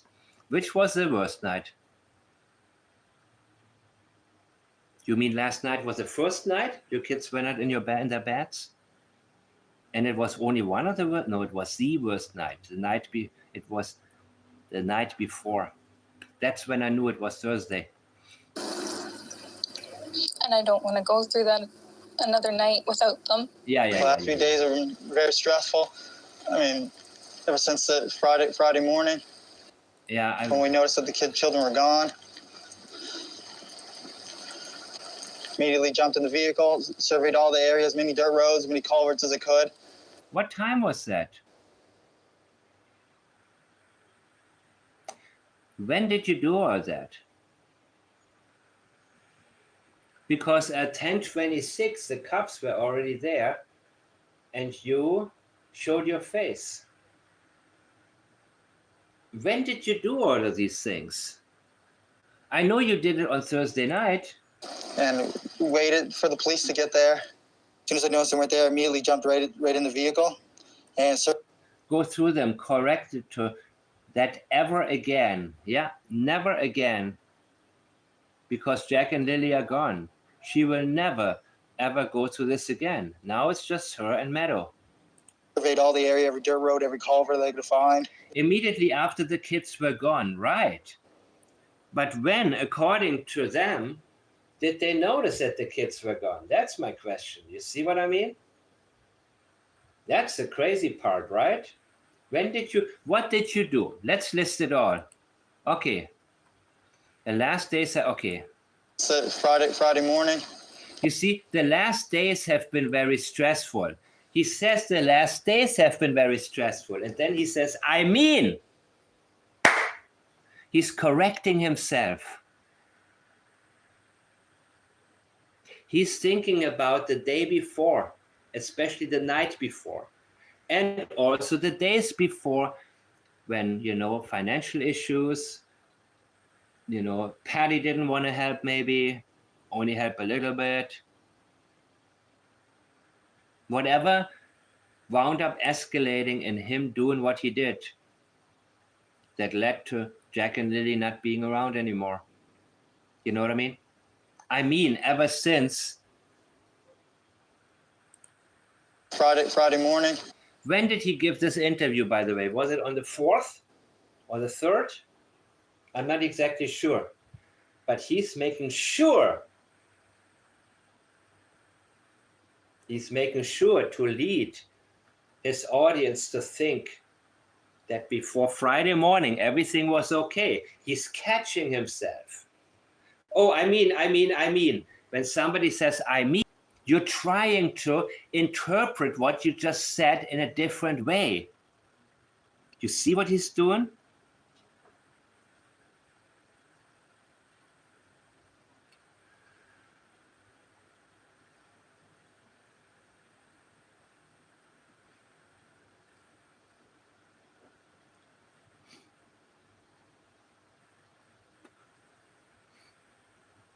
You see what I mean? No. When somebody says something and then they say, I mean, they don't want that message to be out there without a qualifier. I mean, it's really saying I didn't mean what I just said. I want you to think I didn't really mean what I just said. I just said something that really could be used against me. And that's why he doubles down Friday morning. All of a sudden, it was an oopsie. Yep.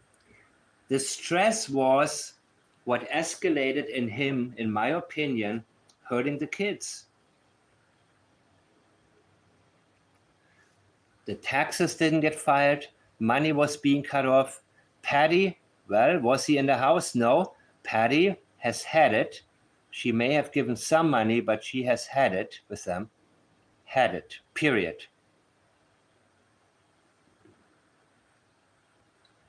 Wednesday, 10:30. They come back home. Janie, where were you? You know what time it is? That woman goes in and out of his... That woman terrorizes him every single day. Even more than I suspected. It's a constant. And she is the source of the bad energy.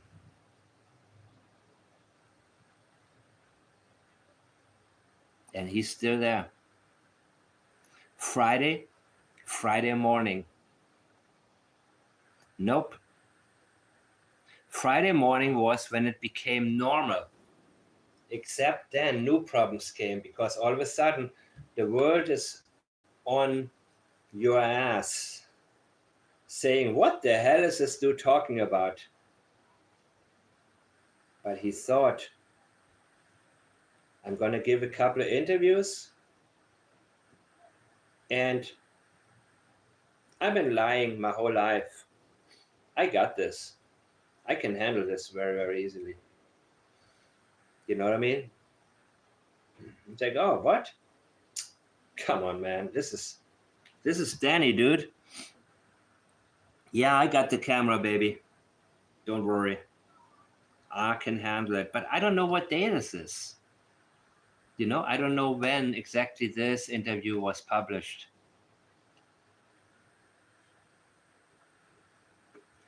Or when it was filmed. I don't know.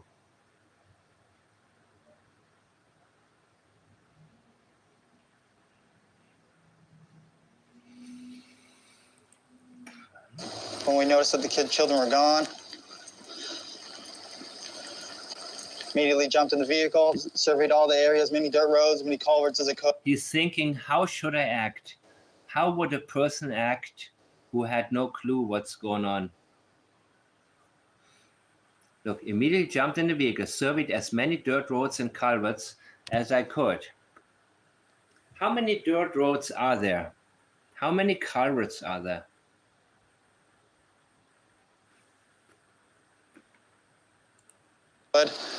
And waited for the police to get there. As soon as I noticed they weren't there, I immediately jumped right. You didn't wait for the police to get there. You pulled up, you saw them, and you parked somewhere else.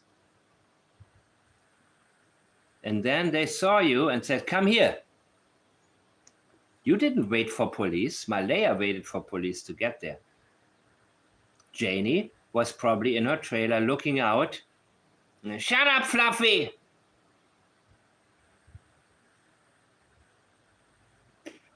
Or Tucker, she would call him. His name ain't Tucker. Tucker Carlson is Tucker. That dog's name is Fluffy. Ask the dog which name he prefers, Tucker or Fluffy. He'll say Fluffy. I'm Fluffy. I'm a freaking dog. I'm not Tucker.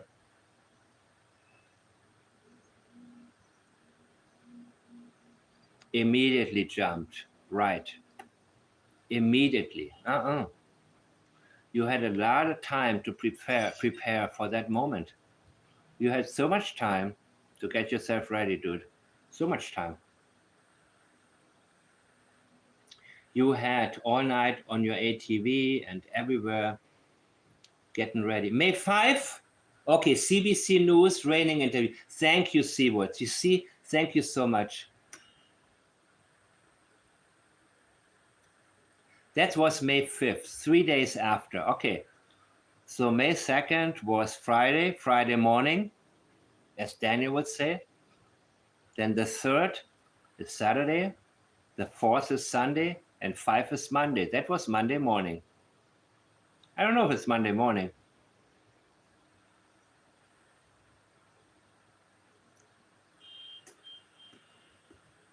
It was on the 5th.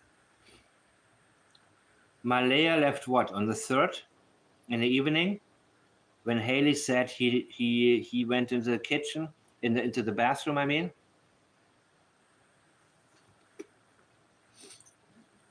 Right in the vehicle and surveyed all the area, every dirt road, every culvert they could find. Yeah, just Again. absolutely loved bugs, dinosaurs, Loved. anything like that. Yeah. This was what got me in the beginning, guys. I wasn't looking for another case. But when I saw this, I said, holy shit. And 6 months later, here we are. But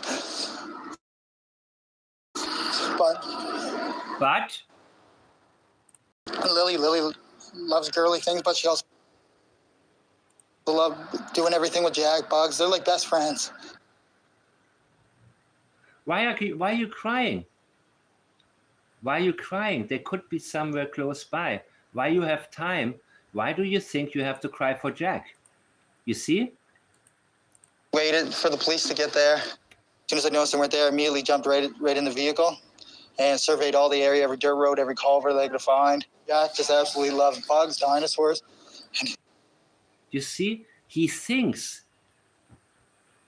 He knows something happened to Jack that he should be crying about. You notice that? It's not the fact that he is doing the fake crying thing, but the particular moment where he does it. The particular moment where the performance begins, triggered by Jack. There's something that happened to Jack he should be crying about. Now, we don't really know about that, but he does. And that's what's on his mind. I should be crying right now because there's something he remembers that had happened to Jack. Anything like that? Immediately looks up straight into the eyes of the people who interview him. How am I doing? Do I need to pay attention? Do I need to change? Do I need to change something here? Is that what I gotta do? Okay, I'm doing all right. Let me keep going. It is the same thing if you're on stage singing and you look at your audience. Am I doing okay? Good. If you're a stand-up comic, you look at the audience, okay, they like this one. I'm gonna give them something similar. It's the same way when somebody's doing a YouTube live and is looking at whether or not the views go up or down, where you're like, okay, I'm out of here. Thank you. Bye. You know what I mean? It's the same way that a comedian will look and say, uh-oh, they're getting bored now.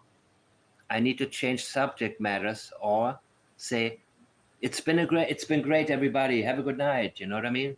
This is the approval he's seeking, or he's testing for approval. But Lilly But what? loves girly things, but she also loves doing everything with Jack. Bugs, they're like best friends.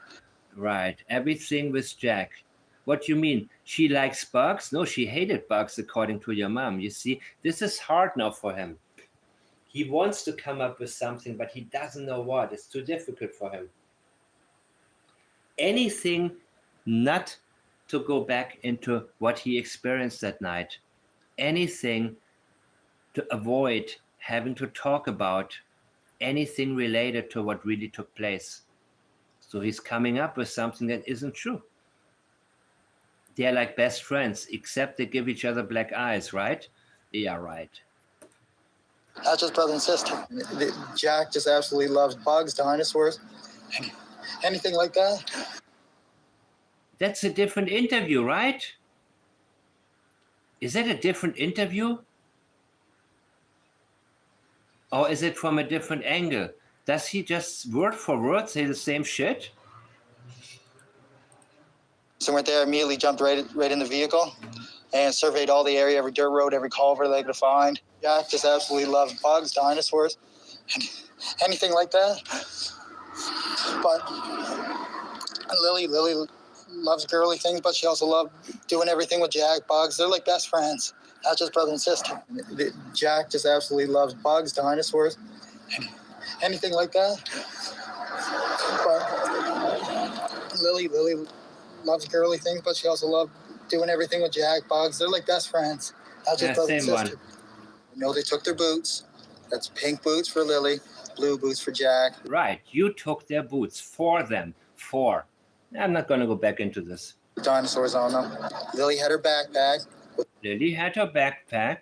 White, it was white, strawberries on it. Uh-huh. Imagine after and a holographic star. In the woods, that'd be probably brown. But in the woods, no, in the freaking ocean, not in the woods. It wouldn't necessarily be brown in the woods, but in the ocean, in the mud, the muddy waters, absolutely. So even here, he's trying to avoid letting us know why he knows it's brown now. I believe he saw it change its color.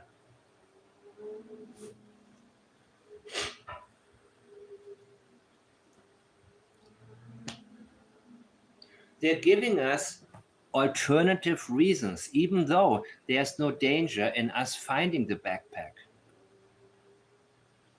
But he's thinking about it. So he's giving a different possibility. Malaya had the same type of leakage. About other things, about something else. But I don't see them carrying their backpack. Right, because you took the backpack for them. You made sure to remove the backpacks or the backpack. And by the way, what backpack did Jack have? What type of backpack? And is it missing? I still don't know. There's so much.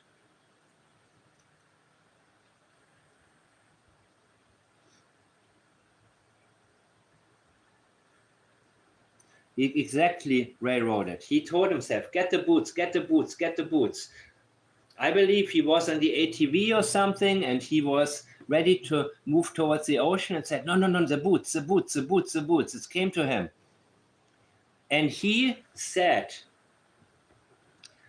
okay, where is if anybody can find it, where he says, I ran through the cabins to the kids.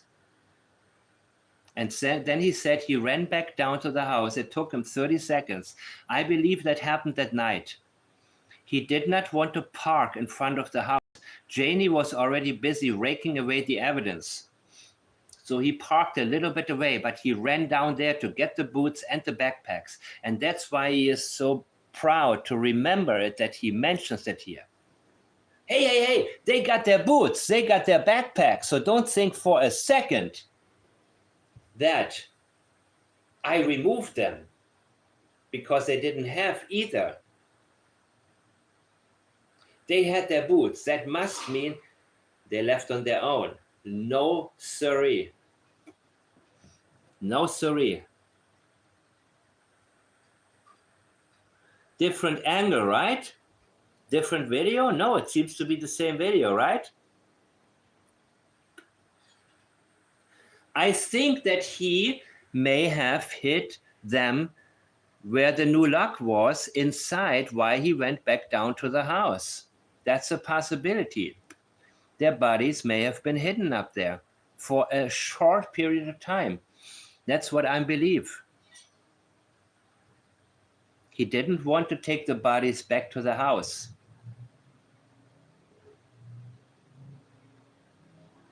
So he ran down there. And you didn't see them carrying their backpack. Of course you didn't.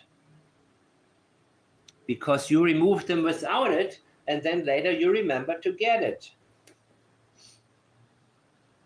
And that's how simple it is. And that's how the puzzle always comes together.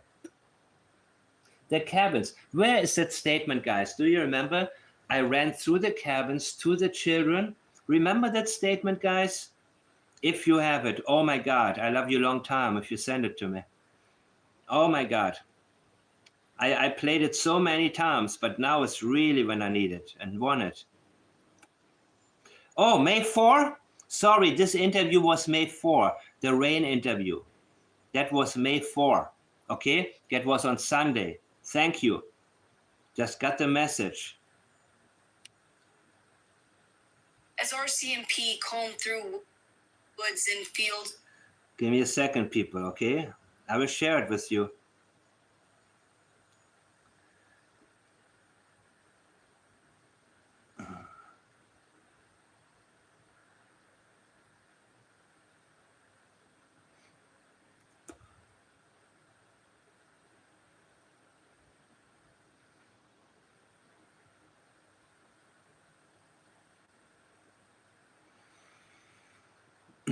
Yeah, thanks for that, Crystal. Don't say it in public, but yeah, I know.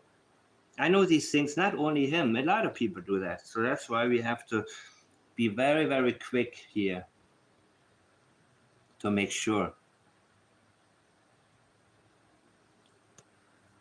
So.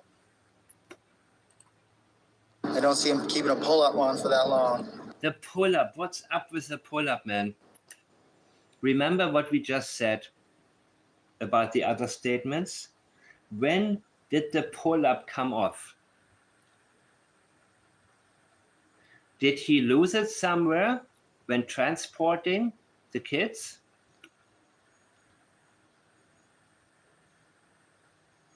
Why? What are your suggestions when it comes to the pull-up? I'm going to read you now. This is a high sensitivity right here. But I don't want to voice my thoughts until things start to come full circle. What do you think is the reason that he talks about the pull-up? And for that long? For how long?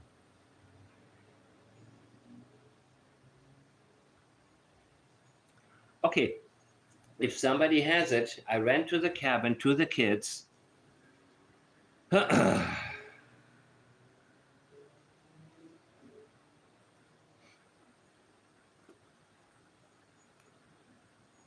No, not that channel. Thank you, though. Send it to me, the original, please. The interview.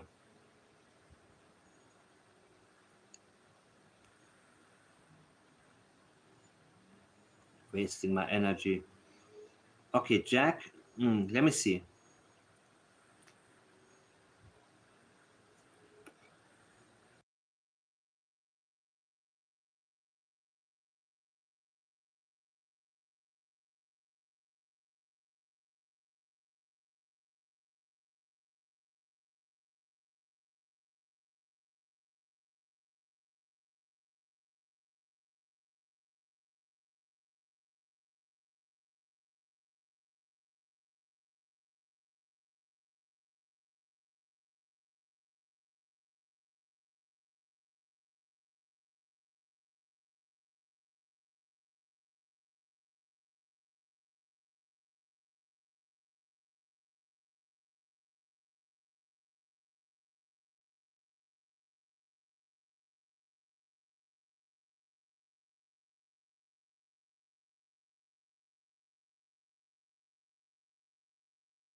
Okay, ready? Let's focus on the pull-up for a minute. Let's not move on. I want to know. I want to also know what you guys have to say. This is not the only time. Not the only time, people. He talked a lot about the pull-up. Holding out hope. I don't know why they didn't find anything from Jack's pull-up to her backpack or any of her belongings at all. Really? Why are you so focused on that?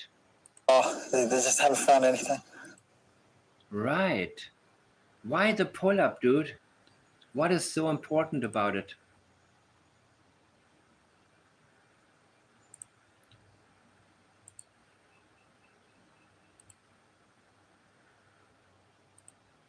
After it got soaked from the very first day, we only found the 2 boot tracks outside of the house. Whereabouts? What about the pull-up, man?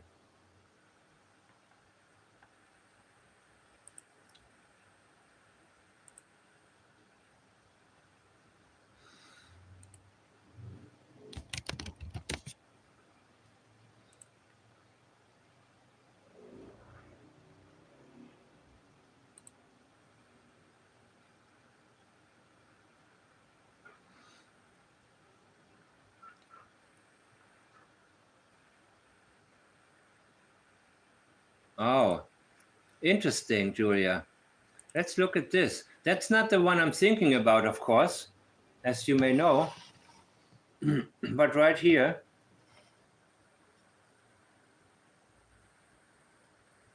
she called 911 when I ran up to the cabins and yelled for the kids, which causes mom to come out. Present tense, script, and confront mom. I arrive a minute later, got in the car and checked culverts and the dirt roads. Went up to the cabins.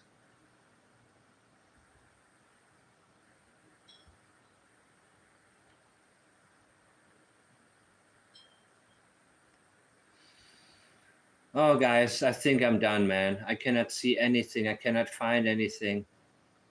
It's one of those situations where I'm now...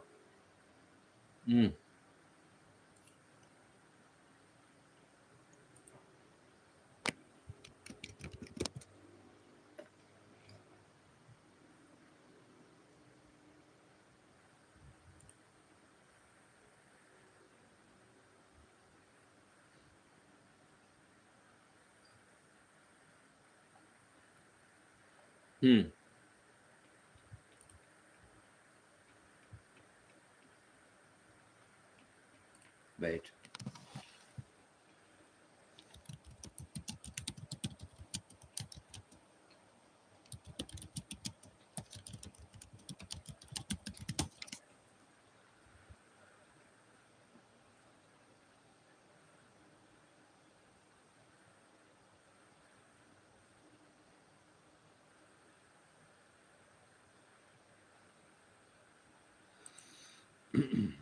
Since the kids went missing, their stepfather said he's hardly had any contact with their mother. She took their 1-year-old to stay with her mother after a fight between the families broke out. He says people accuse him of being involved in the children's disappearance. When contacted, the mother and her family only told CBC News police advised them not to speak to media. I'm absolutely exhausted at this point after going through 6 days of virtual hell. It's absolutely crazy. So I'm just fighting for Lilly and Jack. Since the kids went missing, their stepfather says he's hardly had any contact with their mother. She took their 1-year-old to stay with her mother after a fight between the families broke out. He says people accuse him of being involved in the children's disappearance. When contacted, the mother and her family only told CBC News police advised them not to speak to media. I'm absolutely exhausted at this point after going through 6 days of virtual hell. It's absolutely crazy. So I'm just fighting for Lilly and Jack. Since the kids went missing, there's... Sure, dude. Okay, here we go. The cabins, the woods. Let me go. Let's see it right here.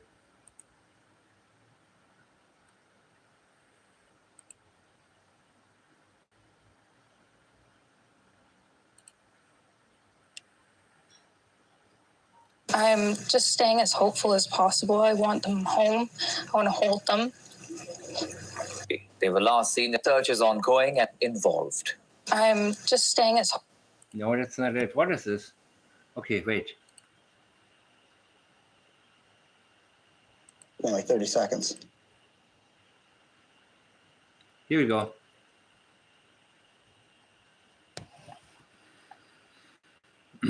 Down, she was on the phone with the RCMP. I ran up in the woods to the kids. Do they have cabins up? I ran up in the woods. Listen to this. I ran up in the woods to the kids. Do they have cabins up in the woods? Which only took me like 30 seconds. I came right back down. She was on the phone with the RCMP. I ran up in the woods to the kids. Do they have cabins?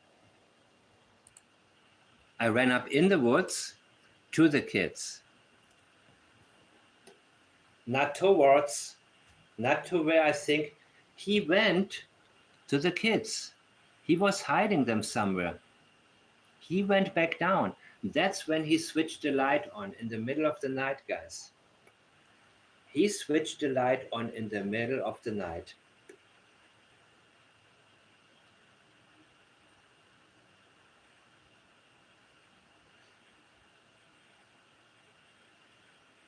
In the middle of the night, Daniel Martel switched on the light to get the backpacks and something else. Daniel forgot the coat. He also forgot the shirt. To the kids.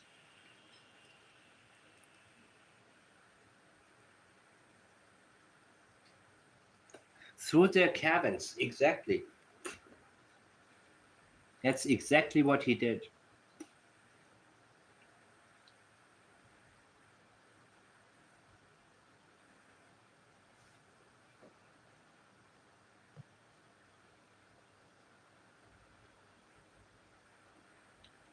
I didn't mean you, Krista, by the way. When I referred to what was sent to me, that was not from you.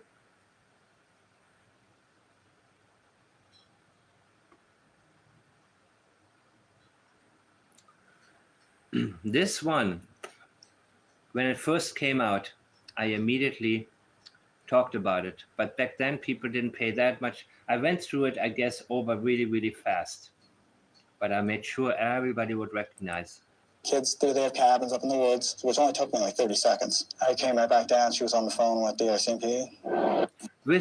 She was on the phone. She was playing on her phone. That's what I believe you were referring to when you talked in your private messages early on. Remember? That's the image you just sent me, Julia. I think it's on there also. You know, let me see.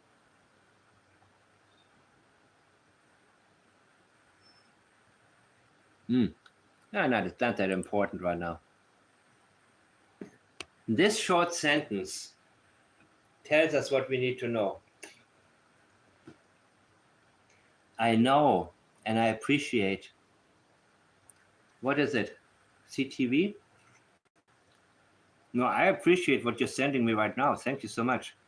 Believe me.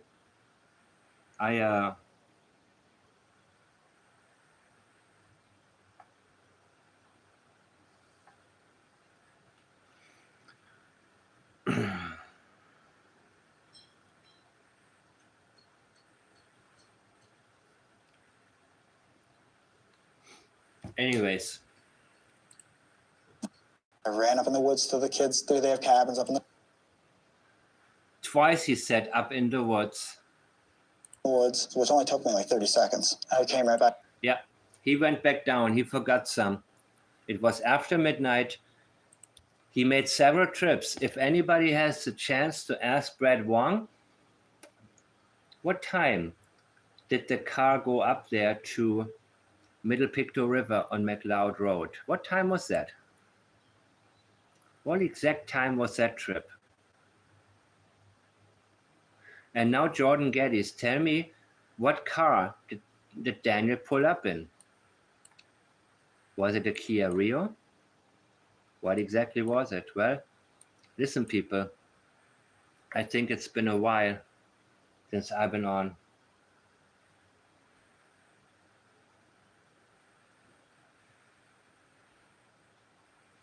She didn't hear them. That's her script. That's a fabrication. She's lying to save Daniel. Remember her own statements where she talked about if anything happened to her boys. Remember? She is only protecting her son, Daniel. That's her only priority.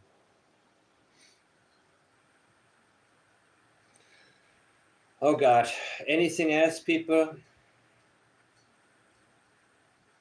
Anything you can think of? Anything?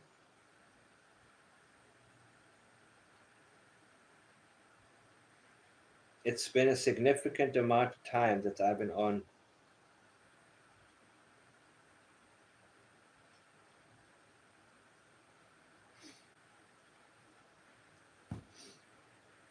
I thank you too.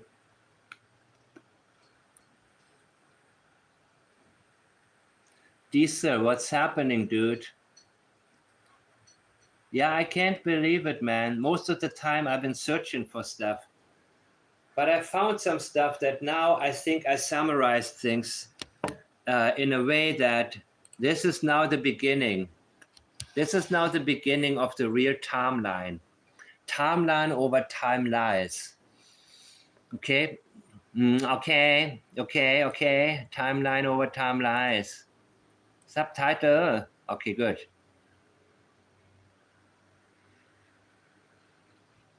I will take a screenshot of that, but I will add more to it. Thank you, people.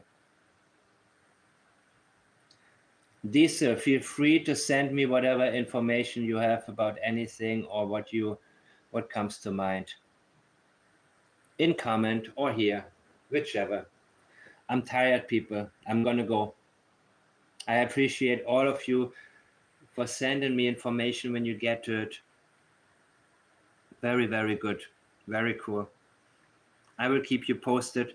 If I get anything more that I've been looking for,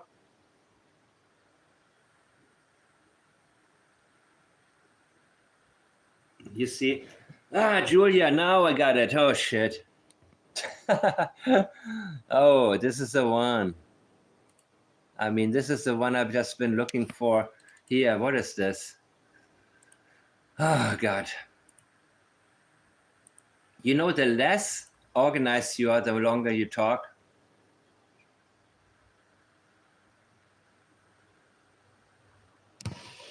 Here it is. My mom was napping and came outside because she heard me yelling that morning. Not that morning for the kids. Malaya was playing on her phone. Mom came out and said, Malaya had a look of worry on her eyes that mom was home. Yeah, you were home in the trailer. No tears. She was. Anyways, good night, people. I'll talk to you later. Thank you all. And I will let you know more as soon as I get something. LFJ, whatever that means. Let's fucking go. Okay, got it. Good night, people. Thank you for watching. I'll be back soon. Bye.